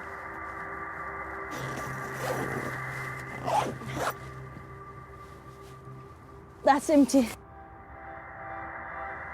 See the lights blinking over there up till 11 night. Okay. Following a lead from the neighbours, Ozzy makes another discovery. Hello, guys. Wow. Okay. We've got a few guys here. Do you want to come in? And we've got a marquee. Yeah, 1 second. Yeah? Come. Come. I need all of you to give me some information, okay? Oh my God. How many of you are in here? Yeah, Nisra. It looks like nearer to 30 people are living in the house. The team tries to find out exactly how many are here and who's in charge. We're from the authority. We're here for your health and safety. And you said there is 15 people here. Yeah, it's my brother only, my cousins, you know, my uncle. It's only family, like family. There's some cheeky business going on. The idea that this is one big happy family in a house share does not add up. Next, we'll be obviously investigating who the responsible person is, why all these men have to be packed into one house. You know, it's unacceptable how they live.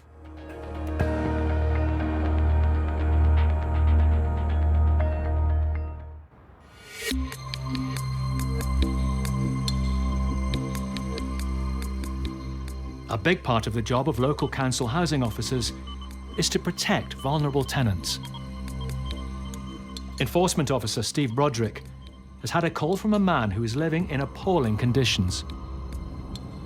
We're off to see a gentleman that lives in a converted flat who I visited a couple of weeks ago. The property is in a bad condition and one of the worst we're likely to see, so on a scale of 1 to 10, probably somewhere near an 8 or a 9.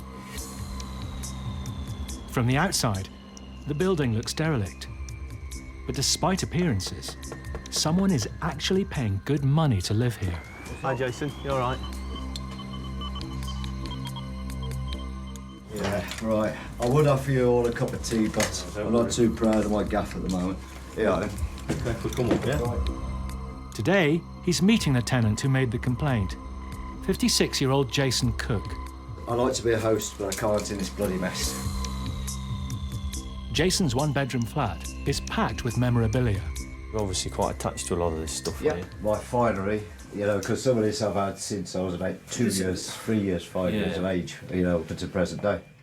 It's not just Jason's hoarding that worries Steve. It's the terrible state of the property that really concerns him. How long have you been here? I've been here since 2004. So some time then? Yep. In terms of your rent and everything, you're up to date with that? That gets paid through housing benefit, is that right? Yes, like it was getting paid straight in. Once a professional draftsman, ill health has forced Jason onto benefits. His weekly rent of £87.40 is paid by the council and it's up to date, but the property is virtually uninhabitable.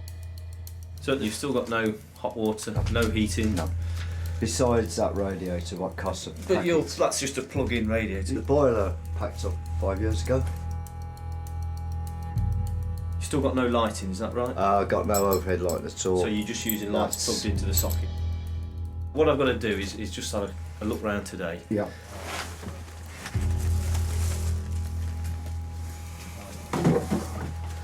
Does look like the bath's been used for some time. Obviously with there being no hot water supply, it's difficult to use anyway. The toilet looks like there's been a long-standing leak. The floorboards around and beneath the toilet are quite rotten. It's quite unstable, the floor there. A lot of damp and mould on the walls. In the kitchen, water from the boiler is dripping from leaking pipes. There's 2 or 3 large bowls and a bin there collecting water that's coming out of the pipework. Obviously they've overflowed, so there's water all over the floor as well, and it's falling through into the flat below. Because of the leaks, Jason is forced to turn the water off at the stopcock. Jason, just to confirm then, when you want to use the water, obviously you just turn it on very briefly, fill up what you need to fill up. Yeah. Put the bucket under the boiler to catch the water. Yeah. Your water's turned off. Oh yes. Oh yeah. To prove just how bad things are, Jason turns the stopcock on and sends Steve down into the empty flat below. So we're stood below where the boiler is upstairs, and we can see that there's just water cascading through here.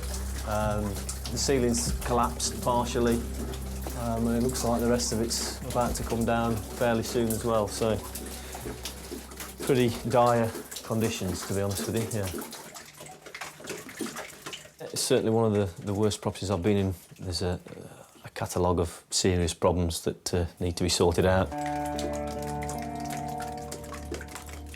With no heating, running water, or proper lighting, the flat is both miserable and hazardous. But Jason doesn't see any other option. Well, put up with it because I've got a roof at least, you know. I'm not on a park bench or in a bus shelter like some of these poor people are, but he's getting rent, so why should I live like this? There's a mountain to climb to make the flat habitable. But first, Steve needs to find the landlord.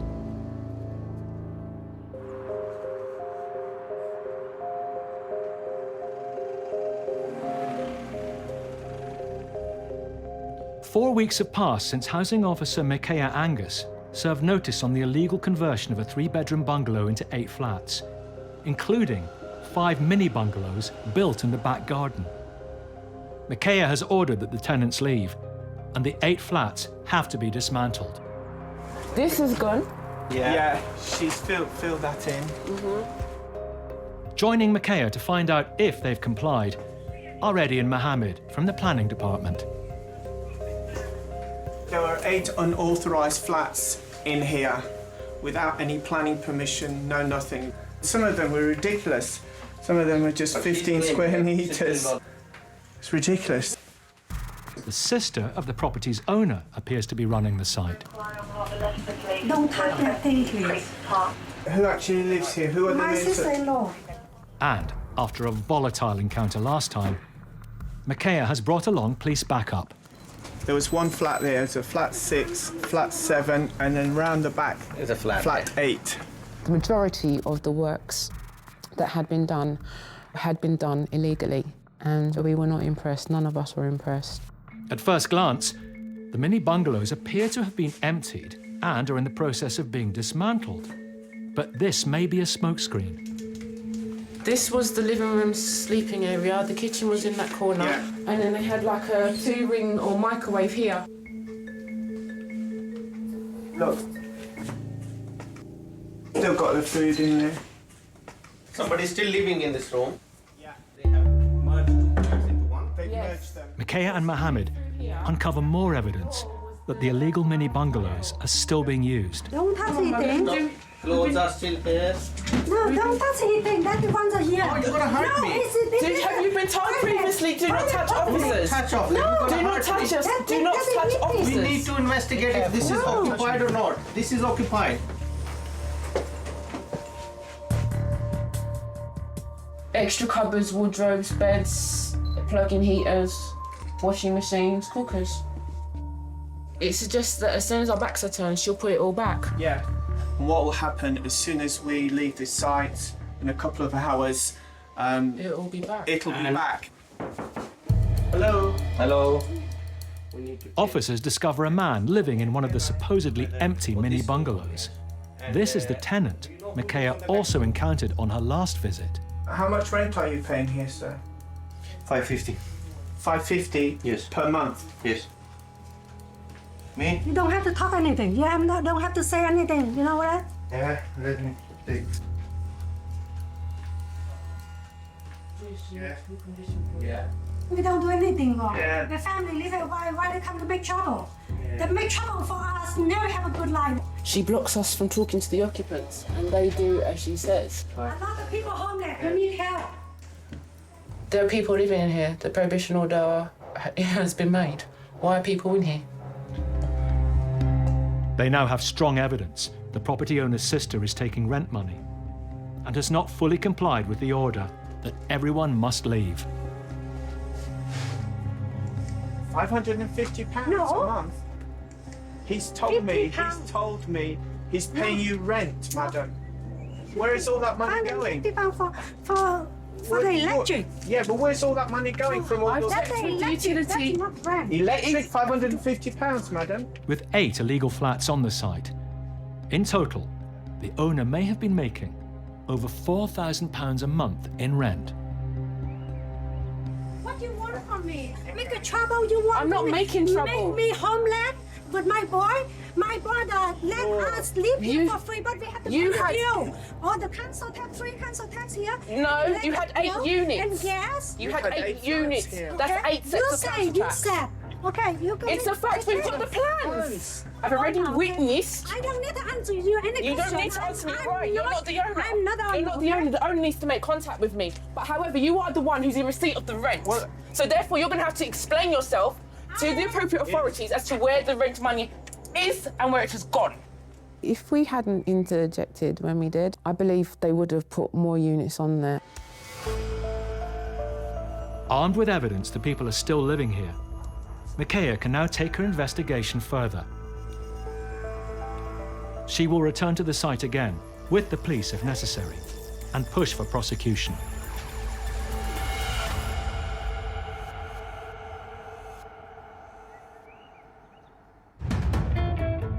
Next, in Birmingham. I woke up more than 2 occasions with mice on my chest. In Lewisham. This is where I do my cooking. Everything is dark. What can I do? And in Harrow. Excuse me, you can't touch me.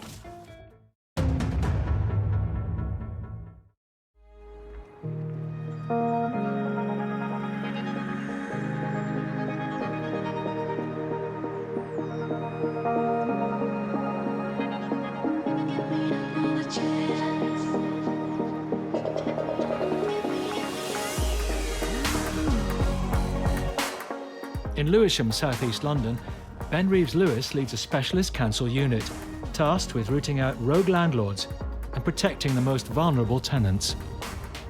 When I'm driving along in this car with my wife, she just sees 3-bedroom houses, but I can't go anywhere without knowing that that's a cannabis farm or that's a money launderer, drug dealer, brothel. You'd be amazed at what goes on behind those doors.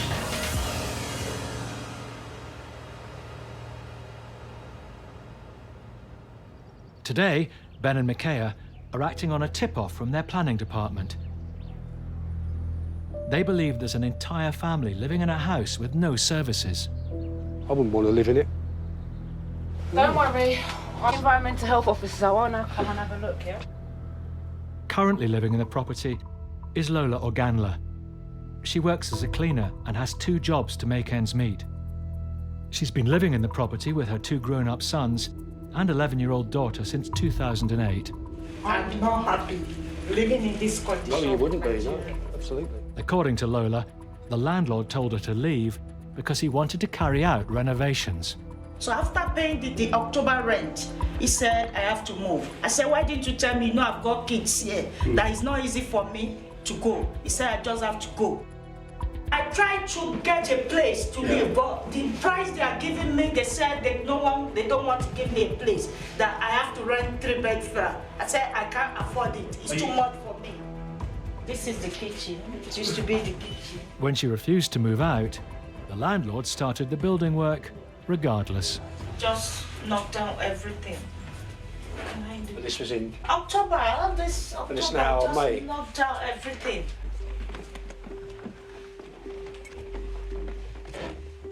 For the last 7 months, Lola has had no kitchen. This is where I do my cooking.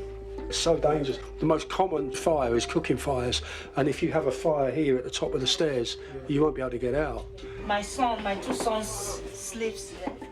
Not only is there no kitchen, there's no running water, and they've been without heating through the winter. See, normally I used to wash the heater is not working, but when I see that the wall is spilling, I stopped. This is my room. I'm sorry to... This is where I sleep with my daughter. She's now 11. You can see where I put my microwave. You can see the wall. You can see everything.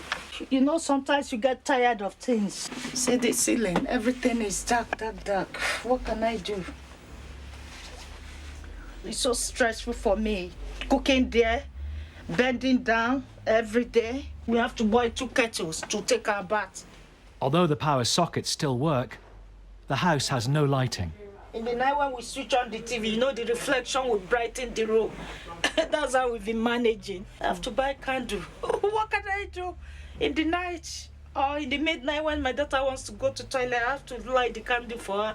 That's the bad. Lola's 11-year-old daughter is very unhappy with where they live. She always complains. No living room, that she's staying on the bed, that the house is not clean. What can I do?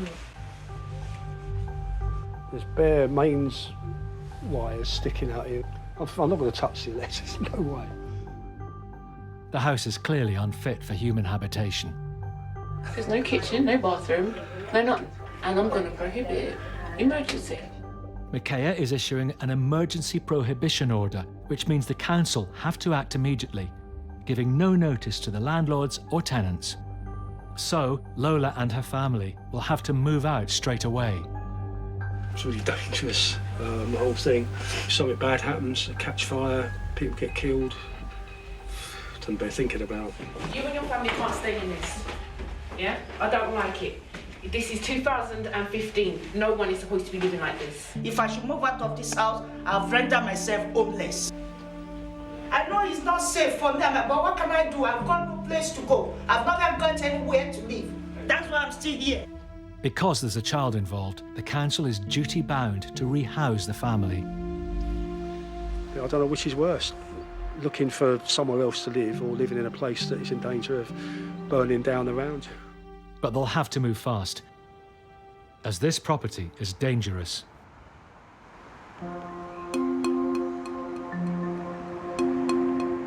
Three months have passed since Harrow Council uncovered a dangerously overcrowded house in the borough.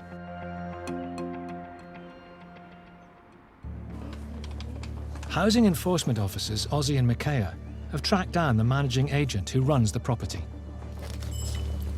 Hello. Have we got anyone living in the property at the moment? Yes. How many? According to the agent, the only people in the house now are a family of 8 and their cousin, who's just passing through. Yeah. Which is the father.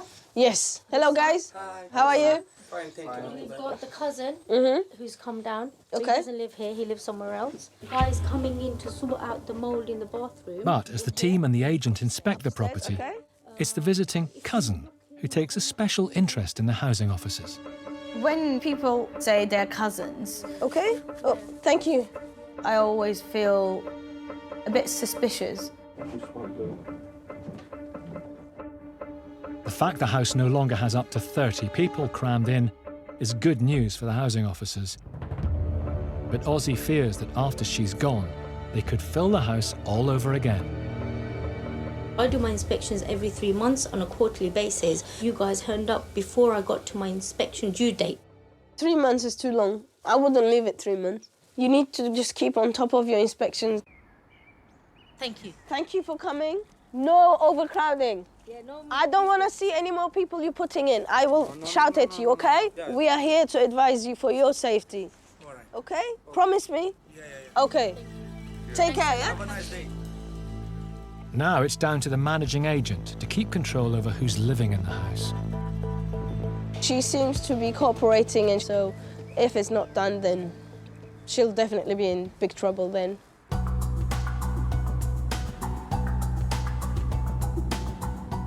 Steve Broderick from the housing enforcement team is on a mission. Tenant Jason Cook is living in atrocious conditions, and after some investigating, Steve's managed to track down his landlord. The conditions in the flat are pretty poor, and I think if anybody lived in those conditions for any period of time, it would have an effect on their physical and mental health, possibly. And the longer it goes on, I think the more of an issue it might become. So yeah, I think it's quite a serious problem. Waiting for Steve at the property is the landlord. Before going in, Steve is keen to establish some facts. At the moment, the housing benefit is going to yourself, isn't it? Yes. You're getting the rent. Yes. But effectively, you manage the property. You're responsible for repairs and everything like that. So I'm looking to you to get stuff sorted out. Yeah. Okay. Right. First problem is, obviously, as you can see, there's no lighting. So there's no lighting on the stairwell, in the entrance hallway, anywhere upstairs. He's having to use plug-in lamps. According to Jason, it's been over a year since he's seen his landlord. I tried to get in touch with you, and I had no reply for quite a while. It's only the one. Maybe you might have been busy just... Yeah, well, I've been here trying to survive. As well as the electrics, top of Steve's job list is the faulty boiler.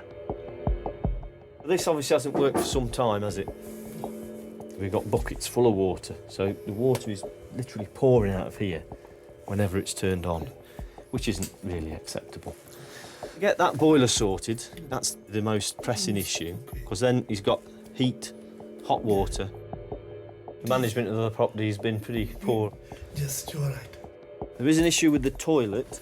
Now, I don't know, it appears to be leaking as well. This floor around it is obviously timber floor and it's pretty rotten. It's obviously your property, you want to look after your interests a bit, don't you? You don't want any more damage being caused. No. So how soon do you think we can sort this out? Because obviously it needs to happen fairly urgently. Okay, I will start as soon as possible. Well, I need some answers by the end of this week at the latest, really. Yes, Yeah? yes, I will. Okay. Right, Jason.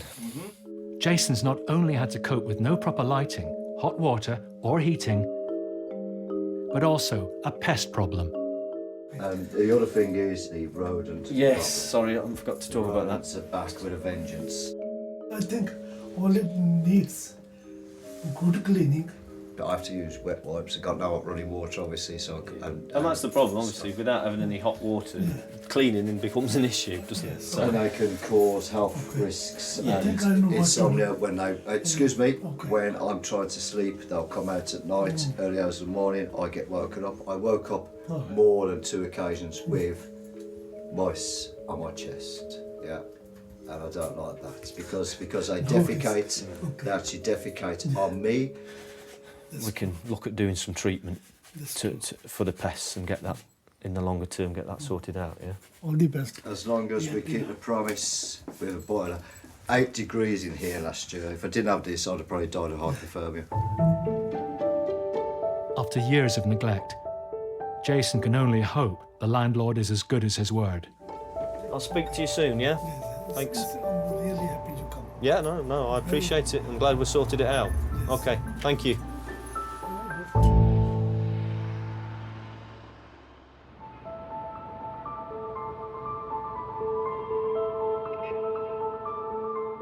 Six weeks ago, the managing agent of a dangerously overcrowded 3-bedroom semi assured Harrow's housing authority that it was now home to a family of 8. But there's been a worrying development. We've received a complaint saying that there's still lots of people coming in and out of the property. I suspect it might be true because the managing agent seems very lenient. So I want to double check if they are complying or not.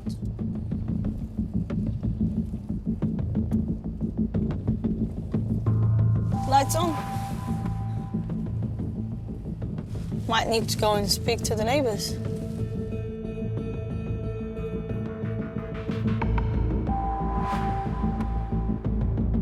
Hello, I'm coming from Harrow Council. Yes? I just want to ask you a few questions about that house style right next to you. I was just planning to... Complain? Yes.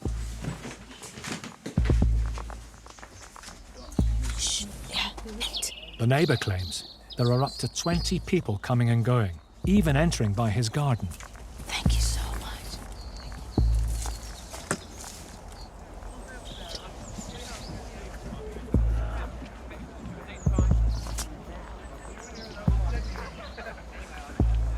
I can hear voices, but I can't see them.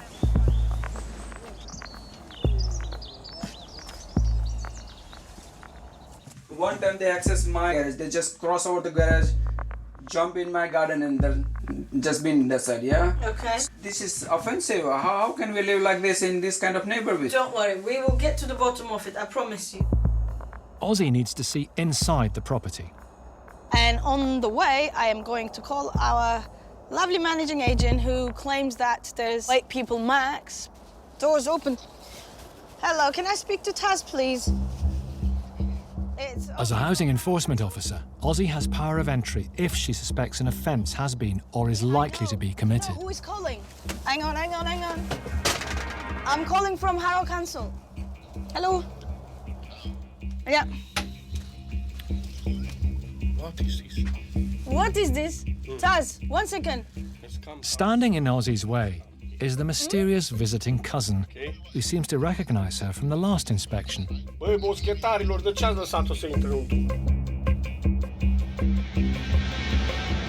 Can you let us in? No. Please come the time. No. You told me there's family here.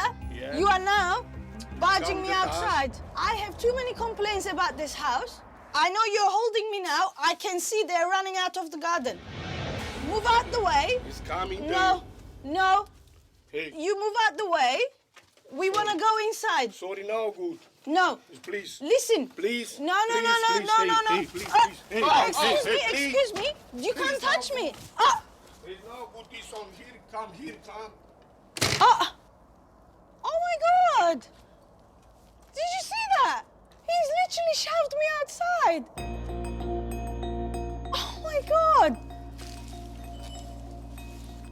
This is ridiculous. He knows what he's doing wrong. He knows. He's literally shoved me outside. I mean, looking back, I know it could have turned out really bad. Your guy literally just shoved me out of your property. And I've spoken to the neighbors, and they told me there's literally, the situation has got worse. Yeah, I'll call you tomorrow. Don't you worry about that. Okay, bye-bye. She's telling me, why are we calling her at this time and she's got legal advice, blah, blah, blah, bullshit. They will definitely get what they deserve and they'll be punished for this.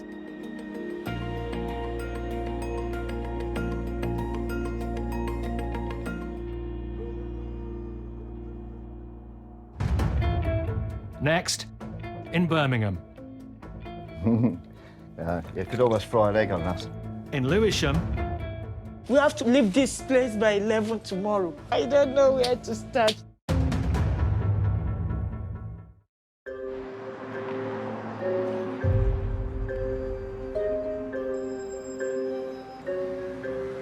Lola and her family have been living in a slum property with no services. She's been called in by the council's temporary housing team. Hi, hello, how are you? Good, come on in. We managed to secure a hostel space for you, okay?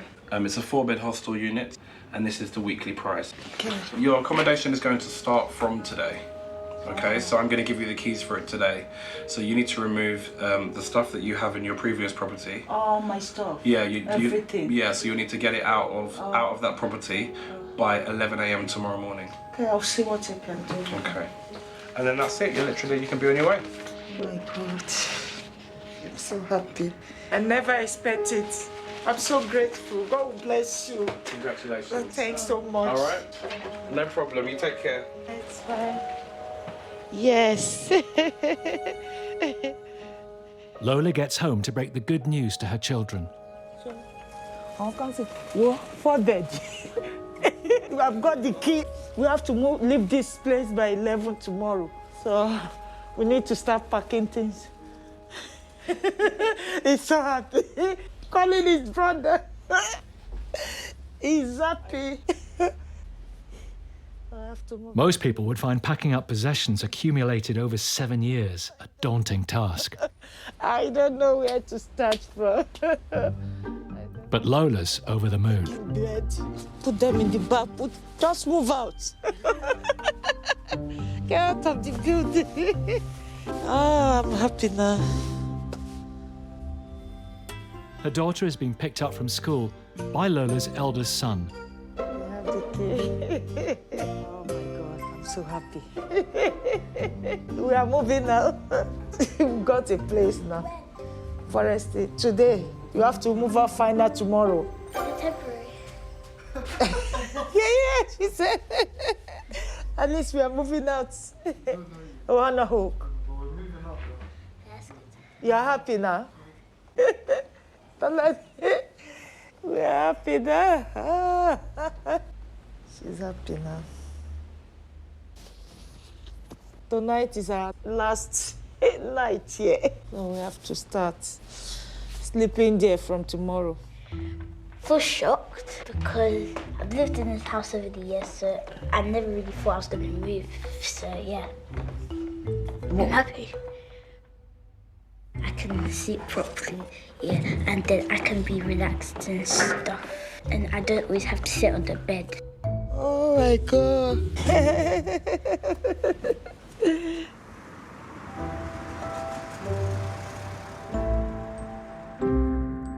It's been 11 weeks since Housing Officer Steve Broderick ordered Jason's landlord to fix the property. Now he's on his way back to find out what, if anything, has been done. It is very frustrating when you come across a property like that. The landlord's obviously neglected any of his responsibilities in terms of providing basic facilities in the property. No heating, no water, no lighting, no smoke alarms, anything like that. So quite serious problems and leaving the tenant in quite a lot of danger. A lot of the tenants that we come across tend to be vulnerable tenants, and some of the landlords do tend to exploit them a little bit. More often than not, the landlords Steve deals with are full of empty promises. Certainly. Thank you. But he's in for a real surprise. So, it feels a lot warmer in here. The radiator's working okay? Oh, yes. You could almost fry an egg on that. It's nice and hot. That's good news. You know, instead of going to the library to keep warm, it's just wonderful. Got lights as well, which is a bonus, isn't it? Indeed, it's good news. We can see what we're doing. It all looks good, but Steve needs to confirm all the work he demanded has been done. And this is the new boiler. Oh, look at this. Excellent. This is a darling. Excellent. Yeah. And there's no problems since he's fitted it. The heating's working fine. Heating's been constant. Excellent. And the bathroom, new Okay, toilet. indeed. Right. My gorgeous new throne. Excellent. Yeah, look at that. No more leaks. No more leaks. Brilliant. Yeah. So nice and watertight. And your bath? Bath is fully optional. Looks nice and clean. You must have been busy cleaning it as well, have you? Oh, yeah, I always keep it like that. So you can have a nice hot bath Oh, now? indeed, yeah, because I obviously wasn't using it because no hot water. So it was a store bin, it's like a flipping trough. I was going to get a couple of ponies and put a bit of food in it. That's warm to hot. Have a feel. Yep. Yeah, that's nice. Piping hot, isn't it? Lovely. Oh, yeah. Excellent. For Jason, it's life-changing. I'm well pleased with what's been achieved. I'm pleased that everything's on the mend. And many thanks to you and your team as well. Yeah, brilliant. Thank you very much. Good on. Take care. Have a good See you day. soon. All right. After years of living with no hot water, no central heating, no proper lighting, Jason at last has the flat he deserves and a legal right to. Pretty good outcome, to be honest. And the landlords responded fairly well once we got in touch with him. So, yeah, Jason seems pretty happy with the way things are at the moment. Obviously, he's got his heating working again, he's got running water. So, yeah, the situation within the flat is a lot better, and he seems pretty happy about it, yeah.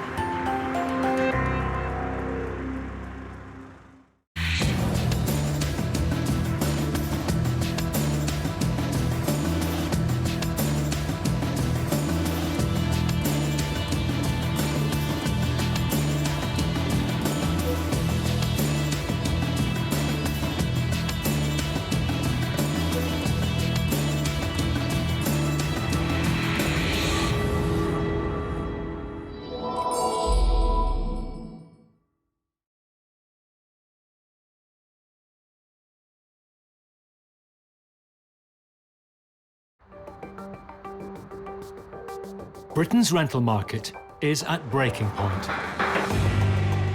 Give me hope. When a tenant stops paying the rent because they can't or won't. Sorry, did you say it was supposed to be our way yesterday? Well, we're still here. You're in my house, on my property. Oh, wait. You've put my family into debt. No excuses. A landlord's last resort is to go to court Remember that, it's not your house. and to send in the bailiffs. Good morning, sir. Come take a position back.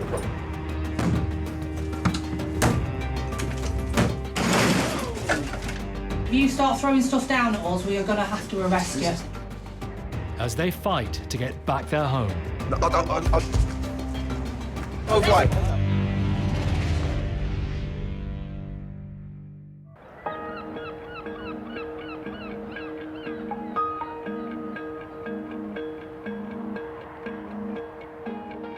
Nearly half of Britain's buy-to-let landlords rent out just one property, so if the money stops, it can have a huge effect on their income.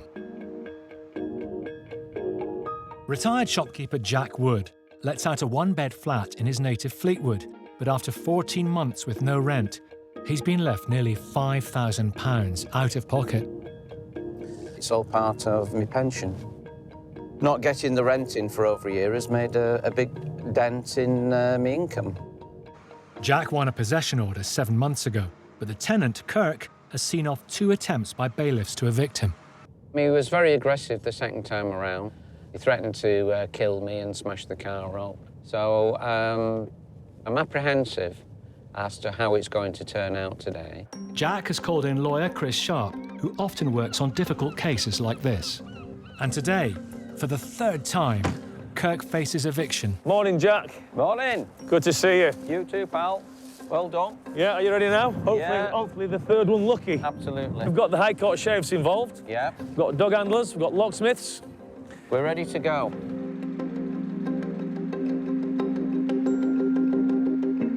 There's this door, and then there's an internal door. Is that then his flat? Yeah.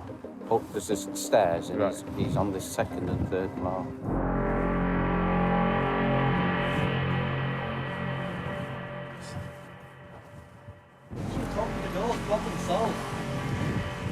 Mr. Cooper, he's got an order for possession. He's had 2 bailiffs round and now the sheriff. He just wants an amicable resolution to this, that's all. It's going to be a stubborn one. When Jack told me that Kirk had threatened to kill him, well, you know, you can take threats like that sometimes with a pinch of salt. But when he introduced us to his dangerous dog... He said it's his guard dog, so he says if he bites us, he's not bothered if he gets put down. Yeah, OK. I was worried. Who are you? You don't need to know who I am. If you're here, read my door, you need to know who you are. No, no, this is private street, pal. The landlord all right has taken the frame off. Yeah. Jar, they're going to have to take the frame off to get in. Are you OK with that?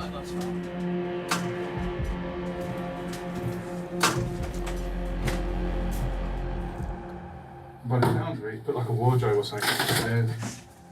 You hear stuff coming down. Can you hear him? Yeah. He's throwing stuff down barricades even more. Yeah, rolling it down. Stuff coming down. You hear it now, it's rolling down the stairs at the back. I do need the money for my retirement, and I did despair quite a bit. I wanted to take the law into my own hands. You know, pay 300 quid to get his legs broken. 500 quid even, to have his neck stretched or whatever. You know, it all goes through your head. But you can't do that. Master's coming down now. His barricaded front door is almost breached, so Kirk changes tactics. I've got a gas canister on a gas stove in the kitchen. All right, then. You don't believe me? OK, then. I'll go and get it. Gas? Yeah. On a stove? On a stove. Just be careful, guys. He's threatening to put gas on a stove. What do you call someone who loses it completely? Like he did. It was crackers. He didn't give a monkeys about myself or anyone else. He didn't give a toss about anything.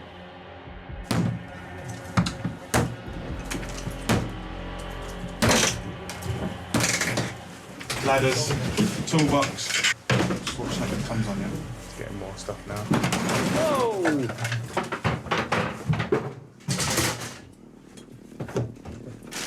There's plenty of small bits coming, trust me. He'd given 2 bailiffs the runaround. He tried to give us the runaround. I don't want to aggravate him, mate. Just want him to come out. It was almost like he was on a suicide mission in terms of not being evicted. Apparently he has a machete or something upstairs too, someone said. Hi there. I wonder if I could have police assistance, please. The sheriff's now requesting police assistance because he's claiming he's this guy that has got a machete. Once we get through the door, who knows what he's going to do? So, better safe than sorry. Let's get the police in there.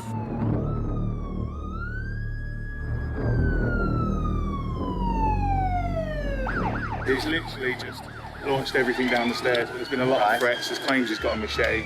He's got glass and mirrors as well, which mirrors just come down by the sounds of it. More stuff coming down. Good. Mr. Police, we need to talk to you. Do you not agree this is a bit over the top, throwing fridges down the stairs? I've got no problem with anybody else. Yeah. It costs me 50 grand to get me sorted out here. Right. If you start throwing stuff down at us, we are going to have to arrest you. Right, OK. Just start bringing things out nice and steady.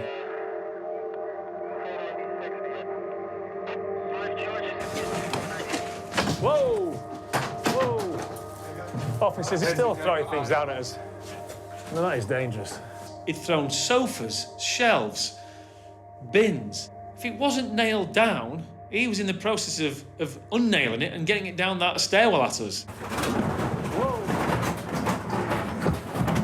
That was a washing machine. Whether he meant it or not, the level of threat that he was posing was quite high and unprecedented in terms of, like, this is an eviction. The police have had enough. Okay. And move in to arrest Kirk. But he flees to the attic bedroom. Has he gone upstairs? Yeah. That door's locked. For what reason? What was he trying to do? It'll take you another 6 weeks to get to court. It was crackers, obviously. He thought nothing was ever going to happen to him. Have you seen the dog go? Yeah. What is it? Rottweiler cross.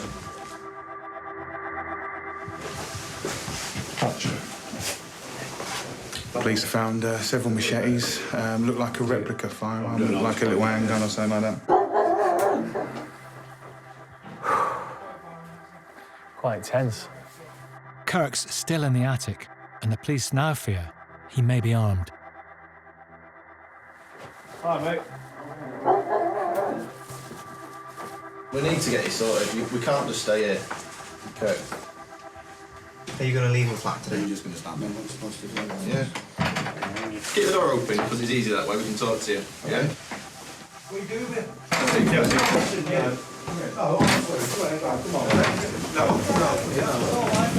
You're arrested. Oh, you're now arresting me. Yeah. What's wrong? Breach of the peace. Breach of the peace. When have I breached the peace? When have I breached the peace? Throwing washing machines down the stairs. We walk down the stairs. Yeah, I'll walk. No, I said I'll walk. Yeah. I don't need tape. Well, that one's tight. That one's well tight. Yeah, we'll look at that one, no, that one's well tight. I mean, if there's ever been a breach of the peace, well, I think we've just witnessed it there. This could have been avoided. This could have been avoided. Nobody wanted this. I didn't want this. Jack didn't want this. The police didn't want this. The police spent an hour trying to tell him that this is where it's going to end up if you do not comply. He did not comply, and now he's in the back of a Black Maria. Really strange having to go through these lengths to actually get rid of somebody. With her owner under lock and key, trained handlers remove Kirk's guard dog. He could have killed somebody and injured him, and thankfully no one's been hurt. After more than a year with no rent, landlord Jack has his flat back. Kirk's dog was taken in by a local animal charity, and Kirk pleaded guilty to breaching the peace.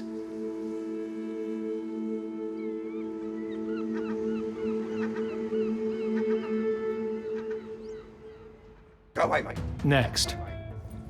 Mate, go away. In Watford, No, I don't. Go away.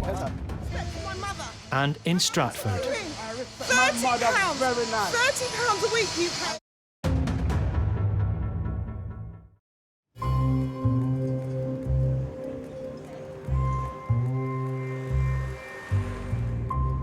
Landlord Dave Simpson has reached the end of the road with his tenant. I don't want to kick anyone out on the street. I just want the money that is due so I can pay the mortgage, so I'm not short, out of pocket. 7 years ago, she moved into Dave's two-bedroom rental house. For most of the time, everything was fine. But 3 months ago, she stopped paying the full rent. She now owes the self-employed builder almost £4,000. She got very irate last time I went round the property just to find out if anything, could change, could she pay or anything, and I just got screamed at. She just called me all the names under the sun, and that was the end of that.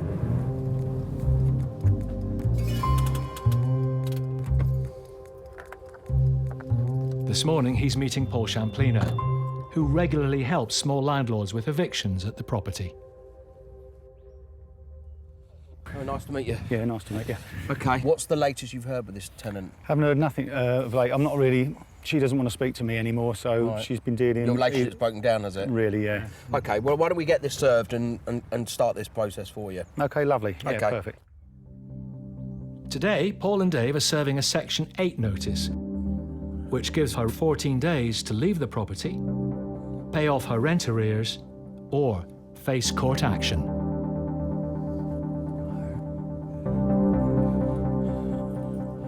The light's on.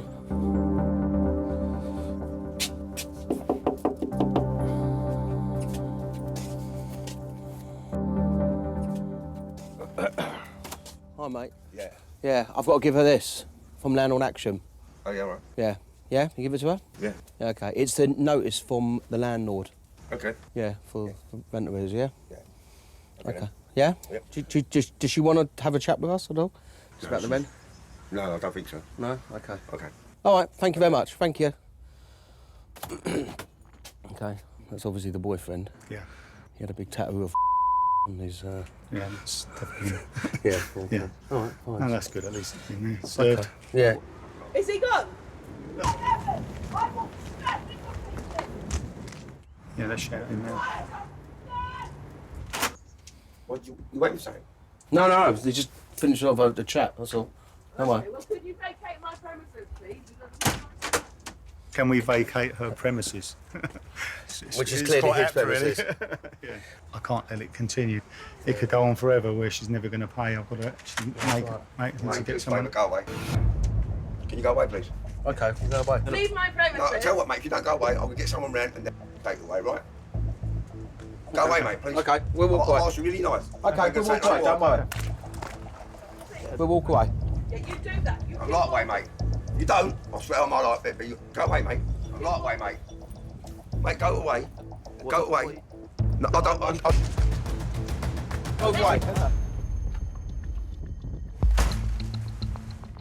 I've never had any aggression with him because I've never met him before, but I've had that aggression with her screaming and shouting. Well, let's see what the police say, yeah? Where's the phone? But that's all I can say. So basically, we're the bad guys, you know. All we were doing was serving a letter and a notice to say it's been served and explaining the reason why, you know. Yeah. So, you know, David's not a bad guy, you know. He's got rent, he's got stuff he's got to pay. Don't worry, mate, you are. Huh? Don't worry, mate. I'll get you.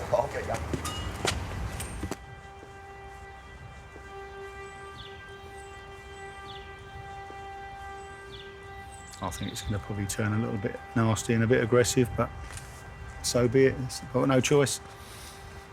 Can't just let the people live there rent-free. What do you do? I think we should move away. All right. I just hope he doesn't go any further, to be honest. I just want him to go out. Why do I have to put up with this? It's just not fair, really.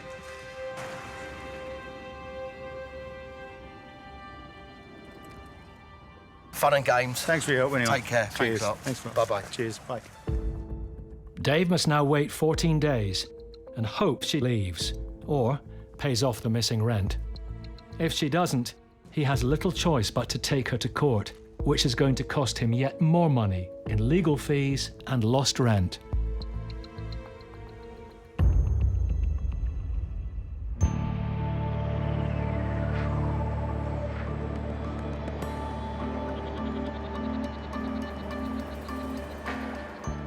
The spiralling cost of accommodation in the UK is forcing many people to move in with relatives. But when property disputes collide with family feuds, the results can be ugly. He's just put our lives in misery because he just won't leave. So we're having to spend money and go to court. We don't speak. I can't go to the house. It's awful. Today, council worker Sade Adamoy and her partner Richard are heading to court in an attempt to evict her second cousin Kirk from her late mother's house. He asked whether he could stay for a short period of time, and it was agreed a mere £30 a week, and that's what Kirk was paying, because it was never meant to be a long-term arrangement. In 2013, Kirk rented a room on the cheap from Sade's mum. She died over 2 years ago, but he's still there. We gave Kirk notice. This was in February of 2016. I think he's just doing it to be annoying. He's just because he can. He's just winding us up. Absolutely, because he's got it very good there. It's far from a cut and dry case. There are no rent arrears, and Kirk has shown up to defend himself. No respect for my mother. My mother took you in. I respect my mother very nice. £30 a week you paid. You're ignorant. Hurry up and leave. It's now down to the judge to decide whether Kirk has the right to continue living in Sade's late mother's house.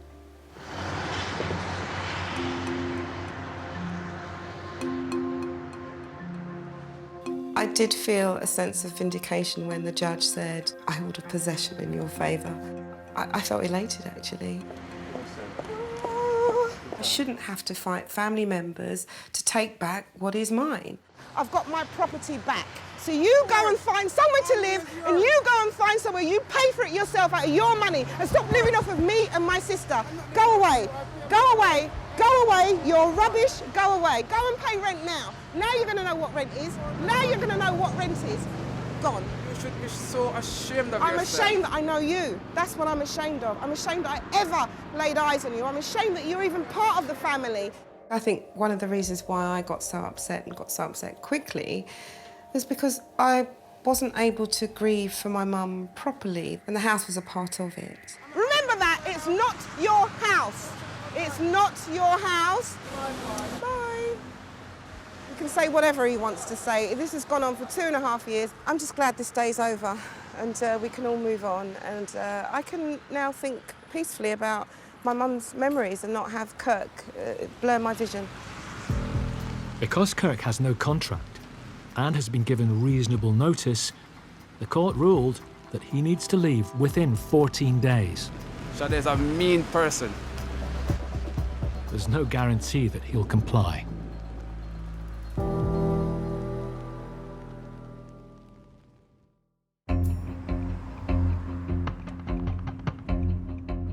It's now been a fortnight since builder Dave Simpson won a possession order against his tenant. I'll just pull up there. She and her family should have left by now.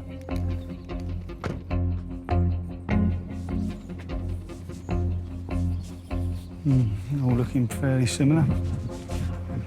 Someone there, isn't there? Oh.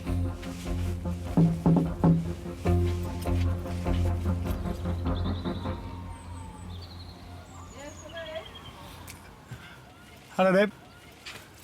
Yeah, you're supposed to be out by yesterday. Well, I've never received anything, so go back to your accountant or whoever you're with and don't forget sending, all right? Okay, so you've got no intention of leaving then? Excuse me? But we haven't had any notification or nothing, so go back to the people you're paying to do your dirty work and I suggest you get something in writing, all right? Suspecting this might happen, Take yourself off of my doorstep. It's my doorstep, right? Dave brought a copy of the court order with him. There's it there. That's from the judge. What a pathetic loser you are, eh? Go on now, off you trot. Oh, and sorry, did you say it was supposed to be out yesterday? Well, we're still here. She's saying she hasn't obviously got the letter from the court. I don't believe that. I don't believe anything she says, so... I'm sorry, but for someone who's paying someone to do your dirty work, you're a bit thick. Right, so now we get this letter, so now we're here, all right? So sorry to waste your time, so off you trot now. We ain't going nowhere right now, so... You know how it works, don't you? Or are you really that thick? It doesn't look like she wants to leave anyway, so I don't know. Still here! We'll have to call Paul, get the bailiff sorted out, get them out. As soon as they can get them out, the better.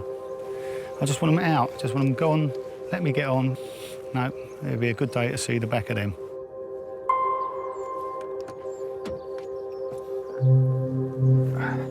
Hello. Hi, Paul, it's Dave. Dave, how's it going, mate? Just been round there, no change really.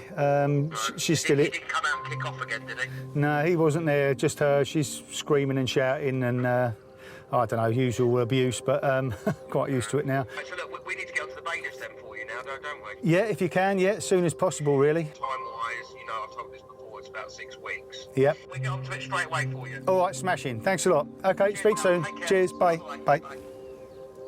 Dave is already out of pocket by more than £6,000, so having to wait 6 weeks to pay for the bailiffs is not what he wants to hear. 6 weeks is still another month and a half, but there you go. It's just another step closer, isn't it? Get them out. Next, in North London... You'll be living rent-free. We're going to give you an hour to take what you need to take. In Stratford. You were told by the judge that if you don't leave, we can evict you. You do realise that's going to happen now, do you? And in Watford. You're allowed to extend this if you like. Yes or no? Hey? No. Yes or no? No.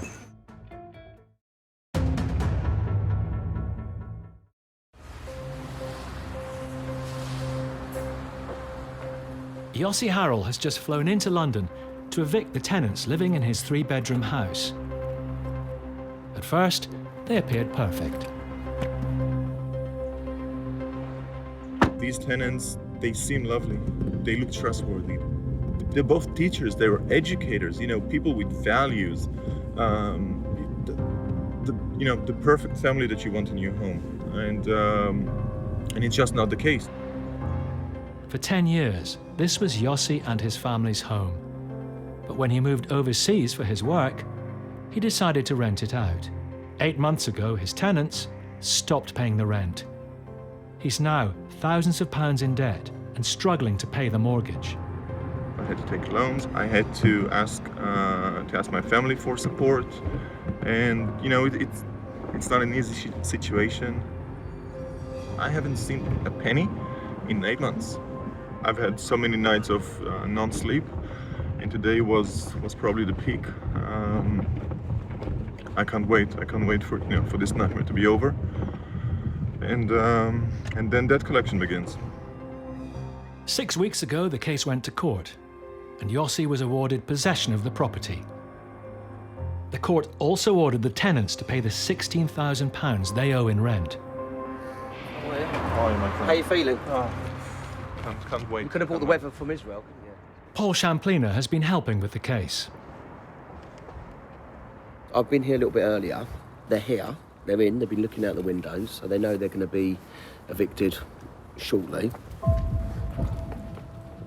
The High Court sheriffs have arrived to carry out the eviction. Hello, mate. How are you? Nice seeing you.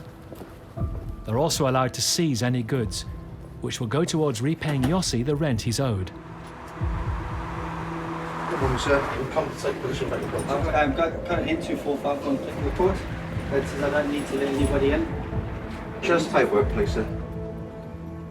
The tenant says he's applied to the court for a last-minute stay of execution. Been no sign of packing at all. It's just like a denial. It's not going to happen. Despite his claims, the tenant fails to show the relevant paperwork. Tried to evade the system. Yeah. But he's beaten to it.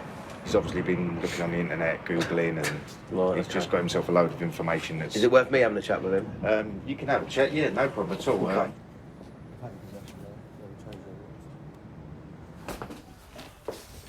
Hi. Understand. Can you come here just so we can chat? You can chat, but the camera's coming with me. Okay. I deeply regret everything. I don't believe you. Okay, no, that's fine. I understand. That's fine. I do understand that you don't believe me. How many regrets did I received via emails? Because it's so embarrassing. So embarrassing. And you've been living rent-free. I know. And I will... And ignoring my calls and emails and the agents and visits. It's embarrassing. Embarrassing? I promise. Everything will be returned to you. Everything. You've put my family into that. I know I haven't even... For no excuses. Please, can I ask a massive, massive favour, Yossi, please. We have got a new place to move into. Please. Just the last 2 weeks of the school for my daughter. You have, what is it, Paul, an hour? Please, Yossi. No way. Yossi, no way. It's done. promise, It's done. Yossi, it's done. Don't beg. Don't do anything. Yossi, it's done. You're not staying in this house. You can't stay in this house because there's a high court writ and it's over. We've sent you numerous emails. You know, if you can't afford this place, we'll help you find a new one. Remember when you were only, in 1 month or 2 months debt, and you said, no, we can afford it. Don't worry about it. Everything just got so expensive. Council tax got so expensive. Trying to live just got so expensive. And my life? And I have to pay mortgage from another country. And I live rent. Yeah, I get that. I know. So what are you selling me excuses again? That everything's becoming more expensive? No, it's becoming more expensive for me. Did you hear me? No, I know. Okay, can I just make this a little bit clearer, because I think you're just going to go around in circles a little bit. We're going to give you an hour to take what you need to take for the next few days, and then you can make arrangements to collect all the rest of the belongings with, obviously a van. Whatever's worth anything. There you go. Perfect. Are you focusing on packing, sir? Yeah, I'm just trying to... I just don't want you to waste time. I'm trying to find somebody where I can go.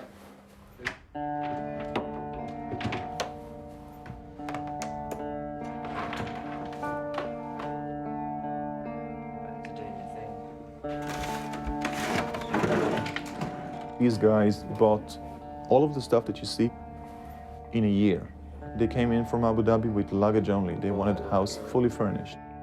So, the TV, the surround system, the huge trampoline, garden furniture, barbecue, and, the list goes on and on and on and on. They have money, they just decided not to pay. Give me a few minutes, let me get all my okay. stuff out of the way then. The tenant and his family finally start packing some essential items while the locks are changed. For Yossi and Paul, there is no pleasure knowing a family will be forced to find a new home. It's really difficult. They're really young kids, and it's, they don't know what's going on, basically, what's happening. You can't expect to live free and not feel that you're going to be evicted at some point. I mean, even at the last minute when we were going in there, he's turning around saying, oh, I'm going to call the court. It's just, he's in cloud cuckoo land to a certain extent. Where they're going to stay tonight, I don't know. Hopefully they've got friends or whatever, but, he's only got himself to blame. Now, property's yours. Thanks, Dan. Yeah. Thank you. Take care. Okay. Thanks, Paul. No problem, Yossi. Keep well, and good luck with the future. And we'll speak about the debt collection. All right? Yeah. Take care.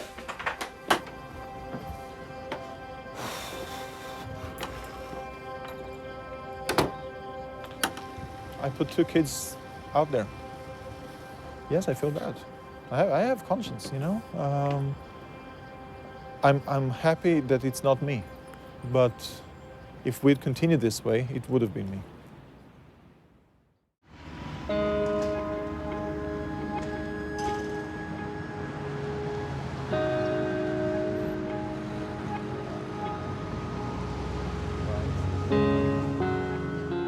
Sade Adamoy is attempting to evict her second cousin Kirk. His court-imposed deadline to leave her late mother's house expired a week ago. We're back at the property to see whether Kirk has left. It is quite emotional. I'm really disappointed in Kirk. You know, he is a family member who's just chosen to be difficult for no reason, really. The house really is a big part of my childhood. It's been a family home for as long as I can remember, going back to the 70s. Well, I have to knock first to see what happens. There's a light on.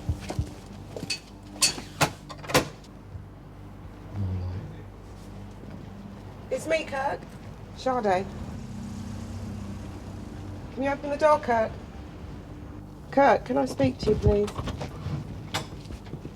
So, Kirk, why are you still here? Why is that? Why are you like your arm harassing me? Why are we harassing you? The judge ordered for you to leave, Kirk. Yeah. Do you recall that the judge ordered you to leave and you were ordered to pay costs? You haven't yet paid costs, and you were told by the judge that if you don't leave, we can evict you. You do realise that's going to happen now, do you? Kirk? There were times when Kirk and I were close. Because he's family, you allow people to have a little bit of extra time. But when it came down to it, and he took advantage of our kindness. Talk whatever you want to talk. Well, I'll tell you this. I will be applying to the bailiff for eviction, and you will be evicted, okay?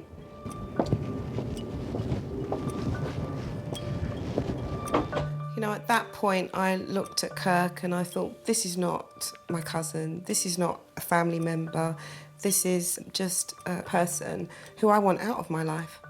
I guess we'll just apply to the bailiffs and we'll have him evicted. I want the property back. It doesn't belong to Kirk. Kirk has no idea what it really means to me and my sister. I just want him gone, and I want this over.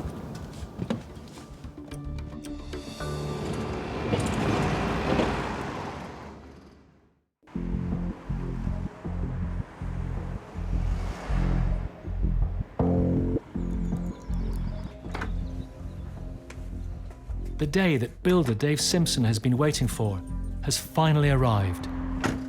Later this morning, bailiffs are due to evict his non-paying tenant and her family.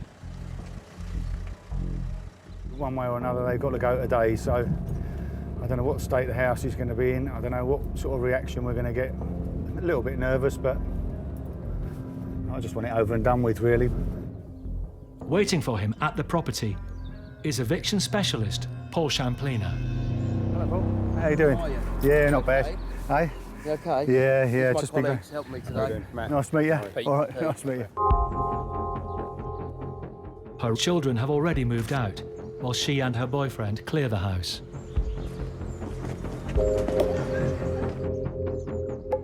Despite being forewarned about the date of the eviction, So, Mr. Simpson.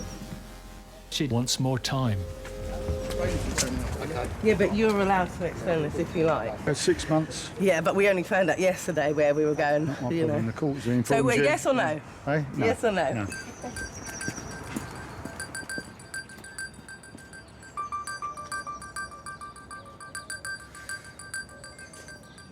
No, it's going to happen. It's got to happen now.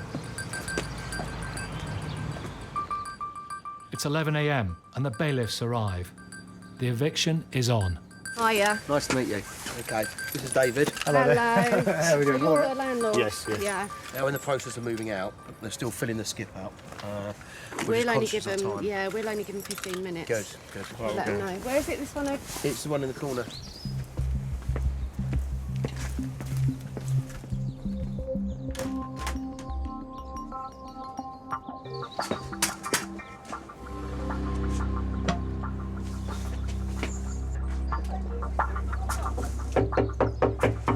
Yeah, there's a bit of shouting going on upstairs.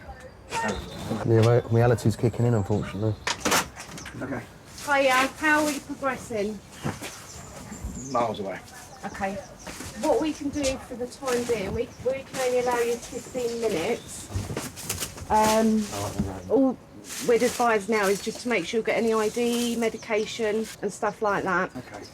You can make a start on the lock. Start on the door, yeah. With the bailiffs there, Dave can change the locks. Oh, yeah. David, what's going to happen to my staff? You can make an appointment to I'm come not back. talking to you, You'll have to make sorry. an appointment to come and get it.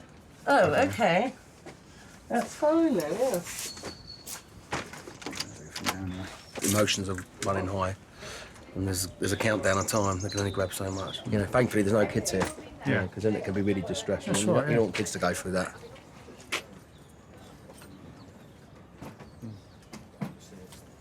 Mr. Simpson, traveller. Out here, I'm afraid. I'll tell you about the debt. Okay. Yeah, well, speak to me. All right. Well, I'll pay £200 a month. That's fine, Yeah. Yeah, I'll take it. Well, starting from, say, Monday week. Yeah, that's fine. Is that all right? Okay, yeah, lovely. Yeah, Cool. Thanks. It's the first time I've heard somebody offering to pay their debt. I say anything's better than nothing. I'll accept anything, but we'll have to wait and see about that as well. 15 minutes after the bailiffs arrive, the eviction is over. We're just going to have a quick look around, okay? Two people let us down today with a van and someone's supposed to be helping us, not. You want to come in, sir? Yeah. And Dave's property is finally in his hands. There's still a lot of stuff to take. I can imagine, yeah. But I think, just to let you know, I said he might need help on Sundays. She has 10 days to collect the rest of her belongings. The argument is, what's belonging, what's rubbish. Should we go and check upstairs? Okay. Yeah. Cool.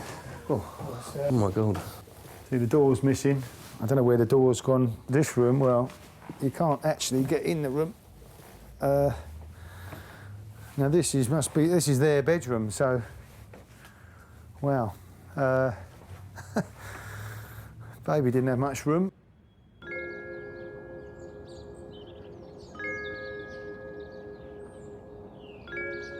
Very happy they've gone. Yeah, we can move on. I don't know where they're going to end up. Hopefully they'll get sorted out, and hopefully they don't do it to the next landlord.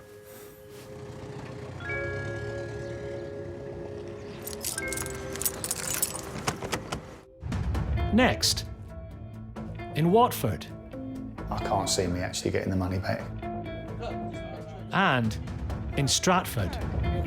Are you packing? ready to go in about 10 past? Are you packing? The bailiff's coming in 10 minutes.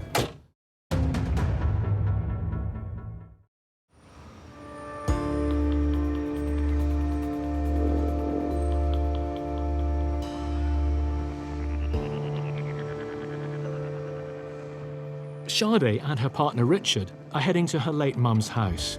Today, her second cousin Kirk is being evicted. So today I'm hoping that Kirk leaves. We get him out and I get my property back. It's the family home and I'm sad because since my mum died, I've not really been able to frequent the property as I would normally. I can't go to my own home as I would please. So it's really sad. We've been waiting for today for almost 3 years. I just think my cousin Kirk has just had no respect, no value for property, and no value for possessions that don't belong to him. Waiting outside the 4-bed house is Paul Champliner, who the couple have drafted in to assist. Is he in? Do we know if he's in? We don't know if he's in. I'd Right. love to Well, so find out. Let's go and knock on the door and see. Let's do it. Chat with him. No problem. I was a bit nervous. This situation is much worse because it is a family member. So This is the property here. this is the property. Right.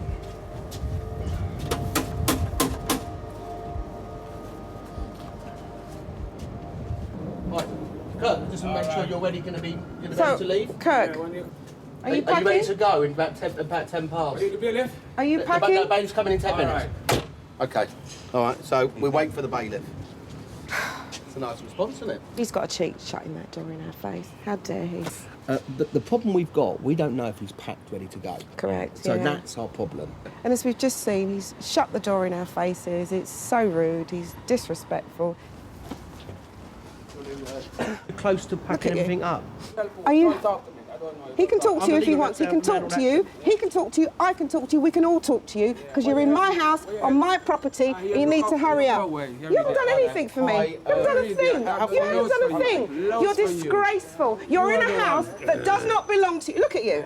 That's your response. I'm going to wait, Kirk, because you're going to get out of my house today. You selfish man. Shut it, fool. Not long now. Don't worry.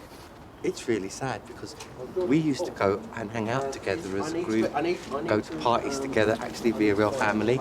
Since this incident, it's really broke up the dynamics of the situation.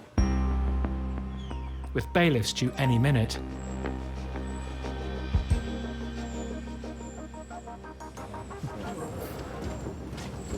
Kirk decides to leave.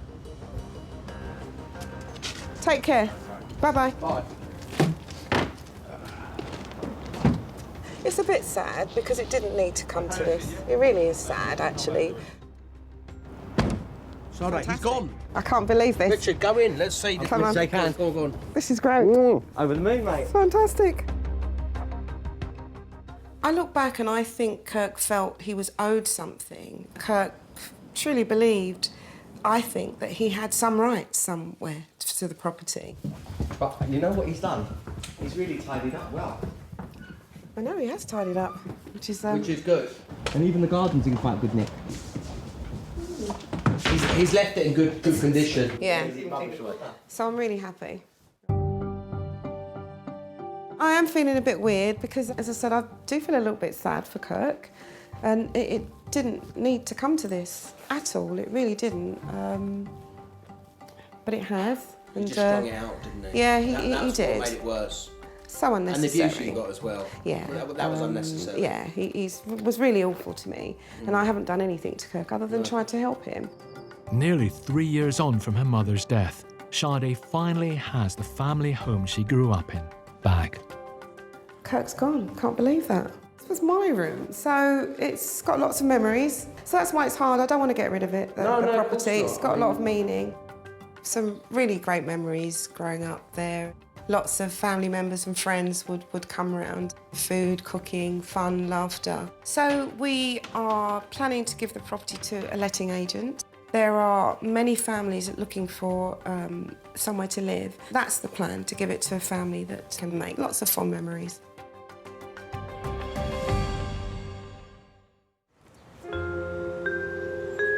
Two weeks have passed since Dave evicted his tenant and her partner. It's nice to have it empty, really.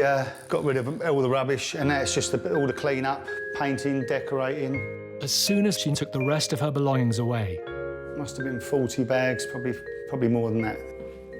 Dave has spent every spare minute getting the house ready for a new tenant. Still want to make the house nice for someone. I know people saying, oh, don't spend the time and money, people that rent it or whatever. But no, I'm gonna make it nice. It's someone's home at the end of the day. Even though Dave is doing most of the work himself, renovating the property is costing him yet more money, on top of the thousands he's already lost. And her boyfriend's offer of £200 a month doesn't seem to be forthcoming. He never phoned, so I can't see me actually getting the money back. It'd be nice if I did get some, but I wouldn't hold out hope from that. Whether he gets back his missing rent or not, Dave is just happy. She is finally out of his life. Things are looking good really now. I mean, they've gone, OK, it's a bit of work. Hopefully I can just get it all done, move on, and hopefully have a good relationship with the next people that move in. But as long as they're not like then we'll be all right, I'm sure.